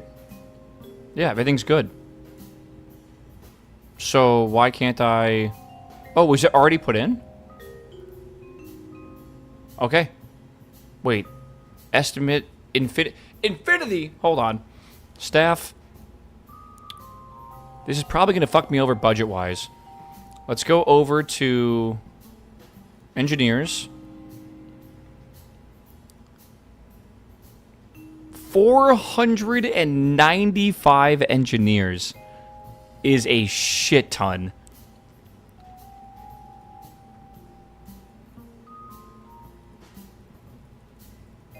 Okay. All right. 120 days with this many people. I'm a little worried about the salaries right now. Let me double check the budget here, if I can. We're currently at a plus 230 daily value. I could hire more if we need. Maybe we're okay waiting 120 days. Again, if we wait a little bit, right, I'll just, I'll close this and I'll save and I'll exit. If we wait a little bit, we could technically get some new science and put it on there, which would be kind of cool. And we could also modify it too, right, if we need to. 41 days. 41 days, and we will unlock this, which is going to be the basic solar panels, and then we'll get some communication contract satellite bus. I guess if you need a... this might be for a contract. I don't know. It just said contract, so you think that'd be important. Okay. Cool. And then we have a tiny solar panel, and then solar panel text from 1956, which is very bad, and researcher efficiency upgrade by 5%.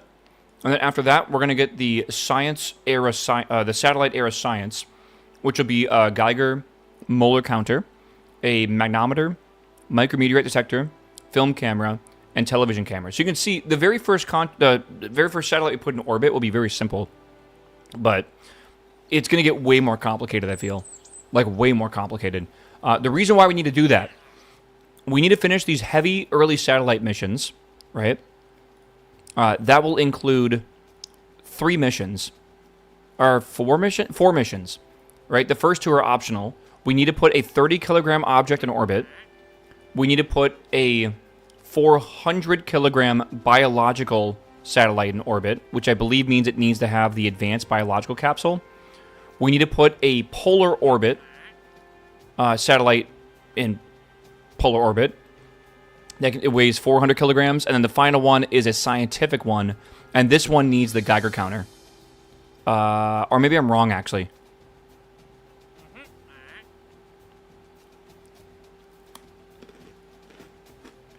This one does. Yeah. Yeah. So cosmic ray science with Geiger counter. And the Centillion counter. Whatever that's at. Oh, I see. Okay.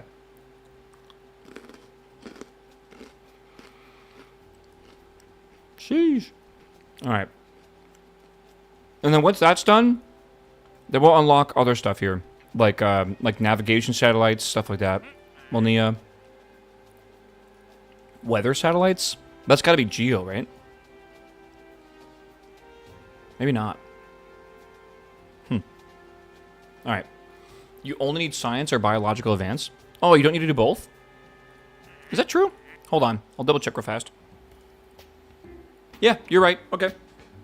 So, we got to complete the first satellite, the first scientific satellite, and then we can do either biological or polar, right? So we get to choose which one.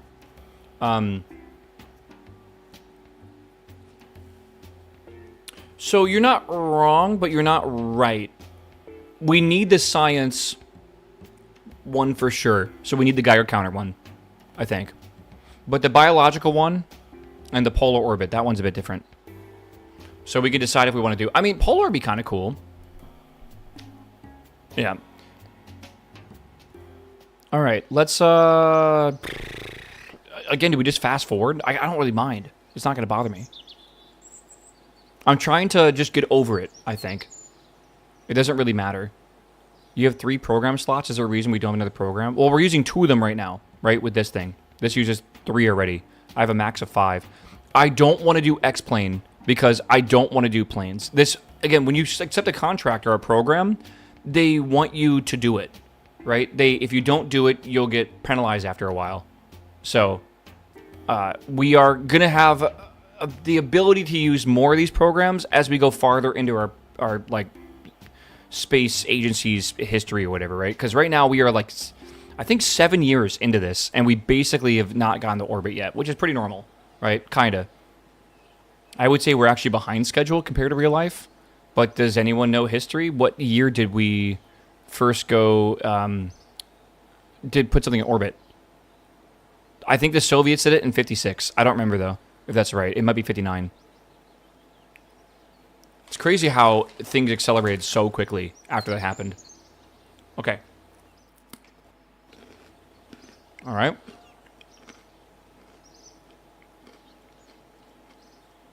I've heard the X-Plane program is awful and not to do it. Sputnik was 57. Okay. We'll make it in 57 as long as nothing goes wrong on this.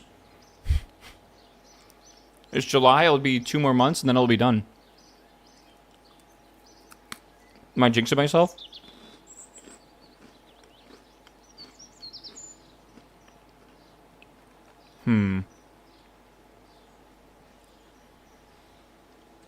US Explorer 1 was 58? Yeah. Explorer, though, came after Sputnik. What are you eating? I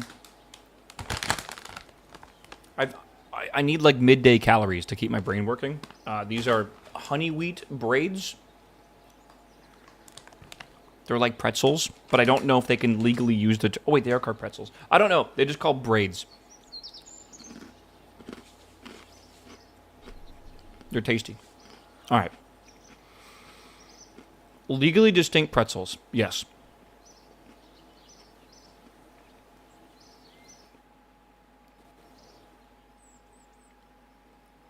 All right. Chat, are you ready? Roll out. It is September 29th, 1957. What day? It was October 4th. So we beat them, right? Because of, like, months? Right? We beat them by, like, a little bit. Wait, did we beat them by, like, 5 days? Oh, my God. If that's true, that's crazy. All right. Let's accept this mission contract. And before I do anything, we need to just go through a bunch of other stuff here. Okay. I have not checked if the final satellite is 30 kilograms. I don't see how it couldn't be. Like 1,000% it is, right? Like 1,000% it has to be. Like the engine has to be more than that. God, I hope. We'll go double check it. So, uncrewed, new vessel, satellite needs to be 30 kilograms. Active orbit has to have a minimum height of 150 kilometers. When we tested it, it was 200. Destination needs to be around Earth. It needs to be in an actual orbit compared to, according to KSP. And it needs to be in a stable orbit for 2 minutes. This is doable, and I think it's all perfect. I'm going to very quickly just check the mass of our satellite. I really hope we do not RUD this, because it would suck if we did. All right, to calculate this, I'm going to look at the engineering stats down here. And this needs to say, what, 0.03? This is 500 kilograms. We're halfway to the fucking 1,000 kilogram thing, bro. That's crazy. Do you have any experiments? No, and it won't matter. We don't need them, nor do I want to use them. This is like literally all we care about. This is fueled. Ooh.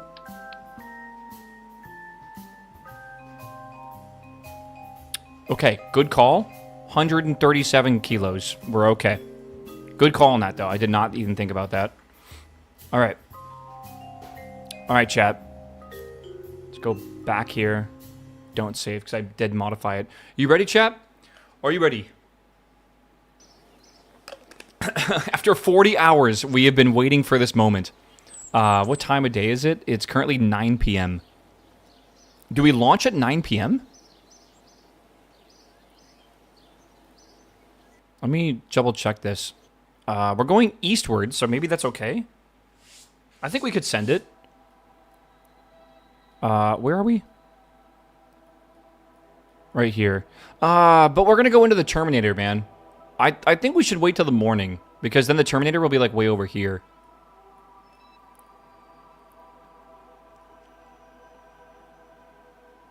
Yeah. All right. We'll scrub till tomorrow morning, and then we'll send it at noon for panels. We actually don't have solar panels on this because we unlocked them a bit late. Solar panels won't matter for this. It won't. They're so bad that they each produce like 4 watts of power, and I need like 50 watts of power to even keep my satellite charged. So we'll just drain our power, and that's it. Then it becomes a defunct satellite and stays up there forever, right? So let's warp to sunrise. It is now September 30th, 1957. The sun rises on a beautiful day. Oh, chat, here we go. I spent way too much time on this rocket, man. Oh, way too much time. Let's go ahead and get rid of this. I'm going to trust myself that I did everything correctly. Yeah, the first satellite of hopefully many satellites. All right, if I type in runorbit.ks, it should work. Unless we have some sort of failure from an engine, which, again, it was doing that weird thing where it flipped over, and I never really fixed that, but, like, that only happened twice ever. It should be okay. I believe. All right? Chat, this rocket is 42 hours of work. 41.2 hours of work, and it's either about to be 41.2 hours worth of dopamine or a cortisol. All right, check the contract menu. Thank you. Okay, orbit above 150, 2 minutes. Sounds good to me. All right, here we go. Here we go. Run orbit.ks.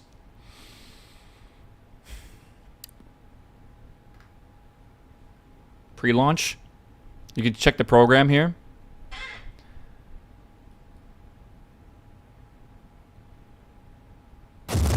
Ignition. Release. It's supposed to be slow. Again, I'm not touching anything. This will go to orbit without me doing anything. Roll program. Azimuth is lined up with the horizon, so now we just have to pitch over. From 300 to 1,000 meters, it should be doing its... Oh, sorry, from 500 to 1,000, it should be doing the pitch program. Now we're in the gravity turn ascent phase. This gravity turn ascent phase will basically continue for this entire burn.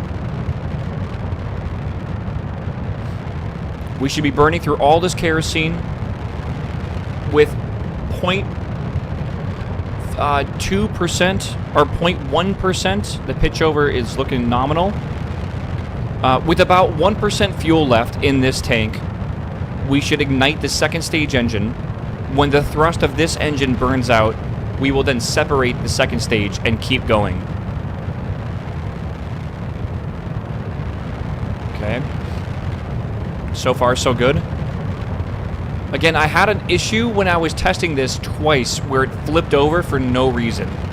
Surely it was atmospheric drag, but like... it was probably not a big problem. Probably.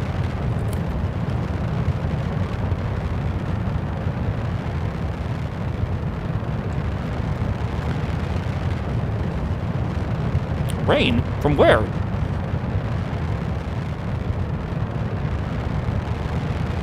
Why is it rain?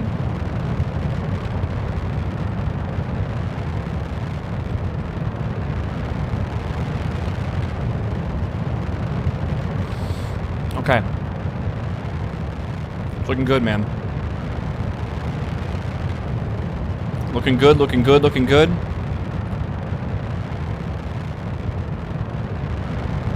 Looking for fuel left. And the sun is up in the morning right now, so we're going to be heading towards the horizon.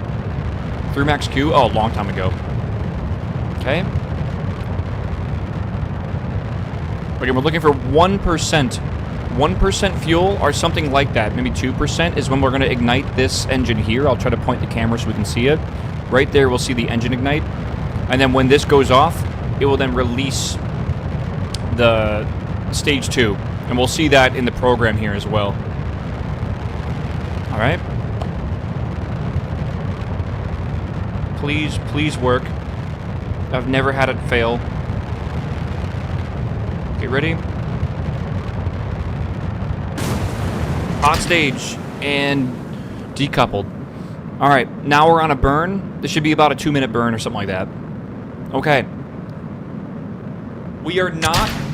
Oh my God. Fairing, yeah, 10 seconds after that, the fairing comes off. That's what I programmed in there. Okay. Holy sh... I am nervous, bro. Okay. So far, everything's working perfectly. I don't know how. I should not jinx this. We still have one more booster stage, or one more engine stage here. Alright, this stage will burn until it's out of fuel. When it's out of fuel, it's literally going to coast until 50 seconds before it reaches the peak. At 50 seconds, it's going to turn on the RCS engines and start rotating clockwise, anti-clockwise to induce a spin for stabilization of the non-gimbaled stage, which has the satellite.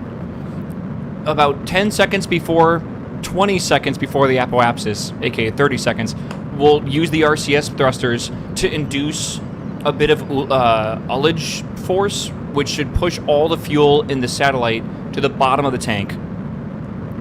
Then 20 seconds before the node, the apoapsis, we will decouple and then ignite the engine. That's a 40-second burn, so half before, half after, and that should put us in an orbit. Should. If everything goes perfectly. There's only really one more big thing that needs to happen, and this engine needs to successfully ignite. And it can technically fail. But it's got like a 96% chance of igniting. So, we'll see. This will be burning out soon, and then we'll see the stage 2 burn continued, go to a stage 2 coast, I believe.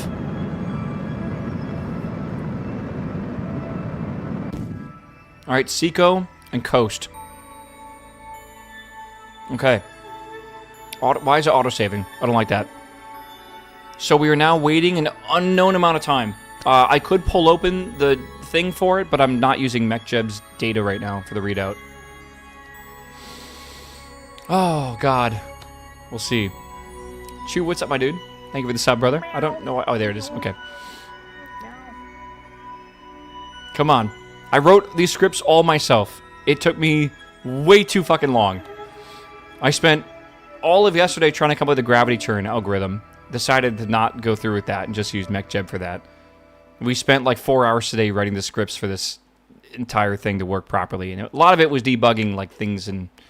Like, we just didn't know... Oh, there it goes. Okay. There is the... Okay. So now we are inducing a spin in this thing, which is required just so it has a bit of spin stabilization.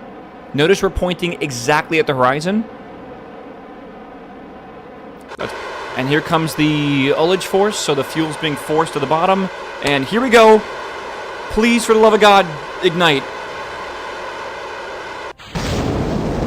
Yes! Yes! Okay. Okay. It should be good, unless it burns out early, which it pretty much never does. It's got like a 99.8% chance to basically make it through this.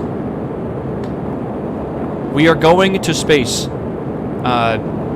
I don't have the periapsis being shown right now, but eventually that apoapsis should become like 2 million.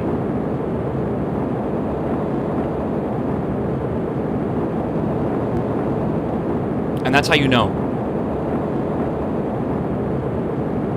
Here we go. We're in orbit. We're in orbit. Chat! We have done it. We have done it. We need to be in orbit for 2 minutes. Oh my fucking clouds. Dude, that's so cool. Yeah. That's so cool. Oh my god, that is so satisfying. That is one of the most satisfying things I've ever done in KSP. And it literally is putting 100 kilograms in the orbit. How did we do this in real life? I have no idea. That is crazy. In the 50s, man. All right, I'm sending my... Yeah, I'll send my resume to NASA. Hell yeah. Oh my gosh, dude. I love all the logos and stuff on the rocket. That's so cool. Yeah. Oh my gosh. Yeah, so this thing will eventually become defunct, by the way, because we don't have proper solar panels. It will... Eventually, we have 215 kilojoules of energy right now. It doesn't need much, but it is currently just vibing right now. 47 seconds, and then this will be an achieved mission, and then we're done. Oh, yeah.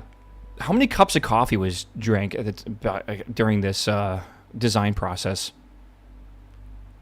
Like at least 6, I think. 40? It wasn't that many. Dude, we are good. Ah, this is fun, dude. This is so cool. All right, 20 seconds left.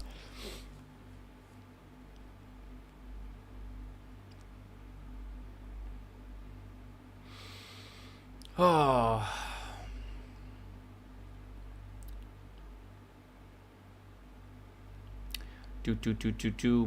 Yeah, it's the 50s, but satellites look like a far future dystopian ads from space. Yeah, dude. Listen, this is my space program. All right, there we go, chat. 30 kilogram satellite in orbit.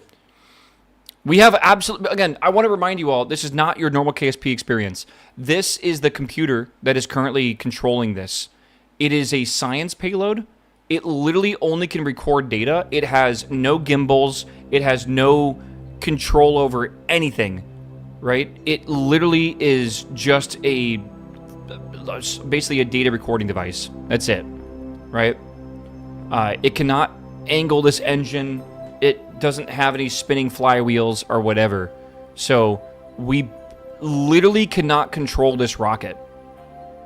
So we got to use the oldest trick in the book, which is spin stabilization, which is why we're spinning here. Also, it just looks cool spinning too, I'll be real with you. Do we have a mod to maintain the rotation? So after 20 years, when we switch back to first satellite, it'll be spinning.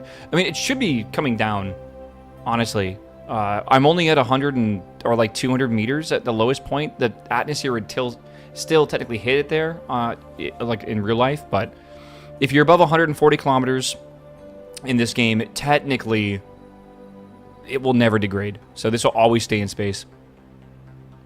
We are going to make a lot of trash in space. We're going to have to be careful. I think that's the best way to put it. We're going to have to be careful. Like, we shouldn't be putting stuff like boosters if we can help it. We shouldn't be putting fairings in orbit. We should try to do that on, like, suborbital trajectory. Chat, artificial satellite orbits Earth. Holy moly. We beat the Soviets by 5 days, I think. It is currently September 30th, 1957. The first satellite to orbit the Earth was Sputnik, launched by the USSR on the 4th of October, 1957. Yeah, that's wild. How do they get that photo into the paper? It's an artistic rendition of it. All right. The Soviets took the picture. Oh, man. Okay. Holy moly, dude. Okay, continue. And we earned, if you go to the program, we now have 30 kilograms complete. Okay. Whew. So what's the next thing, man? Honestly, now we just have to get other satellites into space. How challenging can that be, right? I think it's going to be very challenging.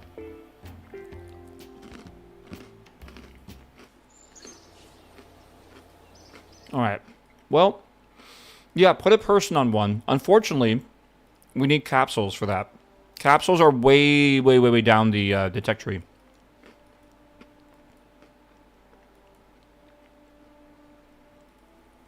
All right, what do we want to do? We have 13 research. We need research. We need to focus 100% on getting scientific data from space, for sure. I am a little worried about power, right? Do we need to design like maybe a new satellite to go in this thing?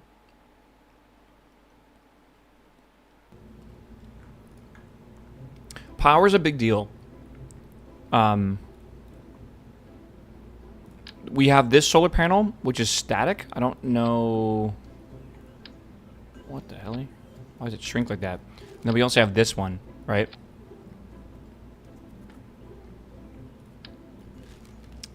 Yeah, it could do a lunar impactor.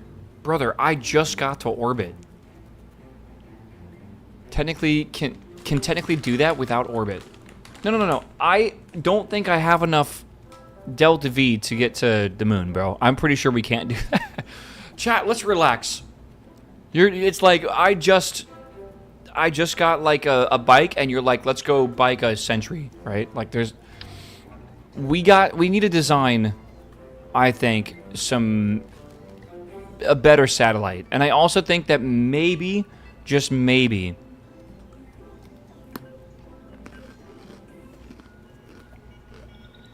we redesign the upper stage. Maybe. Bottom stage I'm happy with. This stage, maybe. What does bike a Century mean? 100 miles or 100 kilometers, depending on where you live.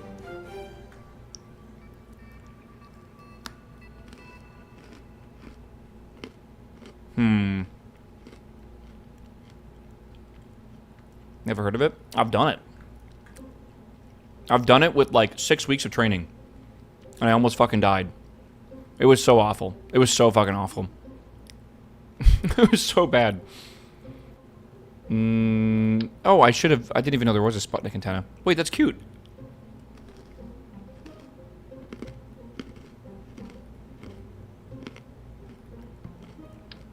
Man, I should have put these on. Do these like extend or something? I'm a little confused. I don't think so. Do we get little whiskers? Okay, I'm gonna, we'll save this again, right, or whatever. Let me make a new, let me just try to design a satellite, right? I think we want to... 45,000 to unlock an ISO grid is crazy. I want something light, and I think balloon is said to be super light, right?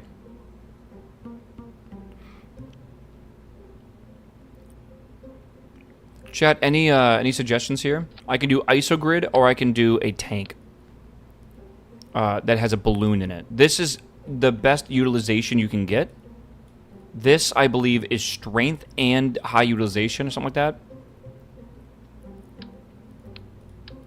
I don't actually know.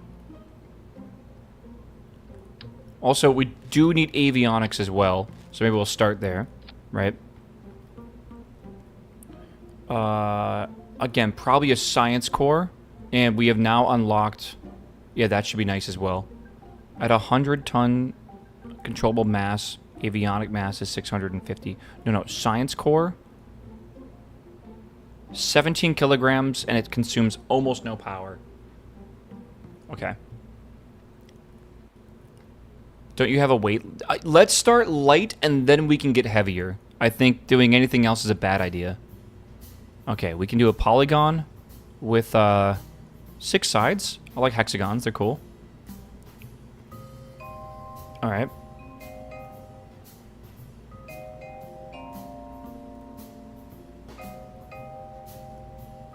Okay, we can do something like this. This is the bus. This is what we want to basically apply it to. Does it have a bladder in it? This is just the avionics. That's it. So we want to change the size of this. I got to figure out how large we want to make it. I think that's the smallest we can make it. Okay.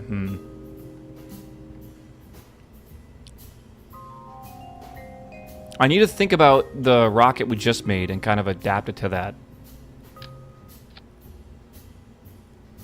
I think 300 is nice. I'm not even sure if that's right.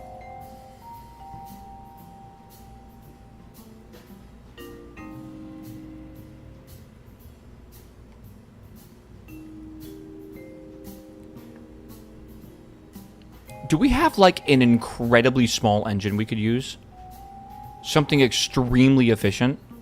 Maybe even just nitrogen's the way to go, but I kind of doubt it. Right? We used the Aerobee before, but, like, look at the size of this, right? It's huge.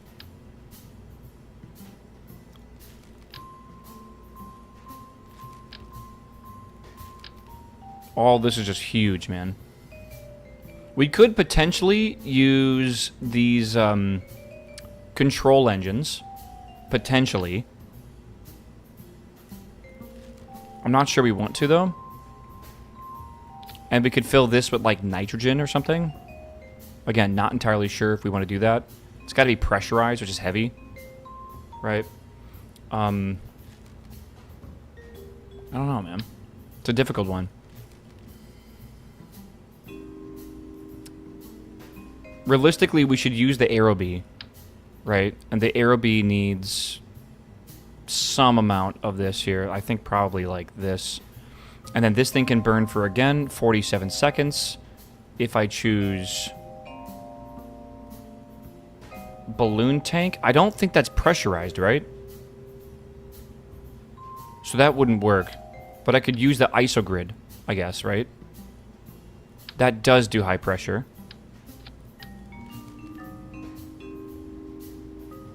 I think. Yeah. It's only if this is selected correctly. So now this will burn for approximately a little bit longer. 52 seconds. Right, and we got to look at delta V stats here, which is really annoying. Alright, which means we have to put this in the correct... what am I even looking at here? Why is that not show? Oh, it needs a fucking... Wait. Yeah, why is that not showing delta V? What? Huh? Why does that not show delta V? Engine? High pressure tank?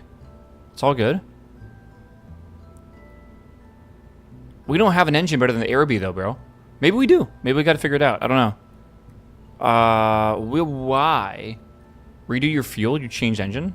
Oh. Thank you. Thank you. All right, so this needs to burn for about a minute.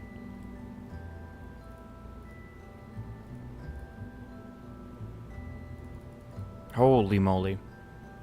Yeah, this would be the size of it. About a minute. Let's see if I can make this larger. Again, I don't like this. I think this is weird. I mean, we could separate this from the thing, but, like, why do we need to? I almost don't see a reason to.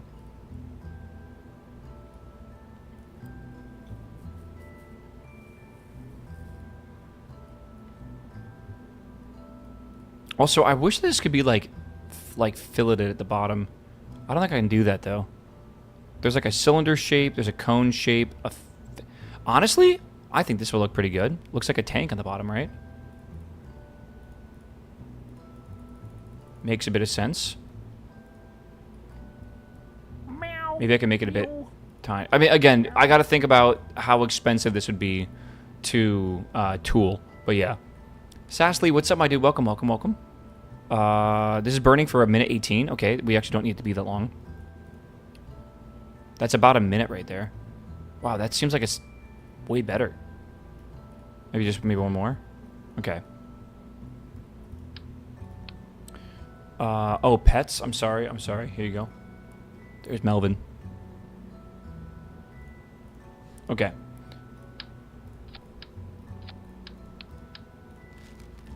I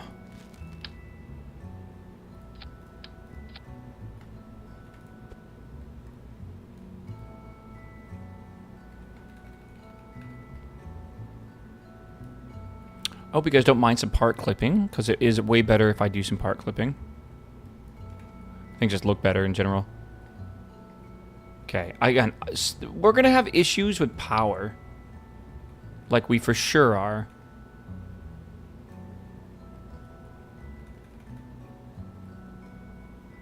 And, like, I can't do much here.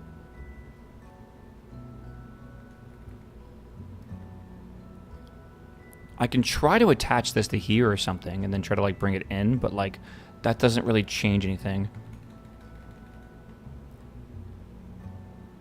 All right, we can make, like, a CubeSat.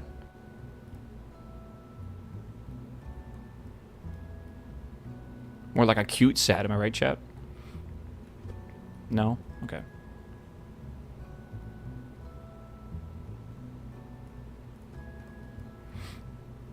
Again, these things currently are... How much power? They will generate 81 watts of power. These do 3. Yo, 81's not bad, actually. That is not bad.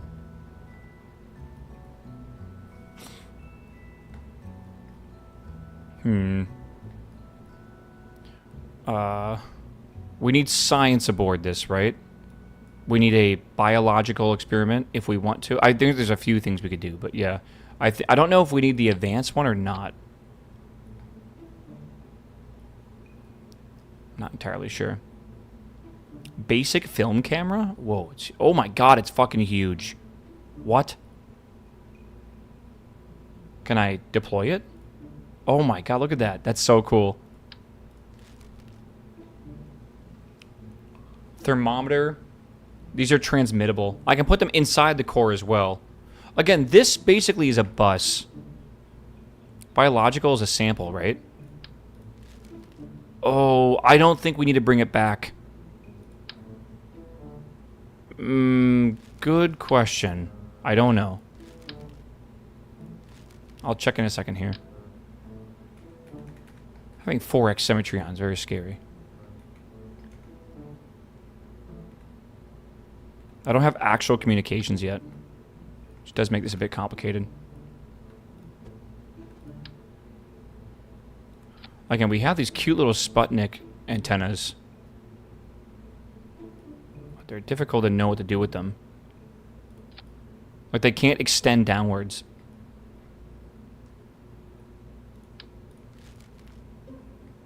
That camera has a tiny decoupler for the film capsule. That's why it's so big.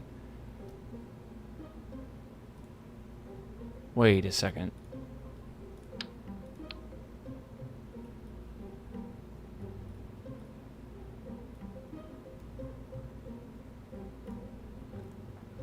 Wait, how's that work?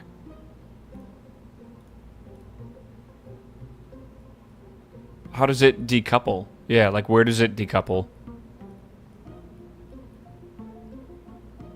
And like, can it just like eject it? I think it needs to be in a suborbital trajectory, doesn't it? That, because like no way it's going to be able to eject it like, or slow it down enough. There's no way.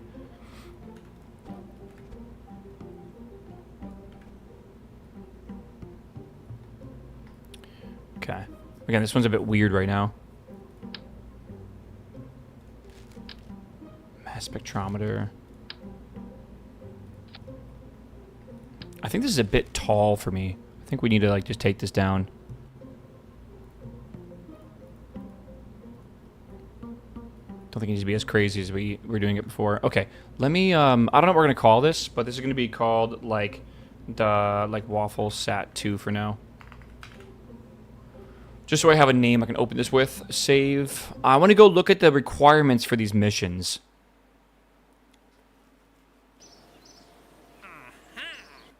So for these missions, we are going to have 2 options right now.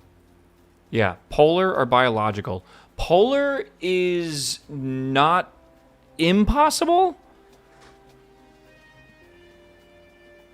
It needs to be basically 400 kilograms, and it needs to go basically straight north.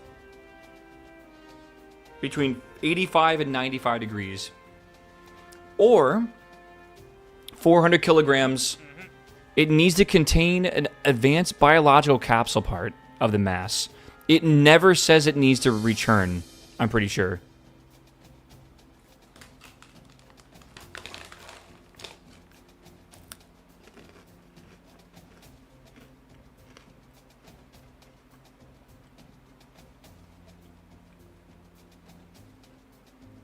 $400 kilograms is an issue, I agree.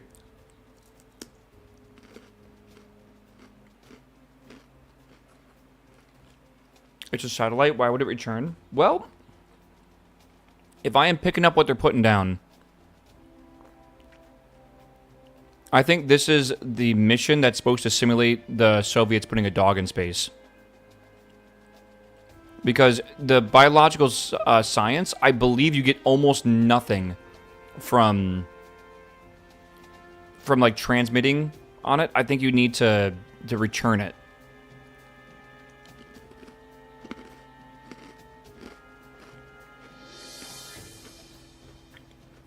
I think so. Okay.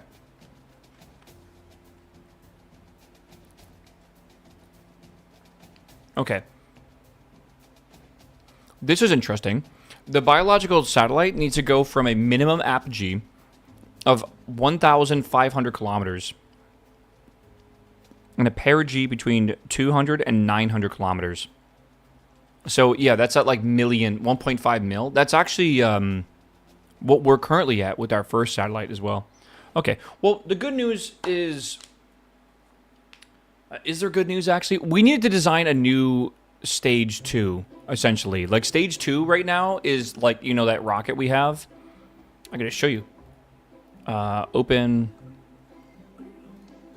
Yeah, this up here is stage 2. We need to design a new stage 2. Like, we can use the same thing, but I think we need to make this lighter. So maybe use, like, isogrid. And we need to design this to make it larger as well. If you look at the actual R7 rocket, right? Like the real... Let me find a picture of it real quick. USSR R7 rocket. Give me a second. Yeah. So if you look at this right here, right? You'll see that, like, the stage 2, upper stage, is pretty much the same size as mine. But mine is tiny for this first launch. I could do it differently where I basically, from this stage here, you can basically see that's like stage 1 down here with all these. This upper stage can be redesigned, right? Which was the whole point of building this, by the way. The whole point was, let's put different tops on this thing, and we can keep the booster the same, right? Which is good, I think. So let me again open up the WaffleSat. So, but we got to start with the payload first, right? This needs to be 400 kilograms. It needs to have an advanced biological capsule. It did say advanced, right? I'm pretty sure it did.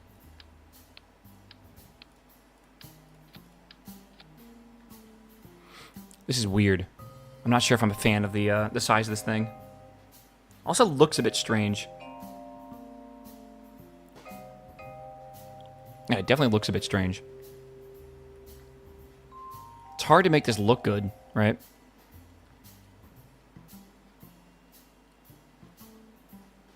We need those side boosters. Not yet, but yeah, I think soon we'll make them. Maybe we make this a circle? I don't really know. Hide it with solar panels? Well, I think you need to, like, open it up. Dude, it's like we're capturing the astrophage or something.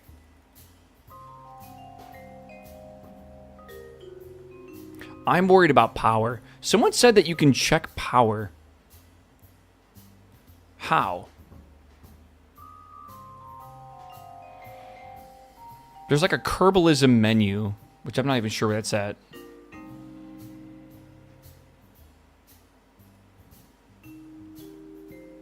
Which one's Kerbalism? I have no idea. Bottom right.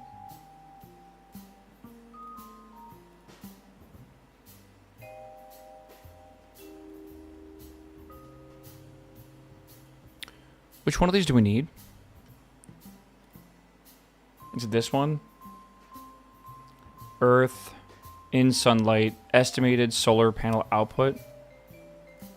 Okay. So in the shadow, it can last 37 days. In the sunlight, it's perpetual. Okay. All right. I mean, that's nice, right? It's behind my camera, but that's what it's saying.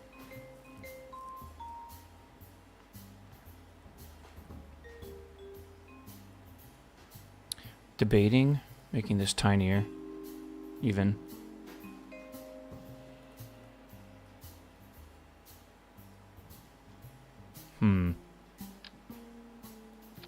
We would need to bring other experiments. We could put those experiments inside of this avionics package. We might want to run the science as well. But yeah, there's a way to do this. It is kind of complicated. Configure experiments. So we could do a barometer,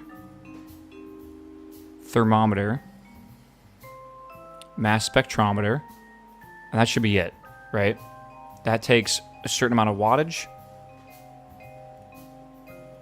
How do I get rid of this? Okay, get rid of that.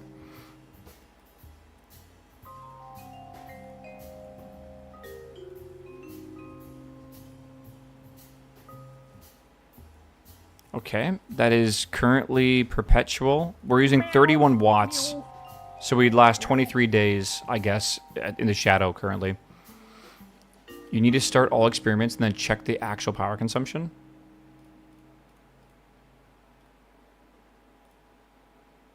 Okay, it is, woo. Okay, we are producing 40 watts of power. With the science on, it's 55 watts of consumption. So, we wouldn't have enough power to actually run this. We could try to put 2 more solar panels here, maybe, like this. Maybe we try to, like, move this differently.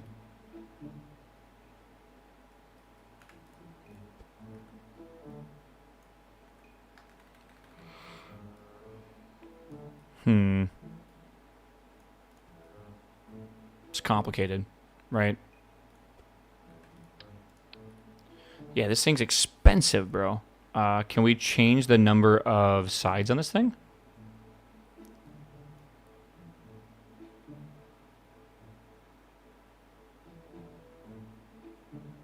Maybe we do 8 here.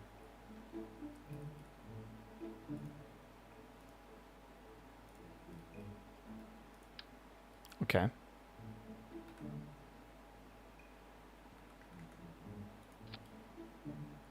I don't know. We might even need the next solar tech to really be usable. This right now is showing 79.7 watts produced and 55.1 consumed. And that is estimated, by the way, over the whole thing. I could even put one more in the back here. It is, again, this is a bit sloppy, but like it could work.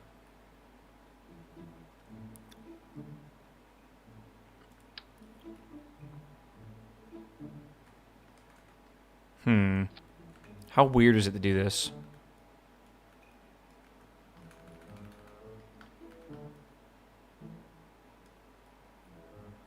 Don't think it looks too bad.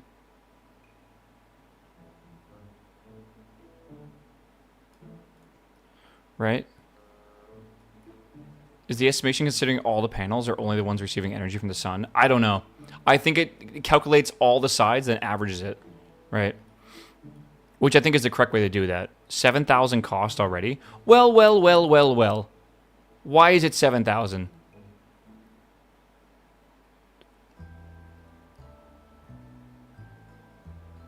Unlock requirement. How much does this cost to buy by, though? Huh?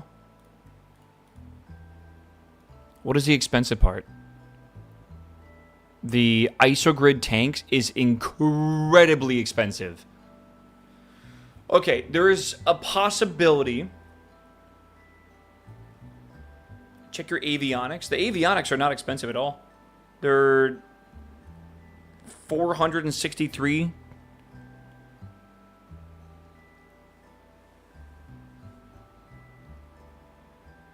What the hell?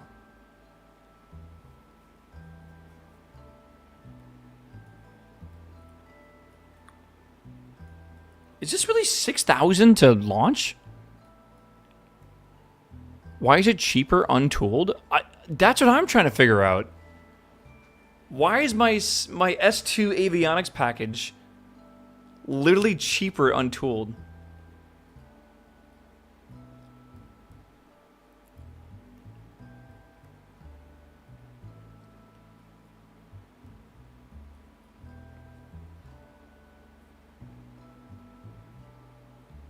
I think it's a bug. Yeah, I think it's a bug, and I don't know why.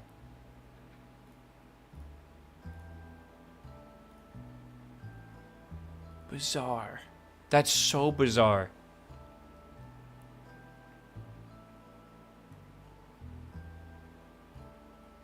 You playing KSP is like therapy to me? Uh-oh. Your therapy session's about to be over. Because I'm about to play some Factorio in like 10 minutes. I think my brain, after 6 hours of this game, needs a little bit of a break. I want to just stare at some conveyor belts for the next hour and just fucking go into like brain mush mode. Sounds great to me. Okay. We have a few really good options here, chat. Okay.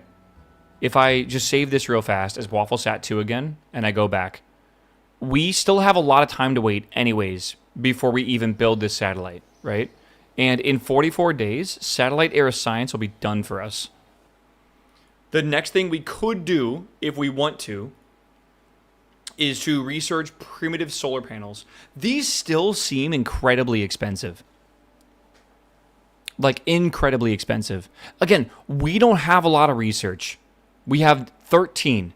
We need to go into space, and we need to get research before that is done. We have a mod, this mod here, that shows us what we can actually research with whatever we're trying to research, right? So, on Earth, pretty much everything is already known landed. So we're looking at flying high in space, flying low in space, and flying high in space. I guess flying high is not in space, sorry. So we can do, for mass spectrometry, we can do all these missions, I believe. What does completed mean? How many times the subject has been retrieved? Oh, okay. So yeah, when you see this number here, that's the remaining science value available for that. This is the advanced one.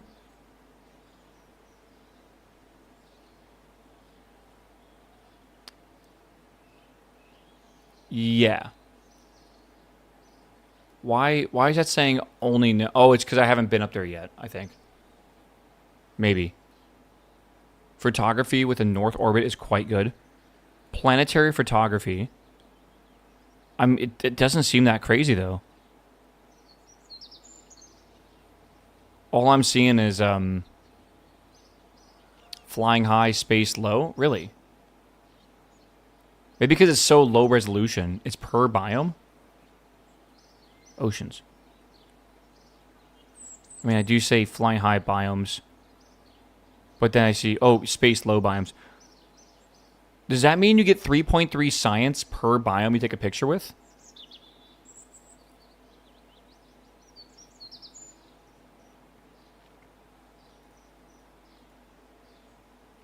I am thinking that we could potentially do a polar orbit and then potentially use that photography unit.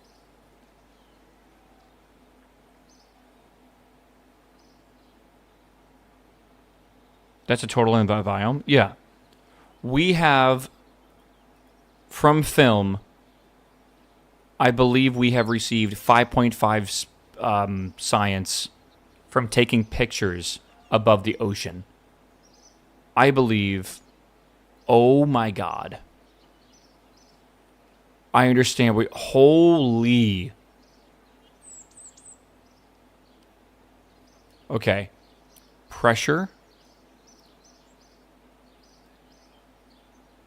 Okay, we got most of these. So there's still space high for pressure. We don't really need that.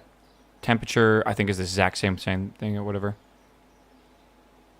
Oh no, there's a lot left. Temperature scan, flying high, we can get it over almost everything. Like all these biomes.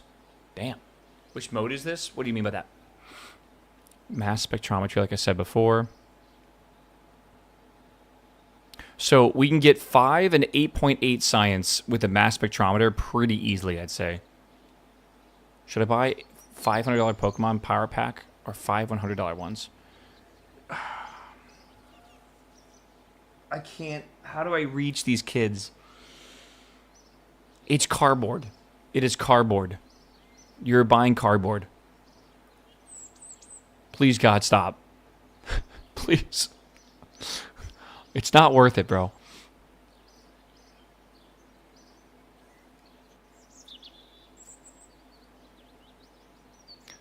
Space flying high would be tough. I can't get there. It's so fucking far, I just can't get there yet. Okay. Biological sample from space high will be really good eventually. Okay. So that is what I think I need to do.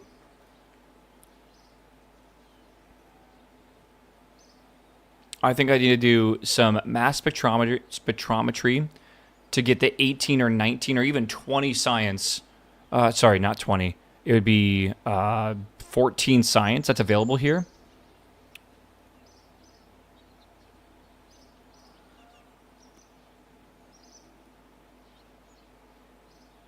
And again, aren't you supposed to return the biological sample?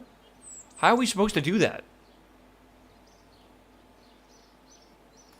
If we actually need to do that, we need a heat shield.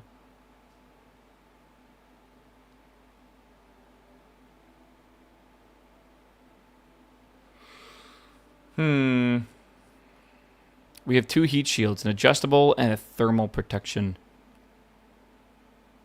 Flying high in Atmo would be hard because that one takes 2 hours to complete for each biome. Oh, I gotcha.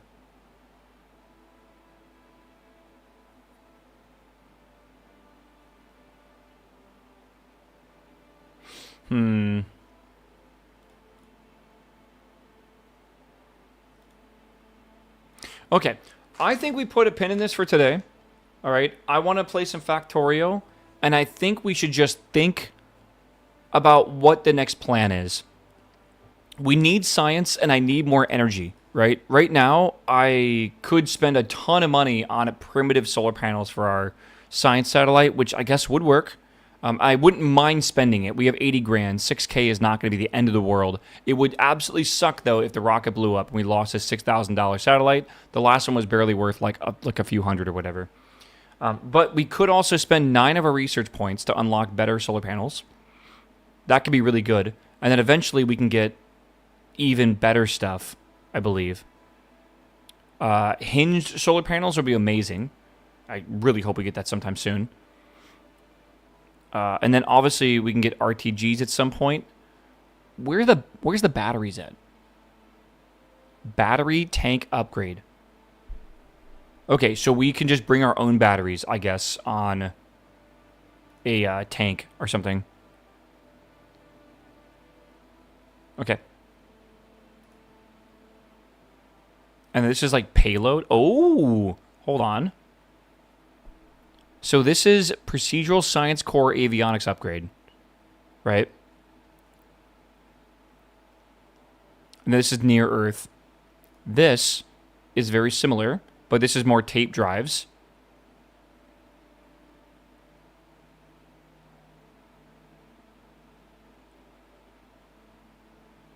Okay, and then this over here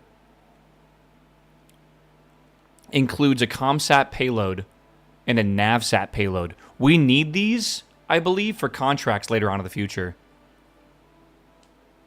You have batteries in the cores, don't you? Yes, but I think if you want to bring more, you can. I think the idea right now is it's so expensive to recharge that you're probably going to want to have like batteries instead of solar panels. Okay.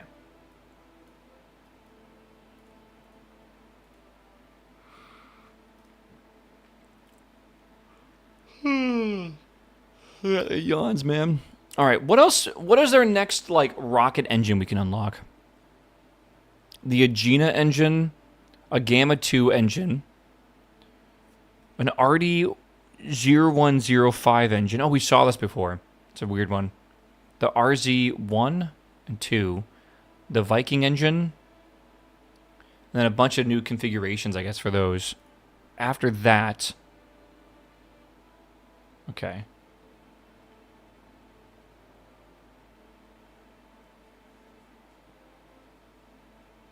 Yeah, I'm not entirely sure.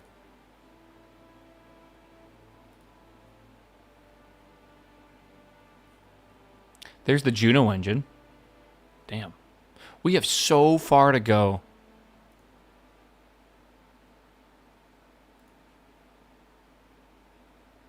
When do we start getting to the good engines? Like, we're still on, like, the AJ10, which is crazy.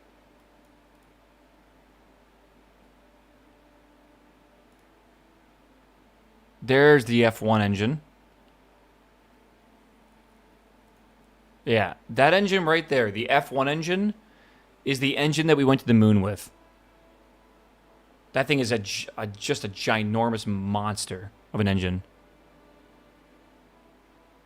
Okay.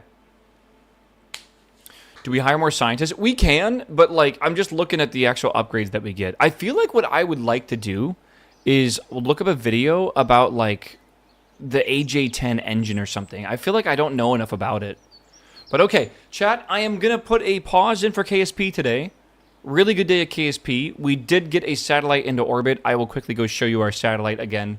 I'm very proud that we are finally able to do this, which makes me super happy. The programming, here's the script that we used for the entire thing, right? Which some of it's some bad code or whatever, but, like, yeah, we technically did everything I wanted to do. We put a satellite in orbit. It's beautiful. It's beautiful, man. I just got here, though. Well, we're not done streaming today. I'm going to play some Factorio, but just know that you missed peak. You should go back and watch it. AJ10's been a workhorse from the 50s up till today. Reminds me of the R7 engines that they used, you know, like the RD 108s and stuff, 107s.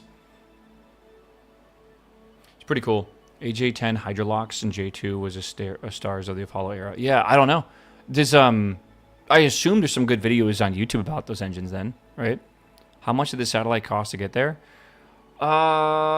In total, I think like $5,000, maybe $2,000. It really wasn't that expensive. Okay, chat, I'm gonna stand up. What time is it? 2 o'clock. I'm gonna stand up, stretch my legs. I'll be right back, all right? I'll see you guys very shortly. Where is my YouTube? All right.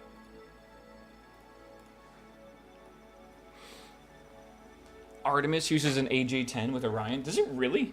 Damn, the AJ10 must be, like, really refined then.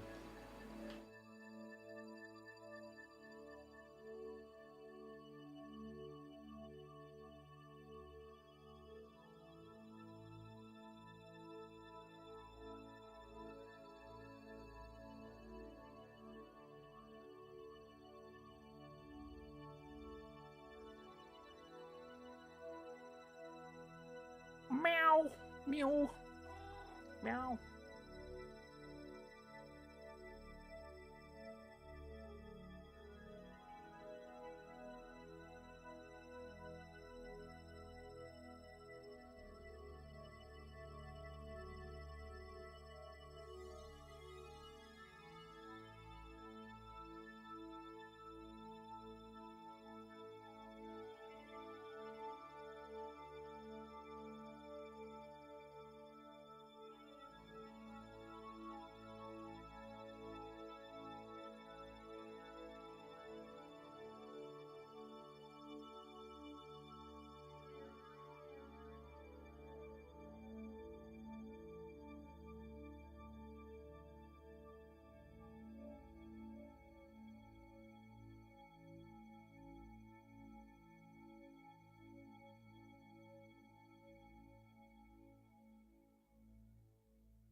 All right, dude.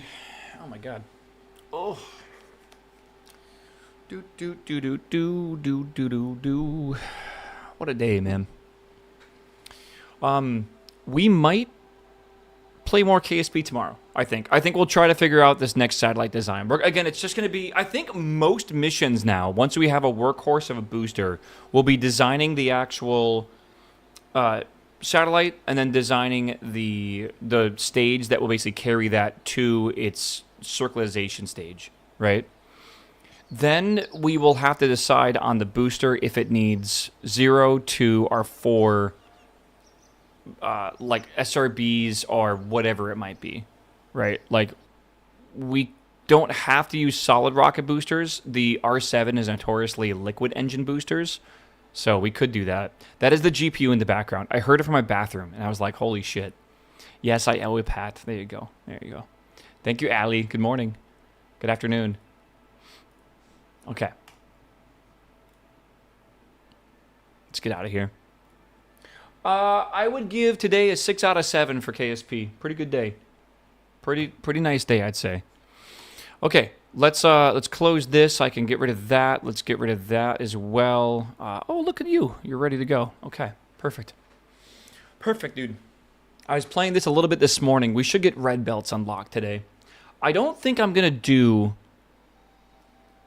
I'm trying to think right now. Let's see. We'll see how I vibe. Oh, man. Deciding how long I want to stream today. Depending on how Factorio goes, maybe it'll be an hour, maybe it'll be 2. I don't know. Something like that. I feel like I gotta wake everyone in chat back up after KSP, man. KSP is one of those games where everyone just kind of like... They like watching it, but man, they don't... Meow. You guys zone out, all right? That's okay. It's not a very active game, I feel. All right, Factorio.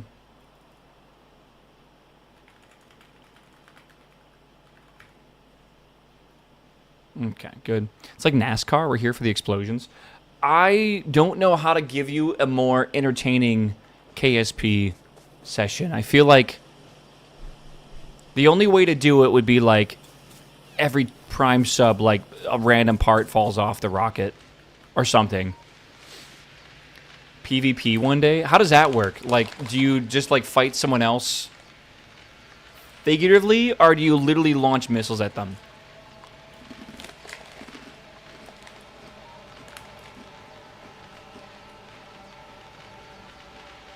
I don't zone out. I just never zone in. I feel like you zoned out at some point in your life and you just never locked back in. Case, what's up, my man? Welcome back, my dude.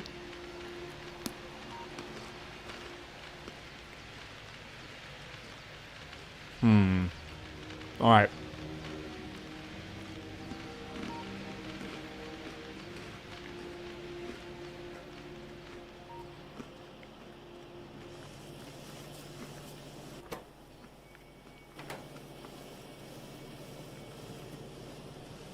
The issue now is iron plates. Interesting. Okay. Hold. Okay, so if you guys are new here, I'm only going to play this for a little bit today. I'm probably not going to play this for like the whole day, or the whole rest of the stream. This is my 100 science multiplier playthrough. I just started it last week, and it was a pretty cool little experiment for the first couple days, but we're about 12 hours into this playthrough, and we are just unlocking our logistic science.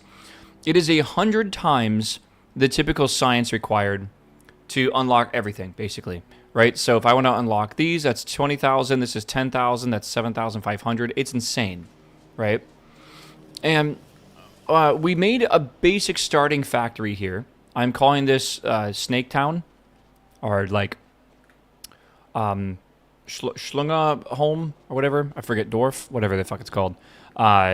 This area over here is the beginning of it, because we didn't have underground belts or splitters or whatever, so this is how we had to make our first little factory. This produces everything we could possibly need for making more factory stuff, right? Which is like belts and red inserters and pipes and steam turbines and all that kind of stuff, right? After that, I started making red science, and my goal was to make something like 150 red science a minute, and that's what I've currently accomplished right now. These are my sciences. I'm at 150, give or take, green, red, and overall, right? So That's cool. Oh, yeah, we have to choose a new color. You're totally right. Hot green pepper. Choose the first color, brother. Kana, are you in YouTube chat? 42. Okay. Double hat. Thanks for the 22-month sub. I'll give you a 22 down here. 777. I don't think we can do 777, but that's the color we have. That was YouTube chat. We are like a green. Oh my god, we blend into the ground. Okay, camouflage. Even better.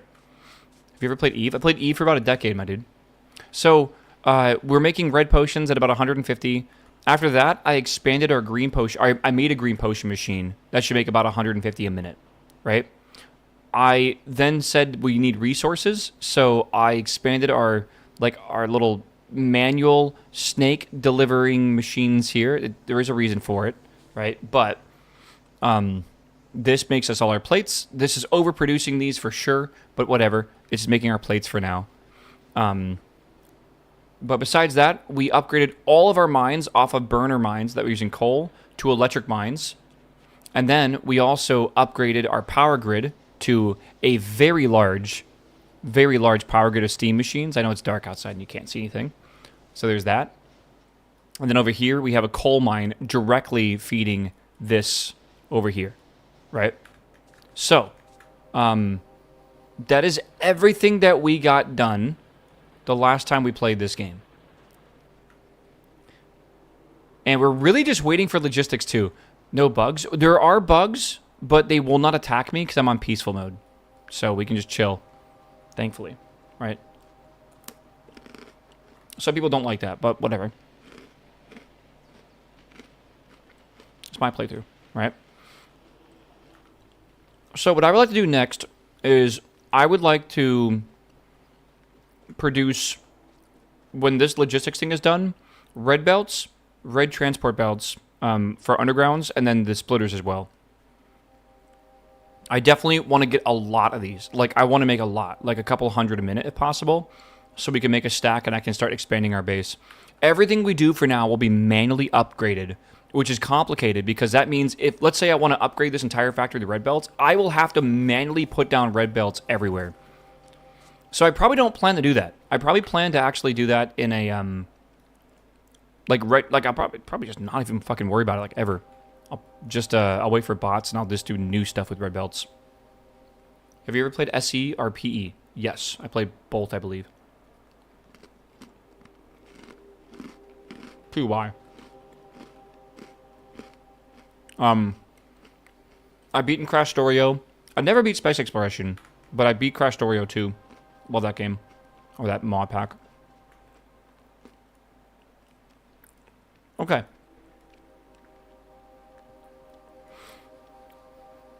I think now is a good time to decide where do we want to put other things in our base. We just gotta think about it. My voice is killing me. You know, eating dry-ass pretzels is not gonna be good for my voice. Like, I don't know what I'm thinking.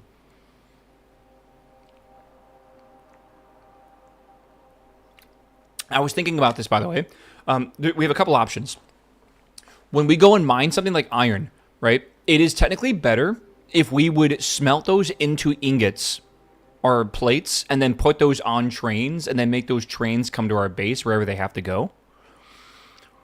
I don't think we should do that because we will need to move the smeltery every time we want to make a new mine area. Or like every time the mine runs out, we'll have to do that. And until we have bots, that's going to be manually building the entire thing, which does not sound fun.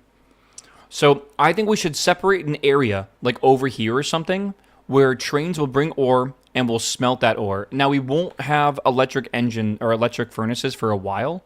The steel engines are like right here, and then after that, we have to go to electric, but electric requires us to get all of oil processing, and then blue chips, or red circuits, and then blue potions, and I'm not joking. This will be many, many, many hours. Like, probably another 50 hours minimum before we get here. So I think what I'm going to do is make an area over here. I'm going to clear some trees out real fast. And I think we'll start with that. We'll just start there or whatever. We could make a shotgun and make shotgun shells. It's pretty good to clear out trees with a shotgun shell. I might do that. I am 67 hours in and I don't have it yet. Are you just fucking with me? I think you're fucking with me. No, I don't believe you. What are the chances you're actually 67 hours in, man?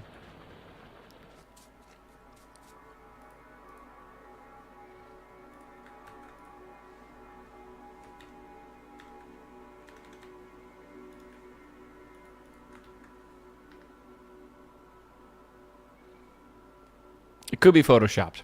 All right. That could be AI. How do I know? All right. Again, just reminding y'all, this is the fucking chillest playthrough of Factorio you will ever see. We are in no rush to do anything, but I want to do things the right way, right? So what I'm doing is I'm going to be trying to make the base pretty. I'm doing like the rule of cool kind of thing, where I want to make just a really beautiful looking world so I can quickly diagnose problems and expand things modularly because I've spent time, like, you know, building blueprints and stuff. So I have not left this running in the background besides for about a half an hour this morning. And I was technically on stream for that, right? Is this vanilla? It is Space Age, but it's not vanilla. We do have a mod pack that we're currently using. Doing a forever base. I think this playthrough will take about 1,000 hours. I might be completely overestimating how long, because once you start get going, I think it will accelerate a little bit. Like once I actually get, like, you know, into Gleba and we get those biolabs and stuff, and once I start getting furnaces going and everything too, I think it will accelerate. But my theory right now is about 1,000 hours. It's potential that I could do it in maybe 500. Remember, it took me 124 hours, I think it was about that, to beat Space Age originally with one-time science. So, I don't think it's going to be 100 times that. Do you think you'll finish this? I don't know, and I don't care. All I want to know is this something I want to do? And my brain keeps telling me yes. I want to challenge myself to it. But I'm not one of those people that gets satisfaction only from the end of something. I like to get satisfaction from the experience of it too, right? So if you're playing a mod pack and you're not enjoying the mod pack, or you're not playing that mod pack for the day-to-day enjoyment, you're playing it because I need to beat it. If I don't beat this, I'm not having fun. Those aren't for me, I feel.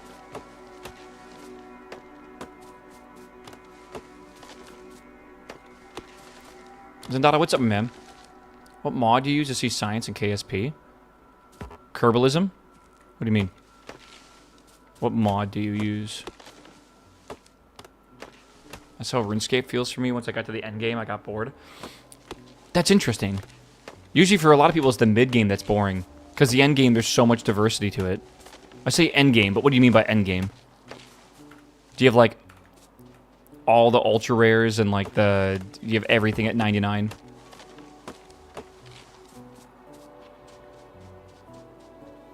Bossing raids.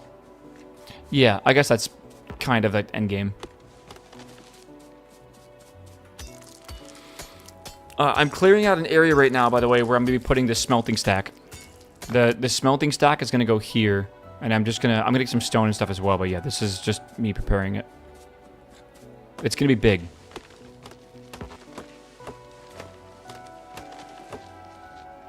Make sure we're making this properly. We are indeed. Yep. Good. After I max my Iron Man, I'm only missing Mega Rares. Did I hear correctly that one of the add-on developers for RuneScape, for what's it called? For RuneLite, is releasing a very, very hyped up add-on this month?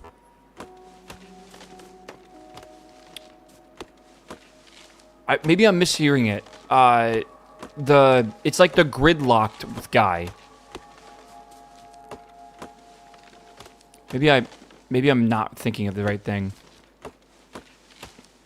I maxed my Iron Man. Yeah. I feel like I have just not cared for RuneScape right now. It is crazy that I say that, by the way, because literally I have been playing World of Warcraft every single day. Like, it's been since the launch of the new expansion. And every day I've been playing that game. And it's been over 2 months now I've been playing it. It's actually been about 9 weeks, which is insane. I love the idea of RuneScape. Same. Same.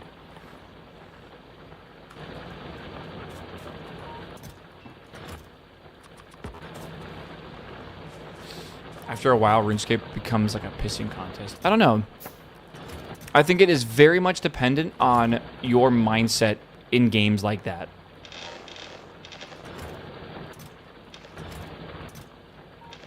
Okay, I kind of need to store some shit. I just have way too much shit. Honestly, I don't really need any of these anymore. Okay.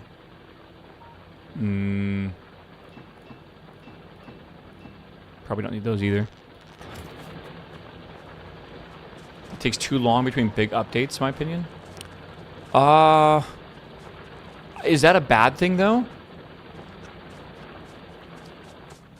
There's so many grinds to do. I don't want to ever feel like I'm one of those players that just needs more content to play. And if I don't get it, I'm not happy. And even when I get it, I'll blow through that content in like a week and then complain because it took 6+ months to get that content and that I need more. I'm looking at like every single MMO that's ever come out now. Like you get, like it has a bunch of content available for it, right? Devs put a lot of care and love into it. Whether it's good or not, it's a question. But like then people will like literally no-life it, and then they like are like, okay, well what's next, right? They're like, but it's crazy to me. So like I don't know. RuneScape is one of those games where I never felt like, I don't know. There is a lot of things they do though. To be fair, like there's a lot of different like modes and stuff that you might not like that they put a lot of effort into. I can see that being a problem for you, maybe. Okay, I kind of like this, and I kind of want to go this way, I think. I'm just kind of choosing arbitrary values here. I need to figure out where I want to build, like, a train station. Because the trains have to come into here, and I'm not... Again, did we remember... I think I'm going to do a 282 train system. Is that correct? I think that's a good amount. Most recent content in RuneScape has kind of been trash, though. Okay, I am going to be a negative Nancy here, and I know some of y'all agree with me. I think sailing was a massive L. I think it was literally a joke that somehow got actually into the game. I feel like people literally memed it into the game, and I feel like it took old school RuneScape in the wrong direction, and I don't like it. I think we should have had the desert expansion, and I think we could have used another raid.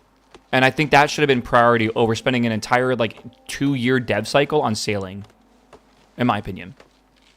That being said, RuneScape 3, I believe, very soon, maybe this month, aren't they redoing the dungeoneering skill? Like, aren't they remastering the whole thing?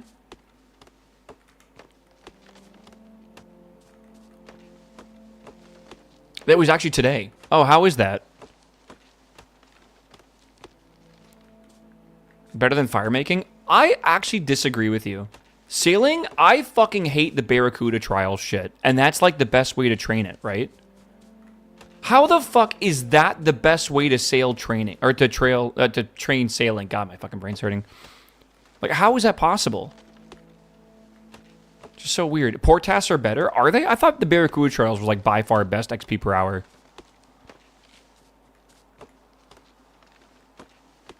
I don't know, man. I just think it was silly.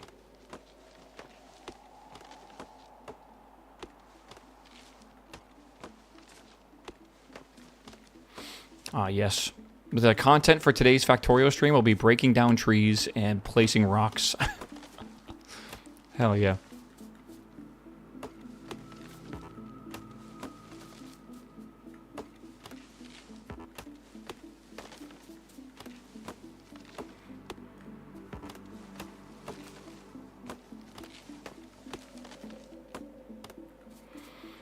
I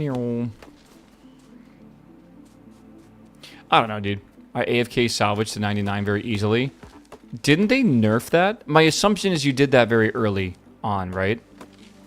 Didn't they actually nerf the XP rates for salvaging? For the AFK salvaging shit? It is still extremely good. I mean, anything AFK is good, right? Barracuda Trials or Agility Labs? Ooh.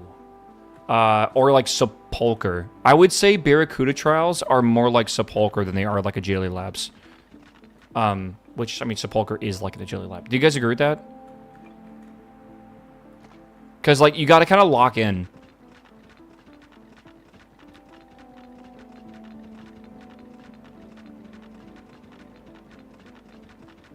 Something fits into it quite well and it has potential. You just have to have it to reach a fairly high level if it becomes viable. What do you mean by that? Like, what do you mean potential? What potential do you see behind sailing? Do you think there's going to be a sailing part of the new raid? I hate Sepulcher. Why is that? It's an actual active way to train agility, right?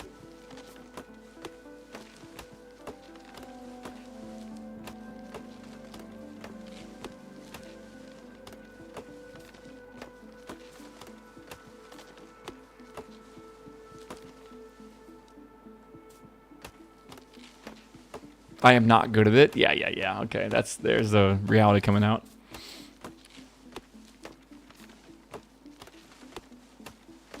Dude, anyone still playing WoW in chat? Anyone still addicted like I am? I've been really enjoying, man. I've been again, for as much salt as I've had before for some things in the expansion, it's been pretty good for me. Playing Classic, how's that going? Have you heard all the rumors about Classic Plus? What do you guys think about that? Would you go back, if you're not playing WoW right now, or you're not playing Classic, or maybe you stopped playing, or maybe you were doing it at one point, you're playing retail, but you stopped. There's a rumor right now that Blizzard's going to make an even, like another version of WoW, which is going to be called Classic Plus, which is going to be basically like the release of Classic, but instead of doing like the Burning Crusade and opening up the Dark Portal, I believe they're going to like reimagine what WoW would be like if they took it in a different direction, knowing what they know now and what players enjoy and stuff, right? There's a huge desire for this because there's a lot of private servers that are kind of like that. You know, they are like it's kind of like the old school RuneScape style, where if old school RuneScape didn't have the evolution of combat, what would it have been? And that's kind of what you get, right?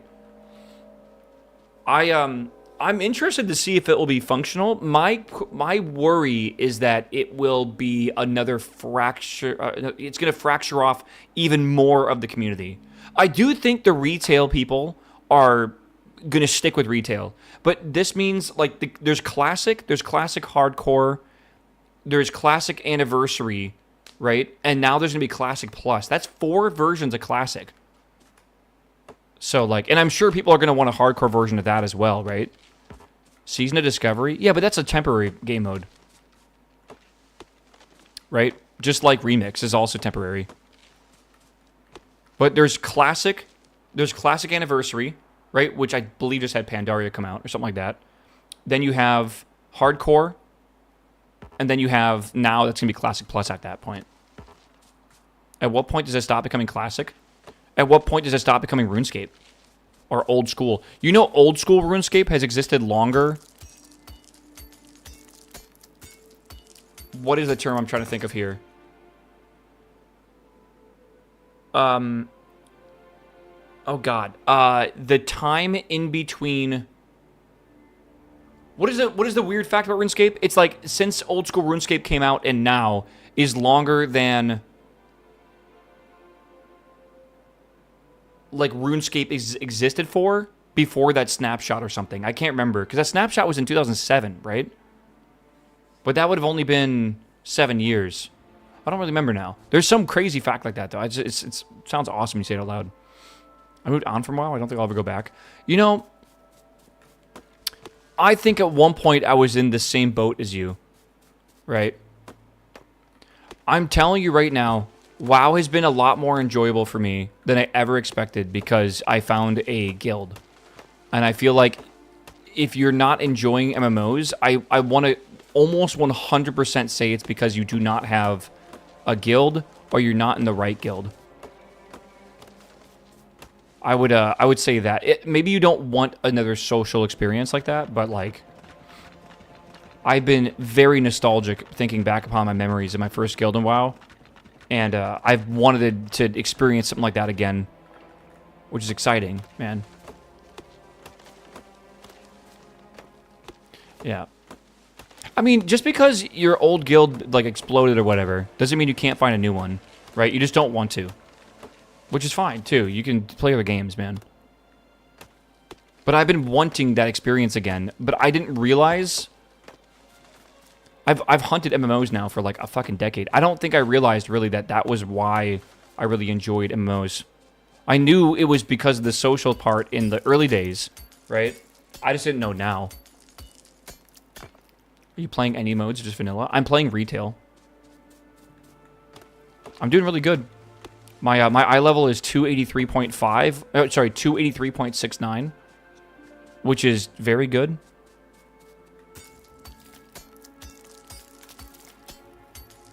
I kind of want to expand this over here, but I think I'm going to just pull this up. Maybe like this or something.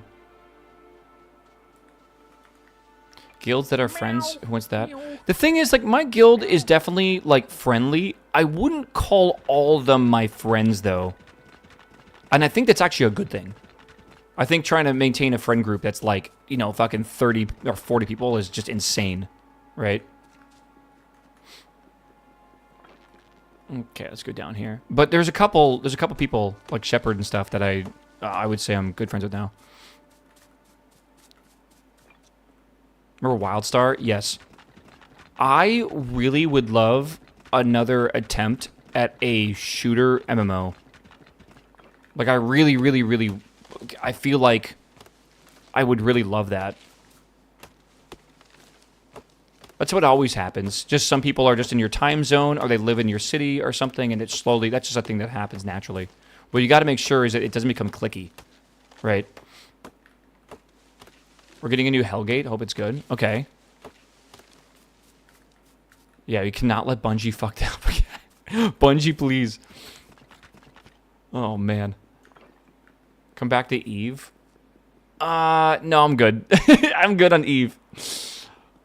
Eve is one of those games where if I stream WoW, that's fine, right? If you stream Eve, that is not fine.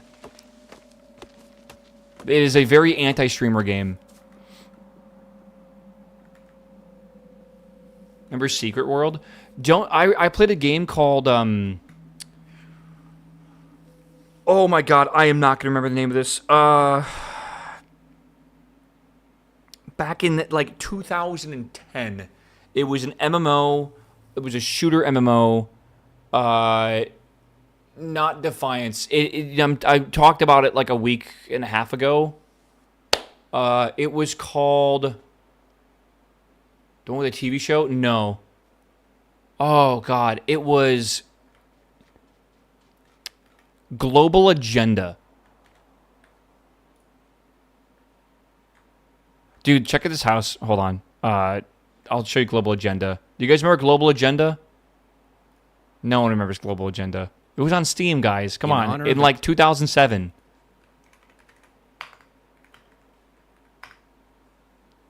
Global Agenda was great. Yeah, don't you guys remember this? Death of a game. 9 years ago. You guys have to remember this. Oh my god, the nostalgia's crazy. Dude, I'm telling you, this game was sick. This game was absolutely crazy good. I played this before I found PlanetSide. PlanetSide's different. Oh my god. My friends were so into this game. This game was great. It was like the way it worked is it was an MMO, but it was like you signed up for battles, and the battles would have a larger, like, global effect, but you would, like, there was like a hub city that everyone was in, right? So you got to see everyone and trade and stuff, and you worked on like items and everything too, which was really cool. But then you like loaded into individual matches, and you would queue up against like 20 other people or whatever, kind of, right? A little bit like Helldivers, but like it was PvP, not PvE or whatever, and it was really, really cool. And yeah, there was like a big, if I remember correctly, there's a big battle map like this, and you wanted to like load out into certain things and actually like help fight or whatever. And it was, again, like this came out in like 2000 and, it was like maybe like 8 or something. It was back in the day, like way, way, way back in the day, when Steam was basically in its infancy. Because I remember this is one of my very first games I owned on Steam. And this had a free-to-play version, and then you could also pay a premium, and you got, like, extra stuff. And I really wanted the premium, but my parents wouldn't pay for it and stuff. So I had to just play the free version, which was kind of sad. So that was, like, this is, like, the first MMO experience I had. If you call this an MMO, that was a shooter, which I thought was really sick. And then after this, I discovered America's Army something. Like it was like a milsim game, and then from there I discovered PlanetSide and the PlanetSide 1, and that game was peak. That was like little peak MMO for me. You would consider PlanetSide to be an MMO, correct? That's like the definition of what one is, I feel. And that one was really, really good. Yeah. Okay. Yeah, that was like early days for me. And then I played Battlefield 2. Battlefield 2 was excellent. Back in the day, there was a mod for it called Project Reality, which I think is still developed today. That was what got me into milsims to begin with. Like I played Battlefield 2 with friends, found Project Reality, discovered America's Army, some other stuff like that. Then eventually got into, eventually that led to PlanetSide, which is like the best thing ever. Yeah. Wake Island 24/7, dude. I loved Wake Island, bro. You know, offline, big map, server downtimes, PlanetSide had it all. It was so good. And it didn't have pay-to-win mechanics. That was the best part about it, right? PlanetSide 2 added all these fucking weird mechanics that could, like, kind of be pay-to-win. It was quite annoying. I kind of want to expand this over here, but I think this will be a good area. I think it's fine. Let me get rid of some of these things in here. Yeah.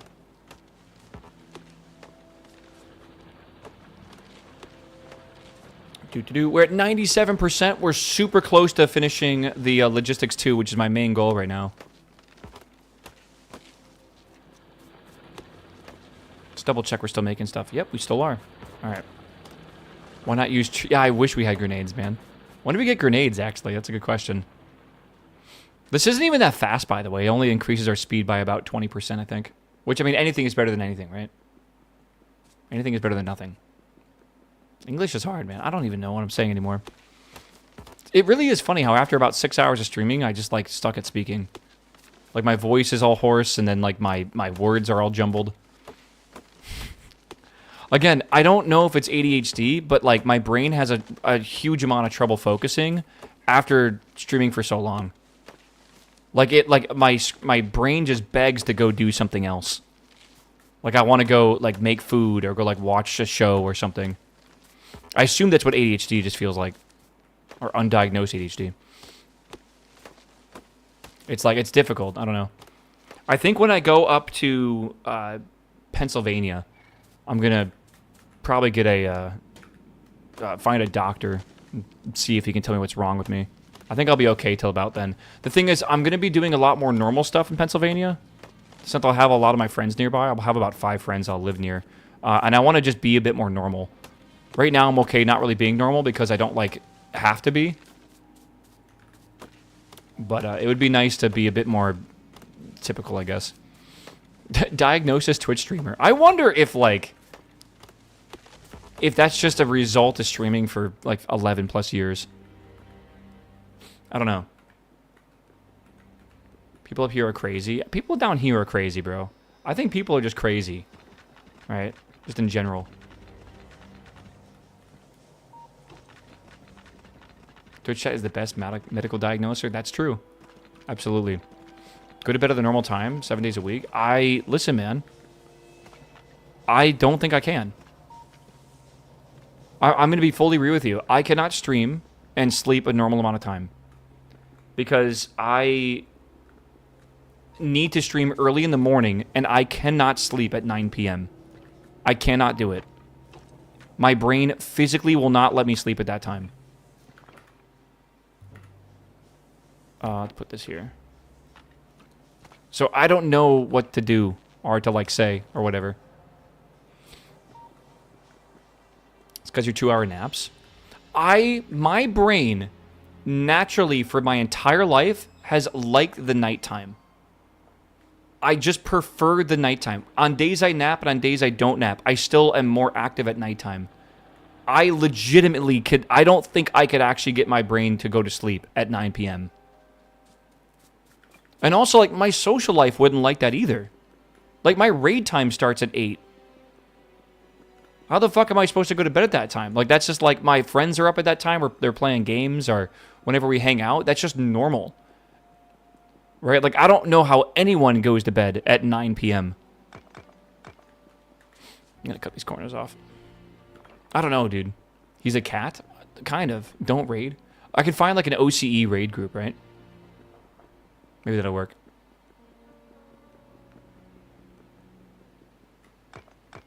Meow. Meow meow. Yo, sup? What's up, my dude? Thank you for the sub, my man. Welcome back. Good to see you, brother. This is a modded run.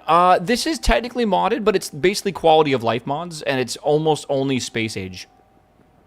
With a 100x multiplier for the science, obviously. It's a very slow, methodical, chill playthrough. Biters are on, but they're on peaceful mode, so I have to go attack them for them to attack me. But we're kind of just chilling. And right now I'm designing... Hey!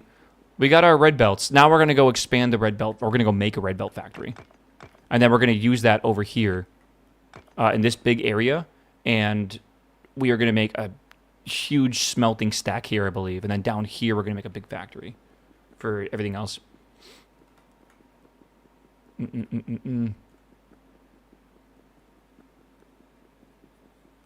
Yeah. I agree with you. I agree with being introspective. I could absolutely sleep at 9 p.m. I don't want to. I value other things more than sleep, and I feel like with my current streaming schedule, which I like my current streaming schedule, it is just an inevitability of it, and I'm okay with the sacrifice. Right? It's all right. Like, you go to your job and you sacrifice your mental health for your paycheck. I kind of do the same, but I do it with just my sleep schedule a little bit. Right? This is not really that stressful of a job, per se, besides, like, the monthly income or whatever. It's a bit different. Right?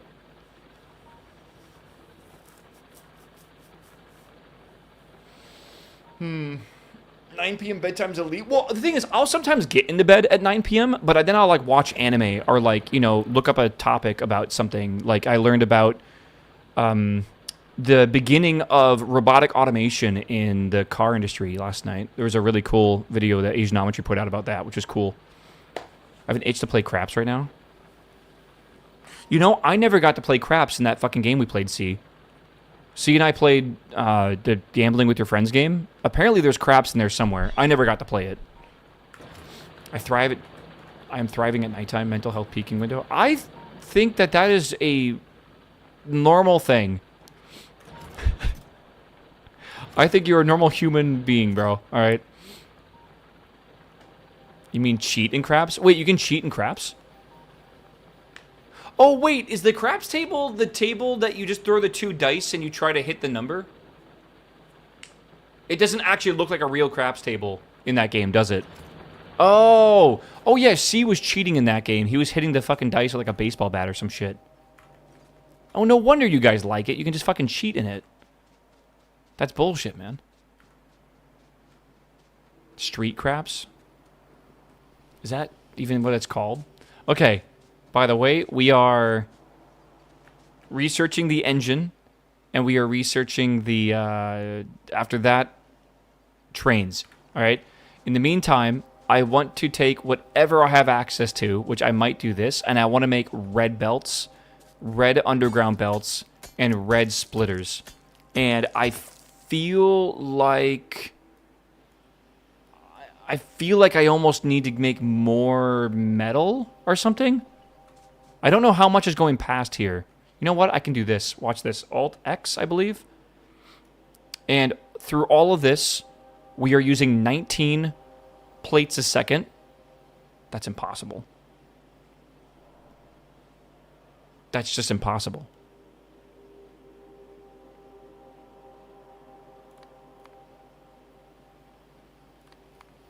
$19. That's impossible.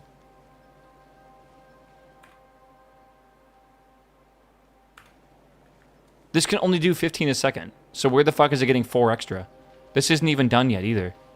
Oh lord, this needs more. Okay, shit. Hold on. Trying to put out like 5 fires at once. Like I was saying, I think I need more here. Right, this doesn't seem like enough. So we probably... I kind of want to make another furnace stack. Do I do that over here? And then make a factory down here or something? I don't really know. Why is that coal belt having iron? I have a mixed coal and iron patch here, so I'm kind of just mining all of it. I don't know if it's a good idea to do it this way, but I'm basically off-putting iron onto this. It goes over here, and that gets used here somewhere, right? And I'm going to prioritize the input on the right, so it outputs into these systems. I don't know. This whole thing, I think this can actually have coal in it, but I haven't actually tested that. I probably should, though. Honestly, I should probably make sure this doesn't get broken. It's cursed. It's temporary. I think. Like, there's a lot of coal and iron here, 2.5 mil, but it should be temporary, I think. So, you know, we do have this iron here. I could use this payload here. I can go, I don't know. We definitely don't need this much copper. Let's do the math, all right? Right here, I have Logistics Science Pack and Automation Science Pack, right? Let's make a new one. Let's figure out what I need to make red belts. And I don't know how many of these I want to make. How many should I make? 30 a second, maybe? Oh, that's way too many. God, I don't even know. Let's just make 30 for now. That's not the right amount, but we'll do that for now, and we can always edit it. That's per second or per minute? So let's do per minute. We don't have the better assembly machines yet. That would take so many. Oh, I see the problem. Edits. Let's do 3 a second. Is that too many?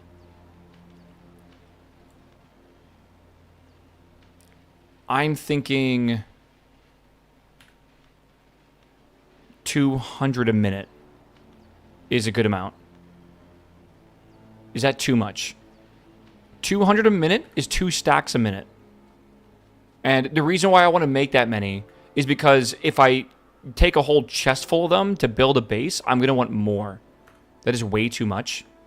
You really think so?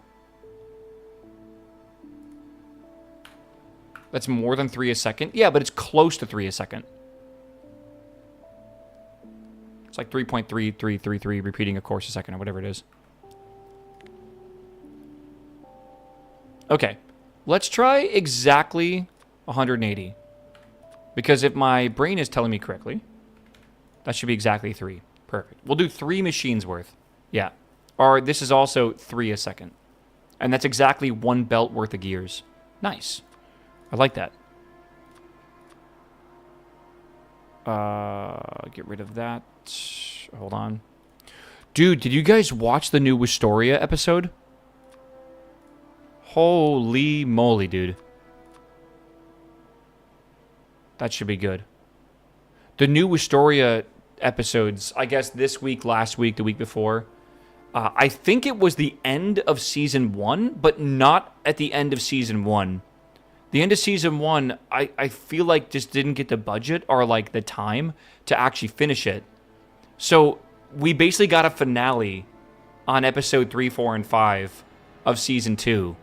Which means we now have 8 episodes left in the season for, like, whatever the fuck is supposed to happen. I don't know. It was really good, though. It was hype as hell. I don't know. Okay. I'm happy for Will. Me too. Dude, that... Oh, my God. It was so hype. I don't want to spoil nothing, but, like, it was basically, like, season finale peak. Like, it was great. All right. We need 16 assembly machines making gears. Which is insane. Going to some of these and some of those. Okay. I want to make a very simple system of these because I actually want to make these things with the red belts. So what I'm going to do is something a little naughty. I'm going to borrow this, and I said I wouldn't change this, but here I am changing it. Okay, let's go here. Again, I'm going to do like the minimum effort for this, right? So I need that. This will go into that, and this will go into that, and that is going to be, and we're going to pretend this is totally fine. All right. I'm doing this wrong. Which hat is today? Yeah, Mondays are so good. If you guys are wondering what I'm watching, by the way, I did write this down. I'm watching Witch Hat today. I'm not really caught up on Marriage Toxin, but I do like Second Prettiest Girl. I'm not really watching with Taco Gals anymore, but I'm still looking for another Wednesday show. Something tells me that Reincarnated as a Slime is a Wednesday show. Rampart Device is good. Botan Blossoms is peak, and I'm like 2 episodes behind on the Damon's anime. Chat, I think, mentioned that this is worth catching up on, and that it is good, but it's by the same studio that I think did not Attack on Titan, Full Metal Alchemist Brotherhood. Slime is actually Friday. Oh, is it? Is it? Yeah, and FMA Brotherhood is like the second highest rated anime of all time. So it's pretty dang good, I would say. Okay, and there's that. We're going to need probably multiple of these here. Let's see what happens. Do you watch ReZero? I actually despise ReZero. Like, I'm not even trying to be mean. I think ReZero is terrible. And it's all because of, like, Season 2 with the Graveyard arc that happened. I thought it was some of the worst writing and the worst pacing I've ever seen in an anime, and it just pissed me off. Like, absolutely pissed me off. I also don't like Subaru at all, because he's a complete beta, and it's just, like, not fun to watch. And then, like, the only good things about that show is Rem and Ram, but, like, and also the fucking, what's her name? The waifu with, like, the, what's the fucking waifu with the tea scene? You know what I'm talking about. She's also good, but, like, I just don't think it's worth watching. Amelia? Yeah. I don't know, dude. He has no redeeming factor. It kind of reminds me of Konosuba. I don't like Konosuba either, because, like, the only good thing is darkness. I don't know, dude. Okay, this will be very slow, but it will be worth doing, I think. At what height would something like this break free of the orbit and go through space? What the hell am I talking about? What are we talking about here?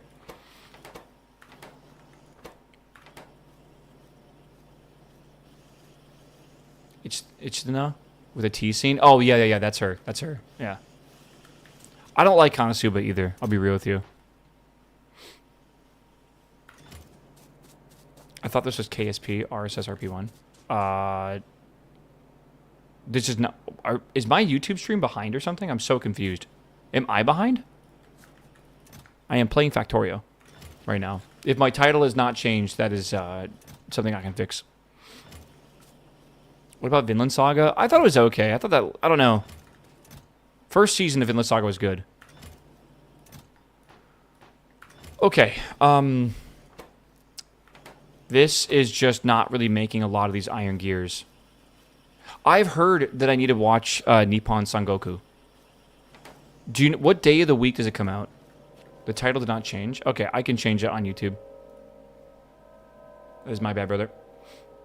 Usually Amy does that, but I don't think Amy is here.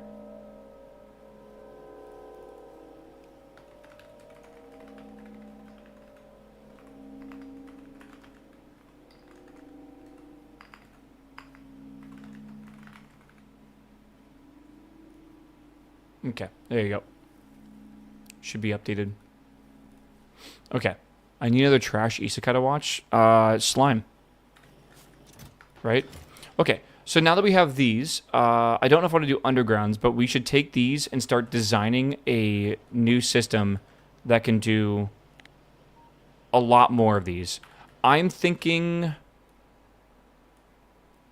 we do it here in this area.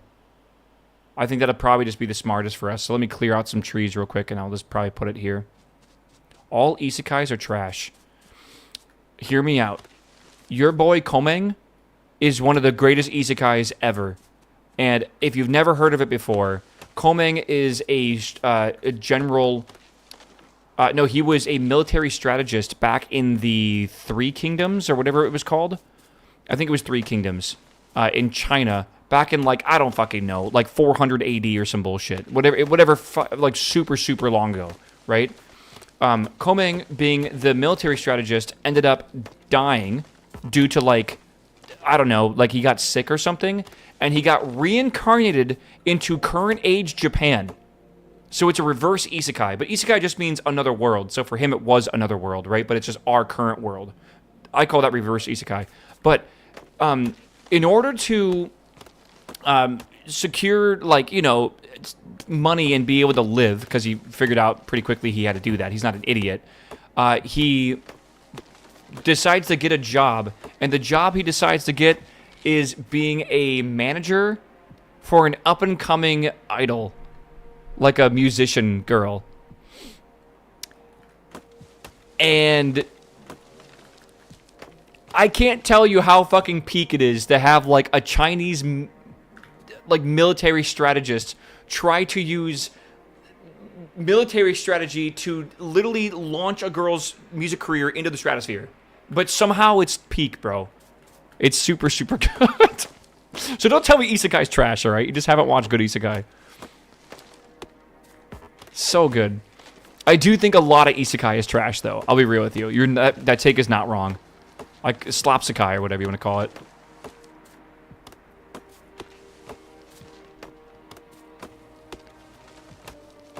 Yeah, like the military strategist uses like fucking like castle defense design to make like a venue in which like people can't escape from, so they get like eventually lured into like this, you know, like his what do you call it, his client's like music area, because there's like multiple stages, so they hear her, and then like that's how they can like first get there, like stuff like that. It's like so ridiculous, bro.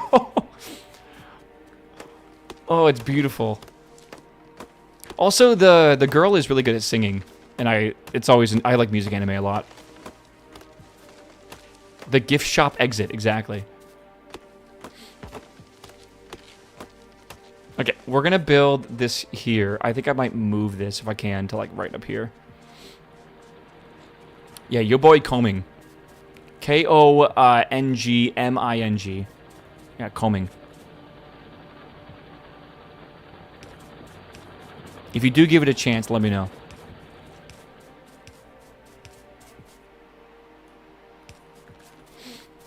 Yeah. Pipiri Kome. Yeah. My isekai life, I gained a second character class and became the strongest sage in the world. Bad animation, but manga is nice. Okay, hear me out. Anytime a isekai says, I became the strongest, or whatever associates with that, it is, in my opinion, instantly bad. I hate power fantasy. It was fun for like the first time I ever read it, maybe the second time I ever read about it. I am so sick of power fantasy anime now. It is so boring. Man, it's just like, there's this thing called character growth and character development that like is actually interesting to like read. In any media, it's just fun to watch someone like get stronger or better or anything, man. Just like become a better person, and it's just like I fucking hate how a lot of anime now is all about like, I'm a weak little, you know, high schooler that died from a car accident, and then now I'm in a fantasy world, and I'm like the strongest knight because I have this cell phone that lets me change my stats on the fly. Like, that's probably a real anime out there, or like manga at least. Like, I don't know. It's fucking good, dude. The old animes where you get to watch over the course of forever, your character gets stronger. Your favorite character is just like the best. And now it's like they're just instantly OP as shit.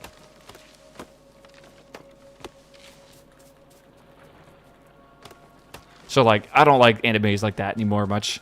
It's pretty mid. Not to say your taste is bad, but, like, get better taste. All right.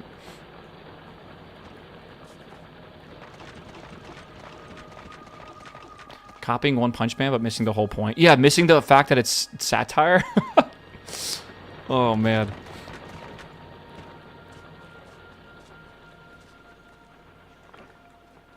Yeah, can't tie. What's up, my man? Welcome back, my dude. Okay, we can get rid of this now, and then I'm going to put the new area in here. I'm going to make a small little area for producing red belts, red underground belts, and then the splitters. That's what I'm going for here. And then we're going to use that to build out a smeltery here, and then a factory down here. And that factory is going to produce for us everything we need for trains, I believe. Okay, we need 17 assembly machines making gears. Right. Sure.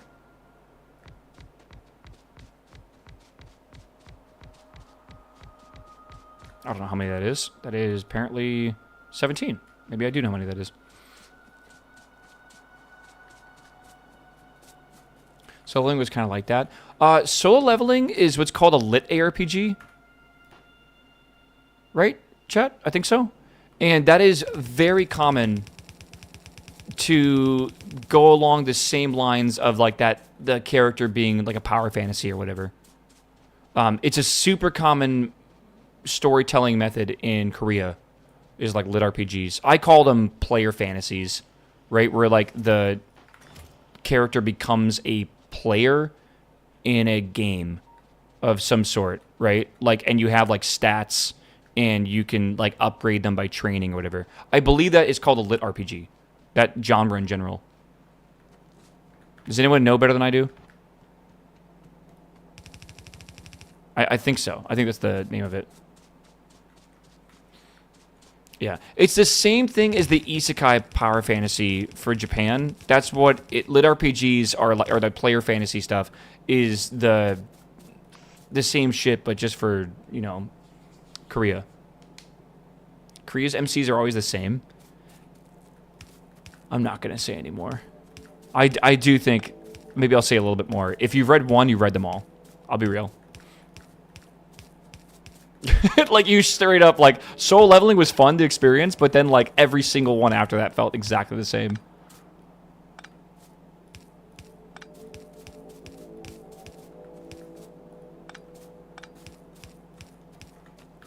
Okay, this needs to be split in half, kind of, because this here is going to have 16 as an output. This can handle 30 a second. So, that's more than half. So, we will do... We're going to change this a bit. He being so OP just invalidated everything. Do I remember the show differently?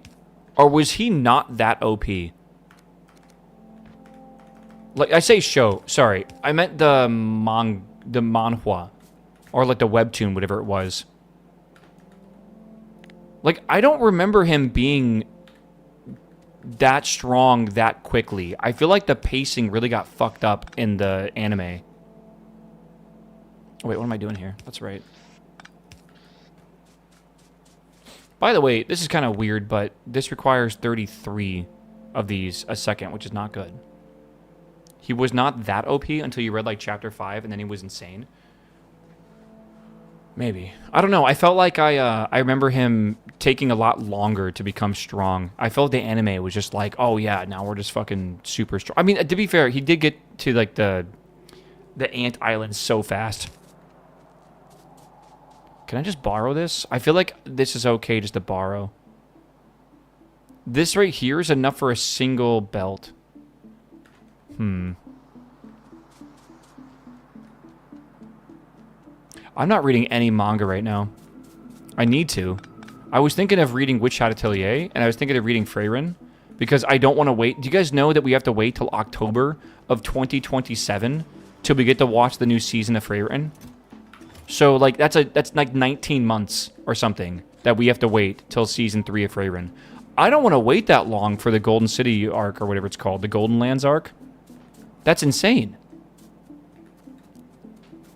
I don't know. There's a manga coming out for Project Hail Mary. Well, I've already read the book. I don't know if I need to read a manga for it.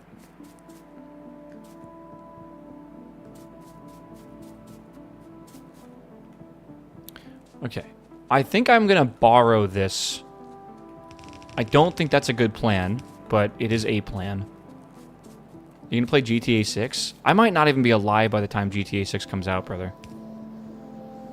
Like, there's a serious chance. I mean, like, what? It's probably going to be 2027? A serious chance.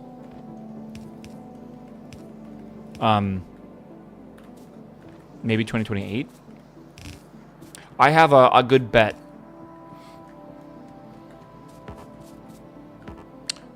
I wonder what the odds are, actually. Like, if you think about dying, sorry for being morbid here, right? And you have, like, your age, and you have from, like, 0 to 100, let's give it a take, right?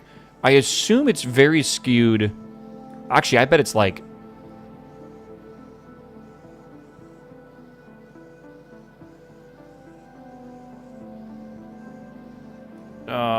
no, it's got to be like that.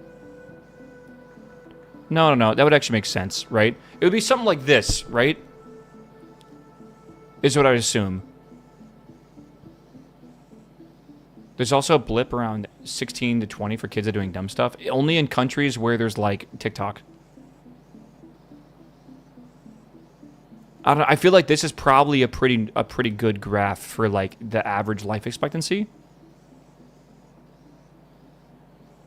Which means you should be able to figure out the percentage of each year that you have as a probability of dying. I wonder what, like, I'm like basically here, maybe like here, like 33. Wonder what that percentage would be. It's got to be a stat, man. It's got to be something you can probably calculate. I don't know. Bird, what's up, my man? Stupid Prime expiring? Let me auto Prime it. That would be amazing. It would be amazing. I'm not sure if I'm allowed to do this. I would love a way that you could opt in for me to auto-remind you to renew your Prime. Like, if I had a website that you could watch my stream on, and you could have, like, the YouTube stream open, and then have Twitch chat open, it would be cool if that was a feature built into the website where you could opt into it. Because I can track the day you use your Prime, and then just know 30 days later I can just have it pop up. We haven't watched Season 2 of Grand Blue yet. Nope, I'm waiting to binge it with y'all. But we got to be in a very particular mindset, see. Could use your database. Oh, yeah, I already have the database, right? Like, I have everything here. This is why I think making my own sub-alert was one of the best ideas I could have come up with. Like, ever. Because, like, I got my... I'm going to jump scare you open PG admin. But, like, I got my... I actually don't know if I need to log back into this. I might have to. What is my password? It's not complicated. By the way, is PG admin always this slow? No, unironically, what's my password? I know how to fix it if I forgot it. Because you can, there's like a file you can modify. Which you wouldn't be able to do if you didn't have access to the actual computer, but I do. Here it is anyways, yeah. Having access to all this data and being able to make more data as well is really good, I feel. Like, I feel like this is peak, right? I can do really cool shit like that. Are you GDPR compliant? I was actually going to talk to a lawyer and see that if I collect data on people that do not have their identity attached to a username, is it required to get their explicit permission to do so? Do I need you guys to be able to opt, or to have to opt in? Yes, I actually do not believe I have to ask for your permission to record certain information about you. I actually do not think I'm legally required to. Yeah, Static, what's up, my man? Welcome back, my dude. This is not a GDPR problem, right? Because this information is not associated with your identity, right? Username can be linked to your identity, but it is not your identity, right? This is why it's a little complicated, right? Doesn't the user choose to share their sub in chat? Yes, in this case, yes.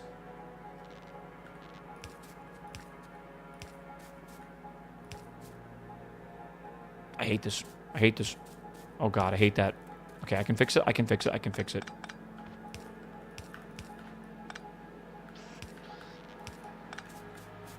Oh god, my wires are crossed. There we are. I think any data collected online is still required to be known and readily available when requested. I don't know. And this is why I believe an actual lawyer that deals with GDPR is the proper person to talk to, not like an AI bot or some bullshit. Because it is a very interesting situation to be in, for sure. It's a can of worms. I totally agree with you. It's a can of worms.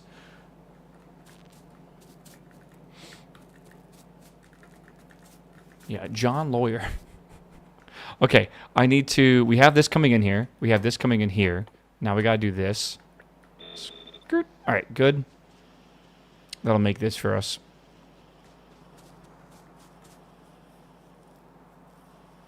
You need to be able to prove you have deleted the data upon request of a user. How do you prove to a user that you have deleted the data? Also, what if I remove any sort of identifying data, right, from your data set and I sell that data as overall customer data? For example, what if I was collecting how much everyone watches my channel, right? But I don't even associate it with a username, right? Like that all of a sudden has no connection to you because there's no identifying information at all. So that doesn't have to comply to anything specifically, I feel, right? Even though it's your data, it's really just general data. I don't know how to describe. Again, this is a very complicated topic. All right, we need to make this into a bunch of stuff here. But yeah, we basically need to make 1.5 of these. That doesn't even make sense to me right now. Oh, wait, no. I need this. What am I doing? Yeah, that's right.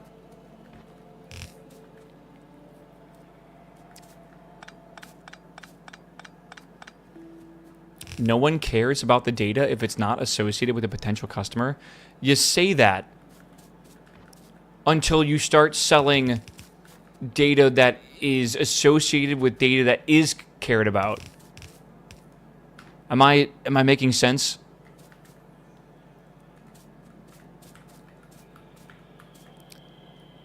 Yeah, I feel like it's the association with it, right? And like even if, such as, customers that bought your product also bought this product, right? And you could sell that to customers or to businesses to help them figure out how to grow their business, right? Because people are buying this. If you sold this, they would also buy that as well, right? But you doesn't matter about their identifying information for that, right? So and yeah, I don't know. But then you need to identify the customer? No, you don't. No, you don't. It just says a sale that came from this item also was associated with this item, right? It doesn't have anything identifying with it, right? This is why I said that, like, there are certain things that is crazy, but you could connect them to an identity, but directly they will not be sold that way, but a company could connect them, right? Like, your digital fingerprint is crazy. McDonald's knows, for an example, knows what you buy using their app. They could sell that as generic info from people that are located in my city. And then the people in my city that run health insurance companies could then modify health insurance based on the amount of McDonald's that has been consumed, right? And that's only one point, right? Then they know it's males of my age probably that live in my city. Then you could associate it with other data, and then you could make a whole profile or whole fingerprint for specific people, and then start, all of a sudden you didn't really give a fuck about, using the McDonald's app because it gave you cheaper French fries. All of a sudden your health insurance $200 more a month, right? It's like actually like a problem, I feel. Yeah, GDPR auditors in your area want to know your location. It's interesting, man. I wonder like how far you could go with what is allowed and what isn't allowed, right? Because again, in America, it is a very common thing to sell your data. Like it is, every company is basically selling all your data at this point. Like it's ridiculous. Let's see. And then we need this coming down here, and I don't really care if it's slow. We'll just do this. It'll be all right. If you're not paying for the product, you're the product. I forget what documentary I watched, but that was my favorite line from that entire thing. It's such a good line. Okay, good.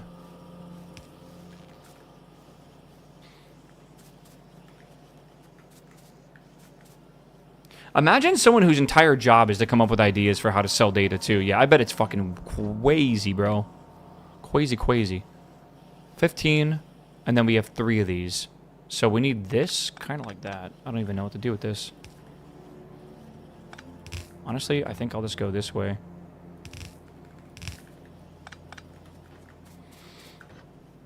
One, 2, 3. 3 is all I need, right? Crazy.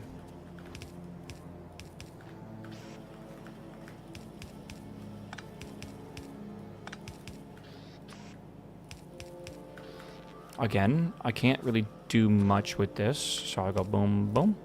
I'll go boom, boom. I will have to make those red, but as long as it's a start, should be good. Okay.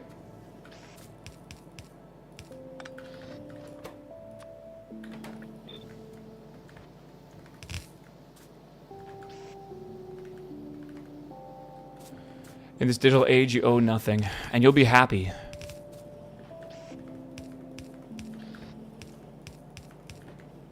I'll start with this. And that, I think I'm just going to fill this up entirely. Okay.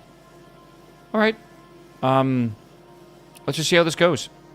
I want to take the first ones of these that we're making, right? The very first ones here. And I'm going to start upgrading these. Because we absolutely need it. Maybe not for this one, but definitely for the underground pipes as well.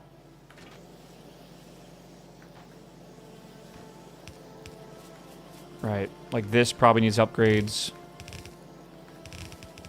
Okay, we will need probably more iron plates in as well. Yeah, we really like to... Oh my god. I don't even think we're really ready for what this subscription model future is really going to do for us, man. That's also a really big one, right, for certain things. You know, I had an idea. Do you know, like, those supermarket tags? How they can change price now? Like, they make, like, the e-ink tags in the grocery store so they can edit the prices on the fly without having to reprint them. Imagine a company that dynamically changes the price of food when you walk past it based on your buying habits. Like, imagine that it knows you love these donuts, but you haven't bought them in a while, so they, like, discount them in front of your eyes, basically. Like, before, like, as you're walking over, they get cheaper.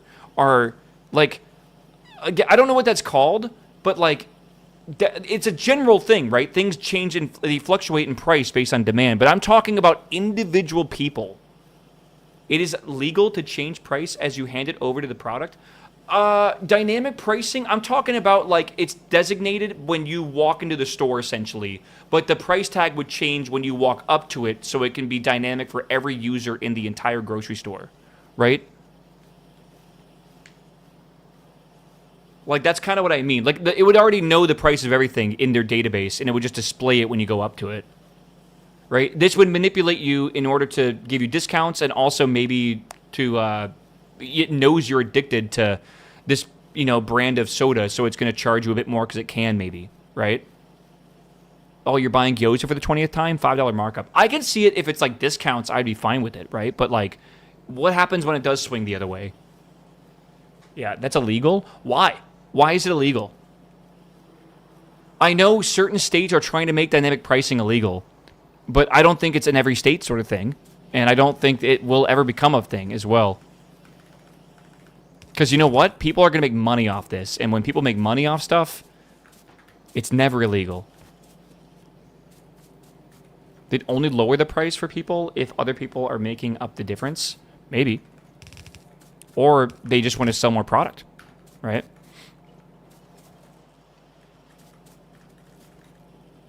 Why does he get the discount, but I don't? Yeah. Well, let's go shopping together, chat. All right. I'll buy the cheese. You buy the pizzas or something. All right. I'll get the discounted sale. We'll go halvesies. All right. It's called surveillance pricing. Surveillance pricing. Is that correct? Something that doesn't sound like what I'm talking about. But maybe it is. Doesn't sound Orwellian at all. Oh, no, it is. It should be very dystopian feeling in your mind. Okay. Here we are. I want to get more of these over here, or maybe try to get some more of these too. We 100% need more iron ore. Definitely. This is not going into here, because this is full. This is basically the same thing as well. Okay. The yellow belt's the bottleneck. For this, it shouldn't be. Because if I did my math correctly, this here is exactly 15 a second. 15 a second is 1 yellow belt. Right? So, oh, this might be a limit here. But that's fine. That's 15 on either side. Right? That should be okay. And this is... I need 15 over here anyways. Oh, you mean that? Thank you. Okay. There we are. Now we can get more here. It wouldn't matter because that's the limiting factor. If we have a 15 a second limiting factor, everything else can be limited that way. All right. Oh, chat. Oh, man.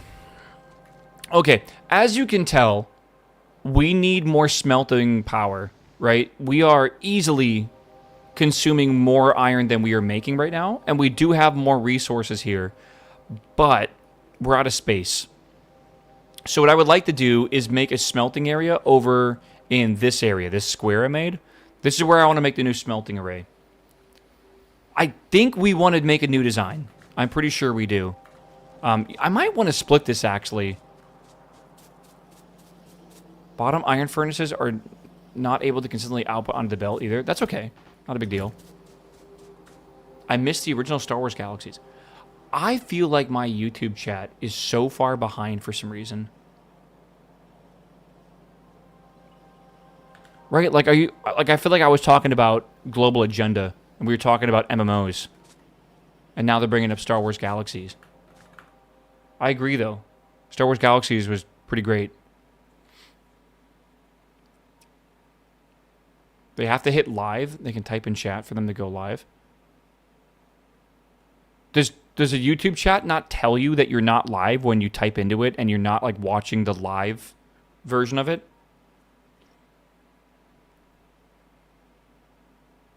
I don't know. Is that true? Is that how that works?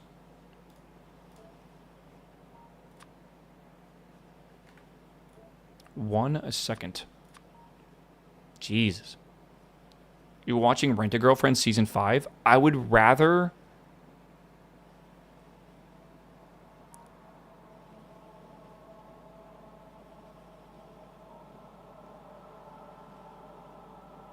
I'm trying to be very careful here. I would rather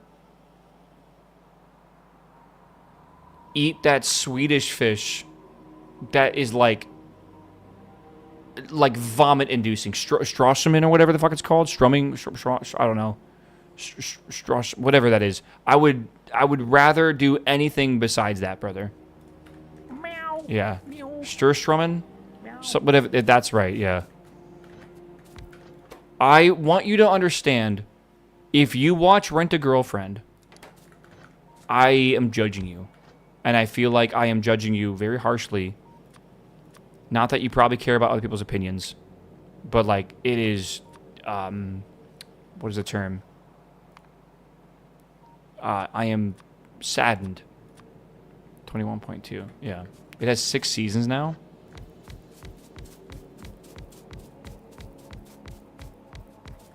Surely. Rent-A-Girlfriend is just it's literally, it's fucking depressing to watch. The guy spends like hundreds of thousands of dollars and like the girl does not give a fuck. Also, like, didn't the fucking author like self-insert himself and like cuck the own like his own character or whatever? Like, it's, I don't understand. I don't get it.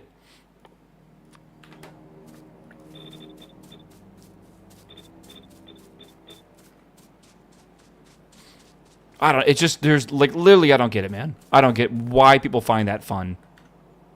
Alright, it's not enjoyable. The whole thing is just completely mid. I might start with this and then see if I don't know, because, like, if I make that, I need this and this, so I need those. That's going to be basically a full red belt of these things.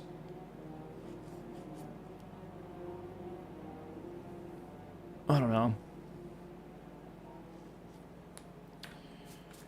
Let's do, I think, 15 and 15. Is that right? Ish. Not exactly, but... Oh my god, that's 42 plates coming in. Okay, that should be alright, though.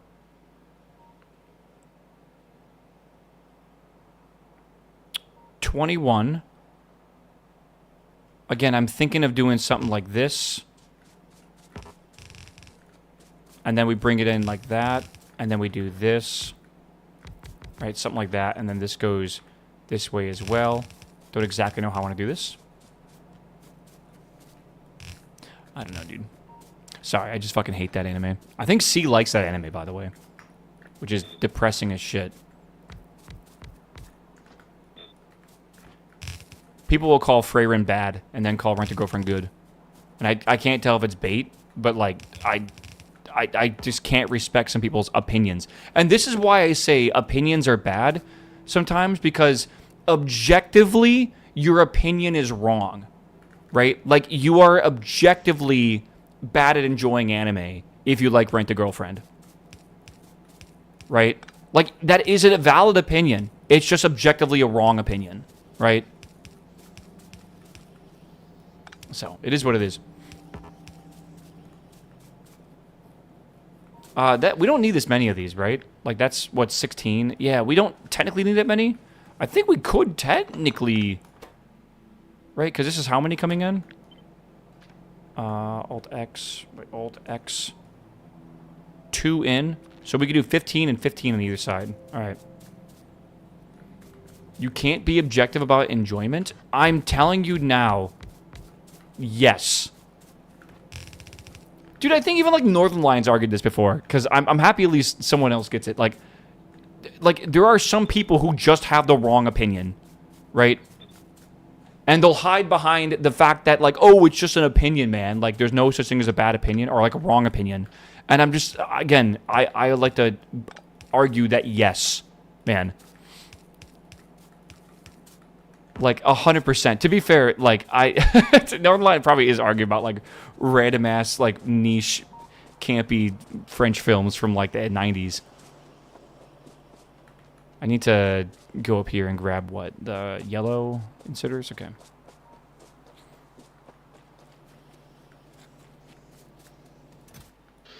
Do we have blue inserters yet? I don't think so. Soon, though, see them.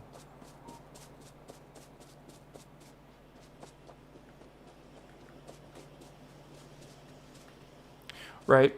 Like, in some people's opinion, the Earth is flat. Does that make their opinion right? Objectively, no. I'm sorry. Like, objectively, no. It is their opinion, though, right? And by all definitions, it's valid that it is an opinion because it exists, right? But it does not mean it is an opinion that is correct.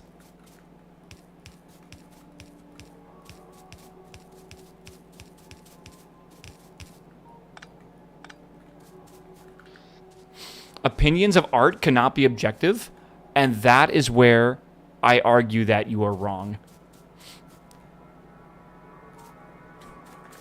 Right?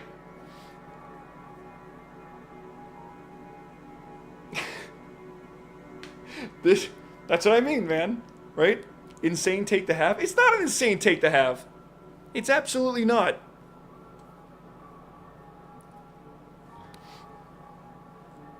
Oh, man.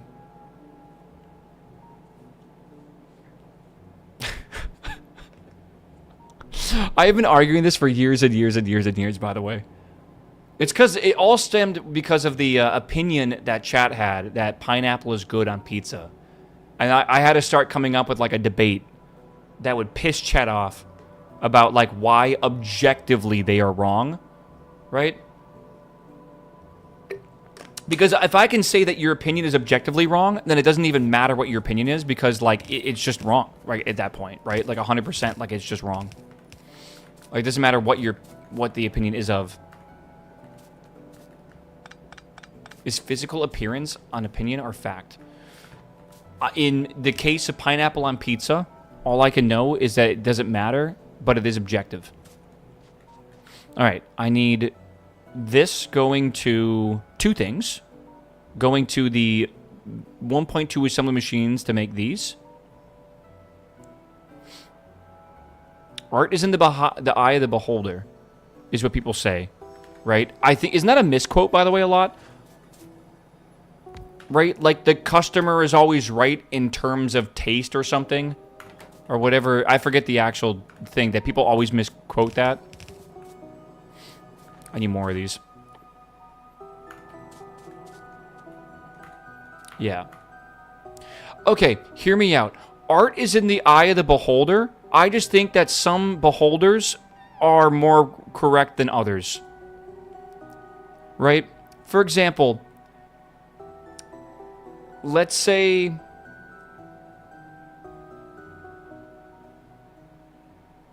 Again, I'm trying to think of, like, art here, right? Like, a house, a beautiful house, right, is probably going to be appreciated by, like, an architect more than, like, a random, like, potter, right? Because their perspectives and knowledge about the subject is different, right? You went with potter? Just a different job. Right? Okay. Because it needs to be extreme like this. Right? Objectively, the potter can be wrong about a house being ugly or like, you know, like I guess ugly is probably the best word to use here. Right? Harry Potter, yeah. A cobbler, I don't know. Is that but for shoes? And I would say objectively they're wrong. Right? Like, what do you know about architecture? They're going to argue, oh, but my opinion's valid. No, it's not. Like, that's my argument here, right? Like, you don't need to be an expert on the subject, but I think by knowing nothing about the subject or stating something... Again, like, but sorry, you're objectively wrong, and I will argue that you're objectively wrong in the exact opposite way, because you're coming at this in a different way than I'm looking at it. I would say that when I say objectively, by the way, I mean like factually. Architecturally. Oh, man. You are a streamer, you can't have an opinion on art. I will argue that streamers should not have opinions on a lot of things because objectively they are wrong. Find the irony here. All right. Let me see. We gotta have 2 of these. And then that needs to go into... this, I guess, which would be here. And then it's got to be 1.2 of those. No, just one of those into like 2 of these, which will be interesting. Something like that. And this needs to have this and also... Oh, that needs a plate? It's okay. This needs plates here. Okay, what if I did this?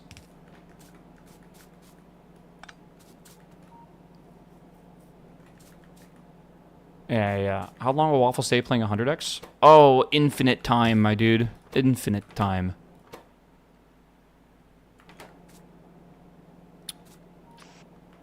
This will be a very, very, very long playthrough, and I am very excited for that. Twitch chat, on the other hand, I don't know if they're ready for that. I feel ready, though. Okay, this is going to go here. We might want more than that. I'm not really sure.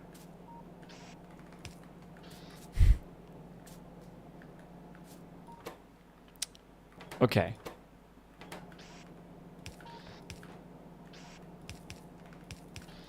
Perfect. Perfect. This is going to be plates. This is going to be that. I need to get these here. Let me go over here. Where is all this? Oh my god, there's like nothing left. Like, at all. Jesus. You wanted a long playthrough? You should have played Pianodon's hard mode. No. I wanted a long playthrough, not an impossible playthrough. I really feel like that's a big difference when people say I should play Pianodon. I actually feel like I can finish this challenge. I feel like Pianodon would be a bit like GregTech for me, where it's just overly complicated, and it's just never going to happen, right? I want to believe it would happen. I know deep down it wouldn't.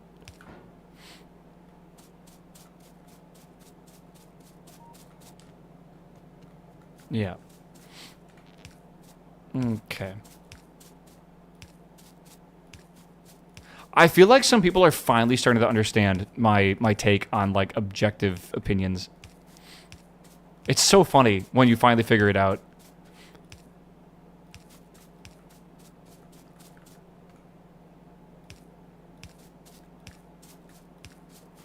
Yeah, what was the last Skyblock mod pack you played?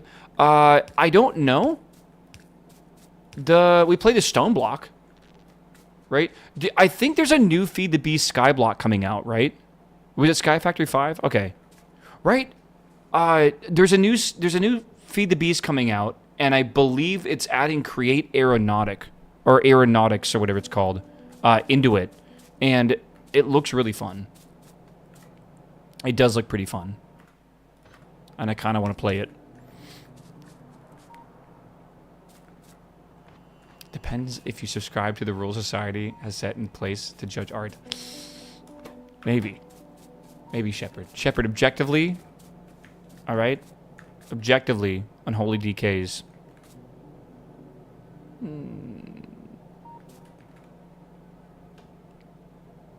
I give it like a 6 out of 7. Alright, let's see here. Whatever class I'm playing is far cooler than any class I'm not playing.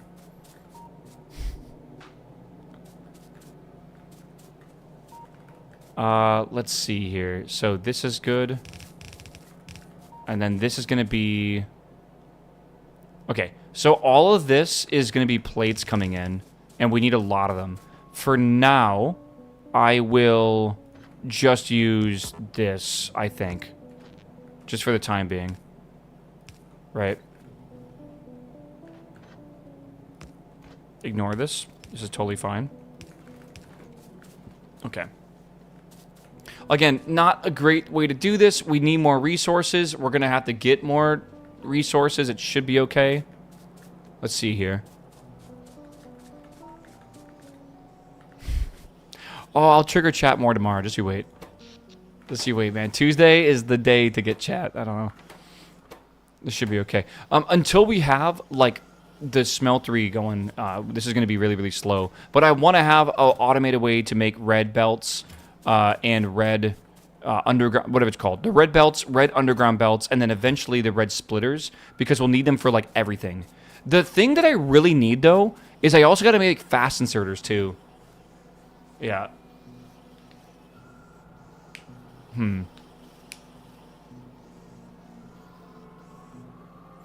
Yeah.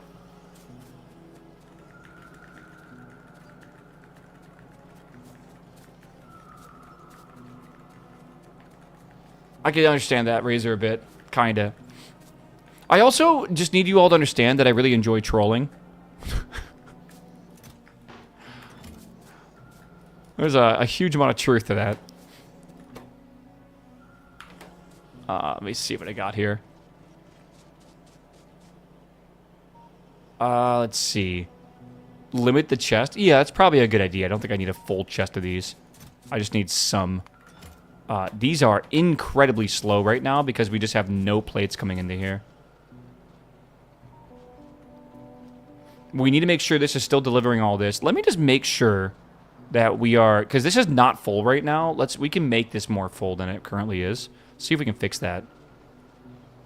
Right. Okay. Oh, man.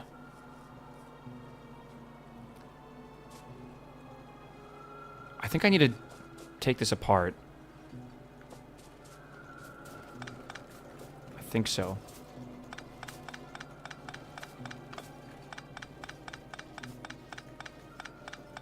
Wonder how long the trains are gonna take to get. Not that much longer. After the engine, which is 10,000 potions, railway is 7.5 thousand, which isn't too bad, right?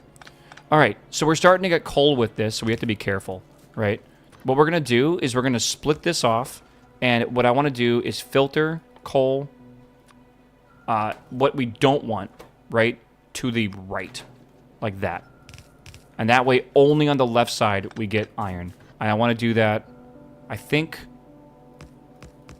like this, right? And we're going to just take this and do the same thing to it. Might just quickly even do this.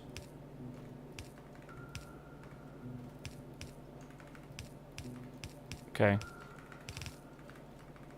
Like that. Okay. So with this, we're going to do undergrounds till about, where is that going to be? About here? Yeah.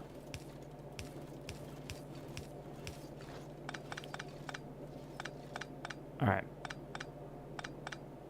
And then we'll bundle these together as the overflow. I'm just trying to think of a design for this, and this is really all I'm coming up with right now. I think I will do this.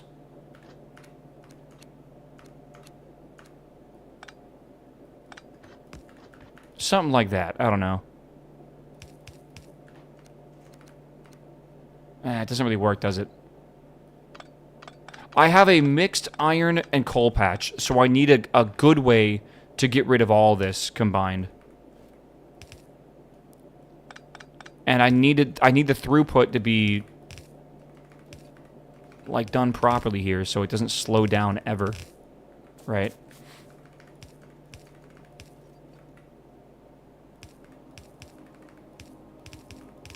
Which is really weird. So we have 4 of these, and then these 4 should be able to go over if it has to go. Now I need to make like some form of like balancer, kind of. So we'll do like a, whatever, we'll do like a balancer for this, and then this is going to need the same exact setup, I think, over here to do this. Once you and Waffle start living together, you should put a pineapple pizza in Waffle's face. I don't think Patty likes pineapple on pizza, brother. That man's Polish. He'll probably put like a pineapple on like a pierogi, maybe. Okay, so we can do that. Again, I might want to move this over, or maybe like flip it or something. Or maybe do it higher up here. Or, I don't really know. But either way, this should have all the coal ore we need. And then we basically just need to output this. Maybe even do a single one of these.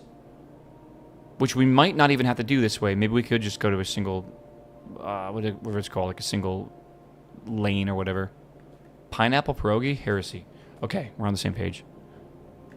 Right. This has coal that needs to be the highest priority to output into our system. Right.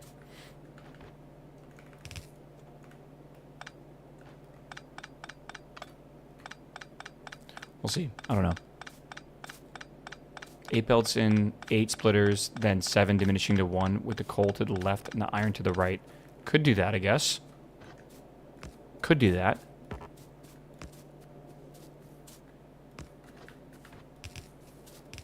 Again, all I understand right now is that this needs to be the priority here, right?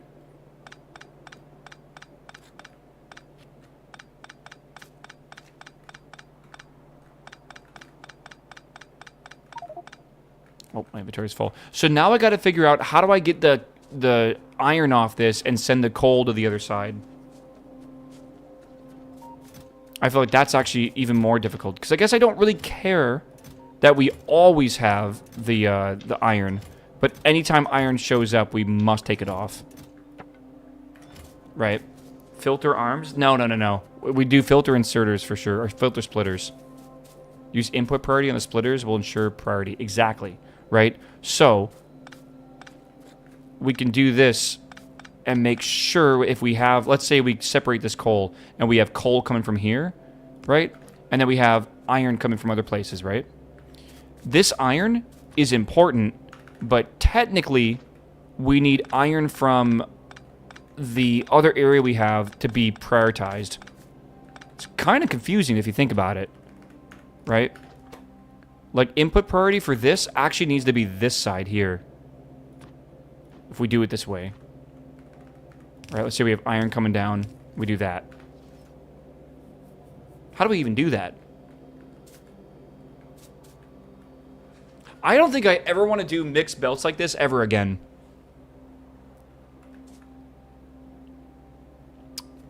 Because it is confusing.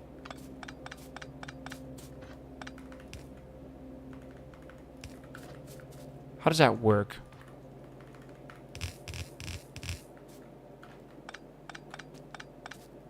Right, so we could do this.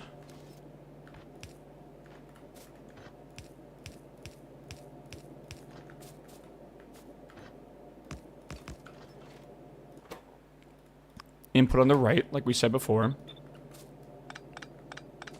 And again, the reason why we're doing this is so we can get the other belts and output them to here. And then at this point, these 4 belts, these 4 outputs here, right? If we could get these 4 belts to come down from this as the 4 iron outputs from these, right? So basically build the same thing here, but for iron. Send the iron to these 4 belts. This will prioritize that iron onto this belt. And then the coal will go over here. The coal will back up these belts, but then we have these belts that will take over. Then that coal that is on these belters isn't that much, but it is some. That will get prioritized as the main priority over all other coal. Does that make sense? This is actually kind of cool, and I think it works, but good lord, is it fucking weird. It's like really weird. But I think it does work. I think I can do this if I do some underground stuff as well. Alright, let me pick this up. So I want to do like this, maybe? Kinda? Kinda. Not exactly this, but kind of close. We'll do this. Okay. Sorta.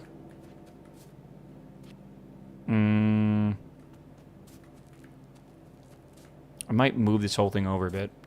If it works, if your coal and iron usage is somewhat similar. Disagree. Disagree. I think it will work no matter what.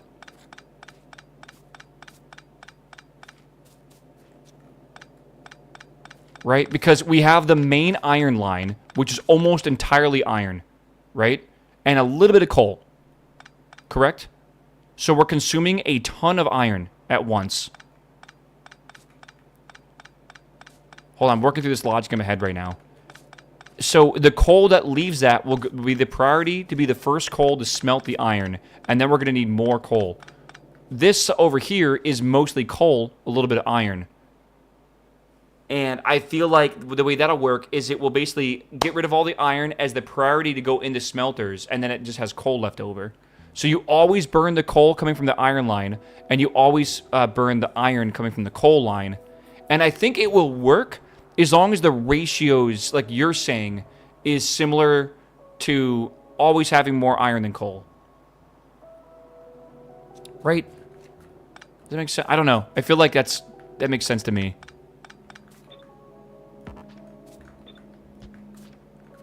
If you eventually completely back up iron, it'll clog, but it's unlikely. I also think... No, I agree with that. I think that could be a problem. But at the same time... Yeah, is there actually any way to have a completely uncloggable system without using, like, some weird circuit wizardry? I actually don't know.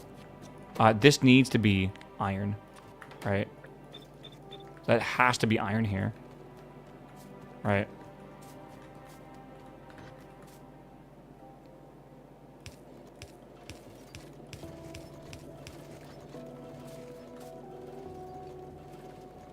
Okay. Right.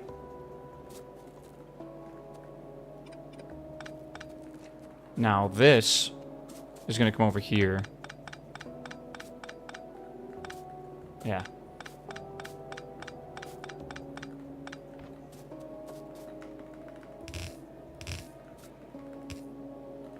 Well, I'm thinking it was like I'm just a system like this could be used to have like a dirty train, just like bring in anything that you want, and it could just separate out everything in a really nice, consistent, and quick way. And I'm not entirely sure how that would work. But I think it would be something similar to this. This is kind of like a sushi belt, yeah, isn't it?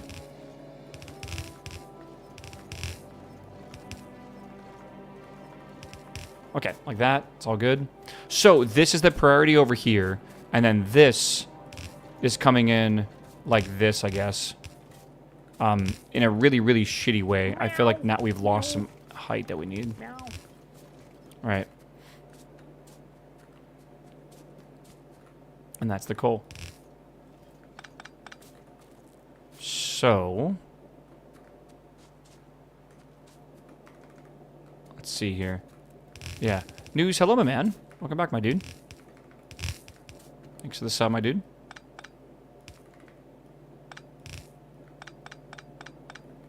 That should be correct. I think. And I'll put a really small balancer on that thing, I believe. We should be okay.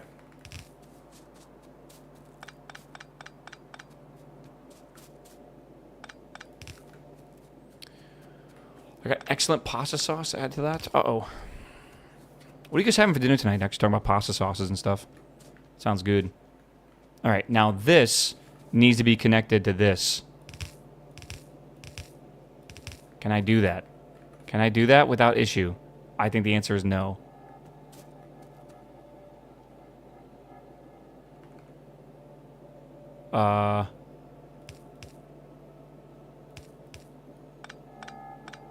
This has got to go. Oh, Jesus. Even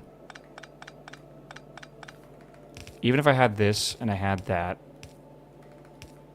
and then I did this, and I did that. Okay, hold.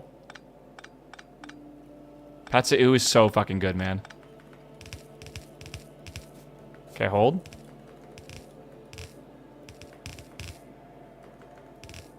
I have cooked up some fucking spaghetti here, bro. This is top tier spaghetti.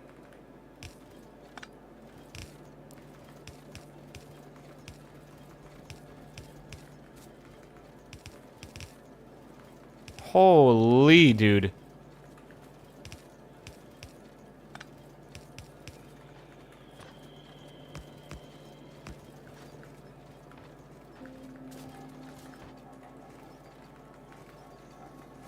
Okay. This is an input priority on the left, I believe. I think.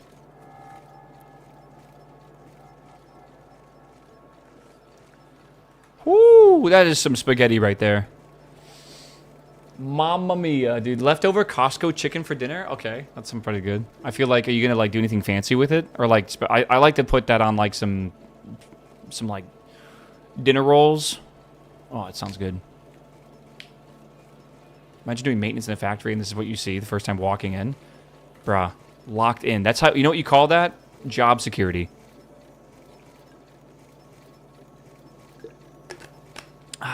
All right, also, I think what we should do is put these here and balance this out.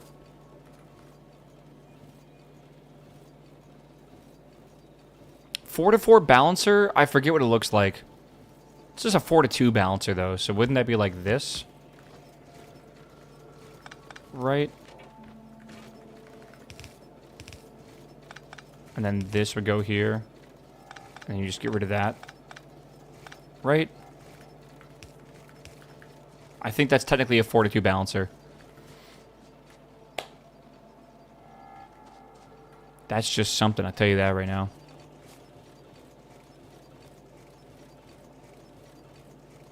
So again, any coal coming off this line should immediately get put into this use here, right? It should immediately go in here and be used. Okay, it has the priority, and this is the priority as well, right?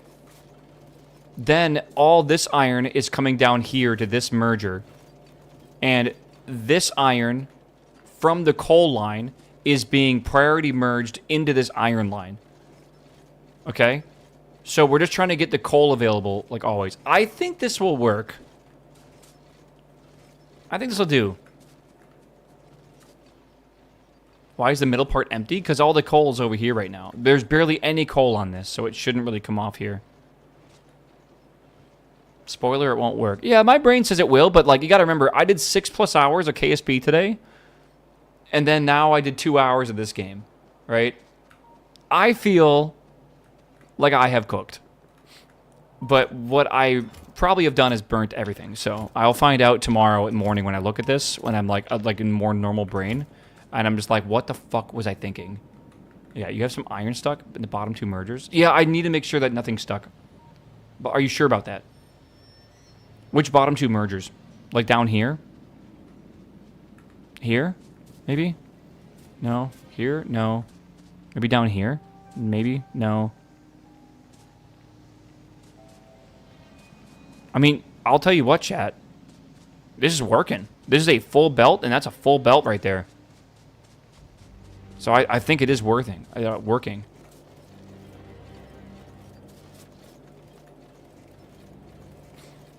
think it's good.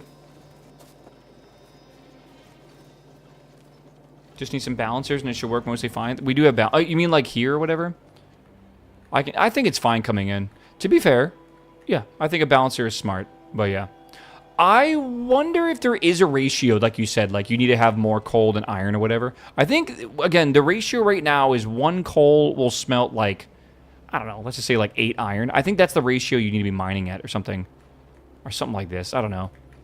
Okay, either way, engines come, and then the trains come, and then we can basically get rid of this shit. Because what I'll do is I'll just load this into a train car, all of it, and I'll send it to both the iron and the coal depot, and it will just unload from the train. It'll be as simple as that. Right? Which I will be able to do eventually. So we'll just make like large offloading sections. And that way it won't take anything off that it's not supposed to. Because I'll make sure those splitters are filtered. Or not splitters, but those hands are filtered. And that'll be easy enough. And this, we can just even make a loading platform over here. Surely. Well, the thing is, I want to mine this resource patch as fast as I can. Like, literally as fast as I can. Because I want to build a base around here. And I don't want to build over a resource patch if I can help it. That one might be a bit of a challenge. Maybe in the future we will have to. There's a mod that lets you cover up resources with, like, a special landfill. I can't install it, but it is cool. So, I don't know. Alright, why is that saved as 011? I'm smart. Okay. Chat, I'm hopping out of here, man. I need to fucking get off the computer right now. Alright? I love you all. I gotta say goodbye to YouTube first. So YouTube, goodbye. Thanks for watching. I'll see you tomorrow. Tomorrow, we might do a bit more KSP. Again, the big thing is Thursday, we're doing Subnautica 2. Friday, we're doing Forza. Probably Saturday as well, Forza. All right, so be hyped for that. All right.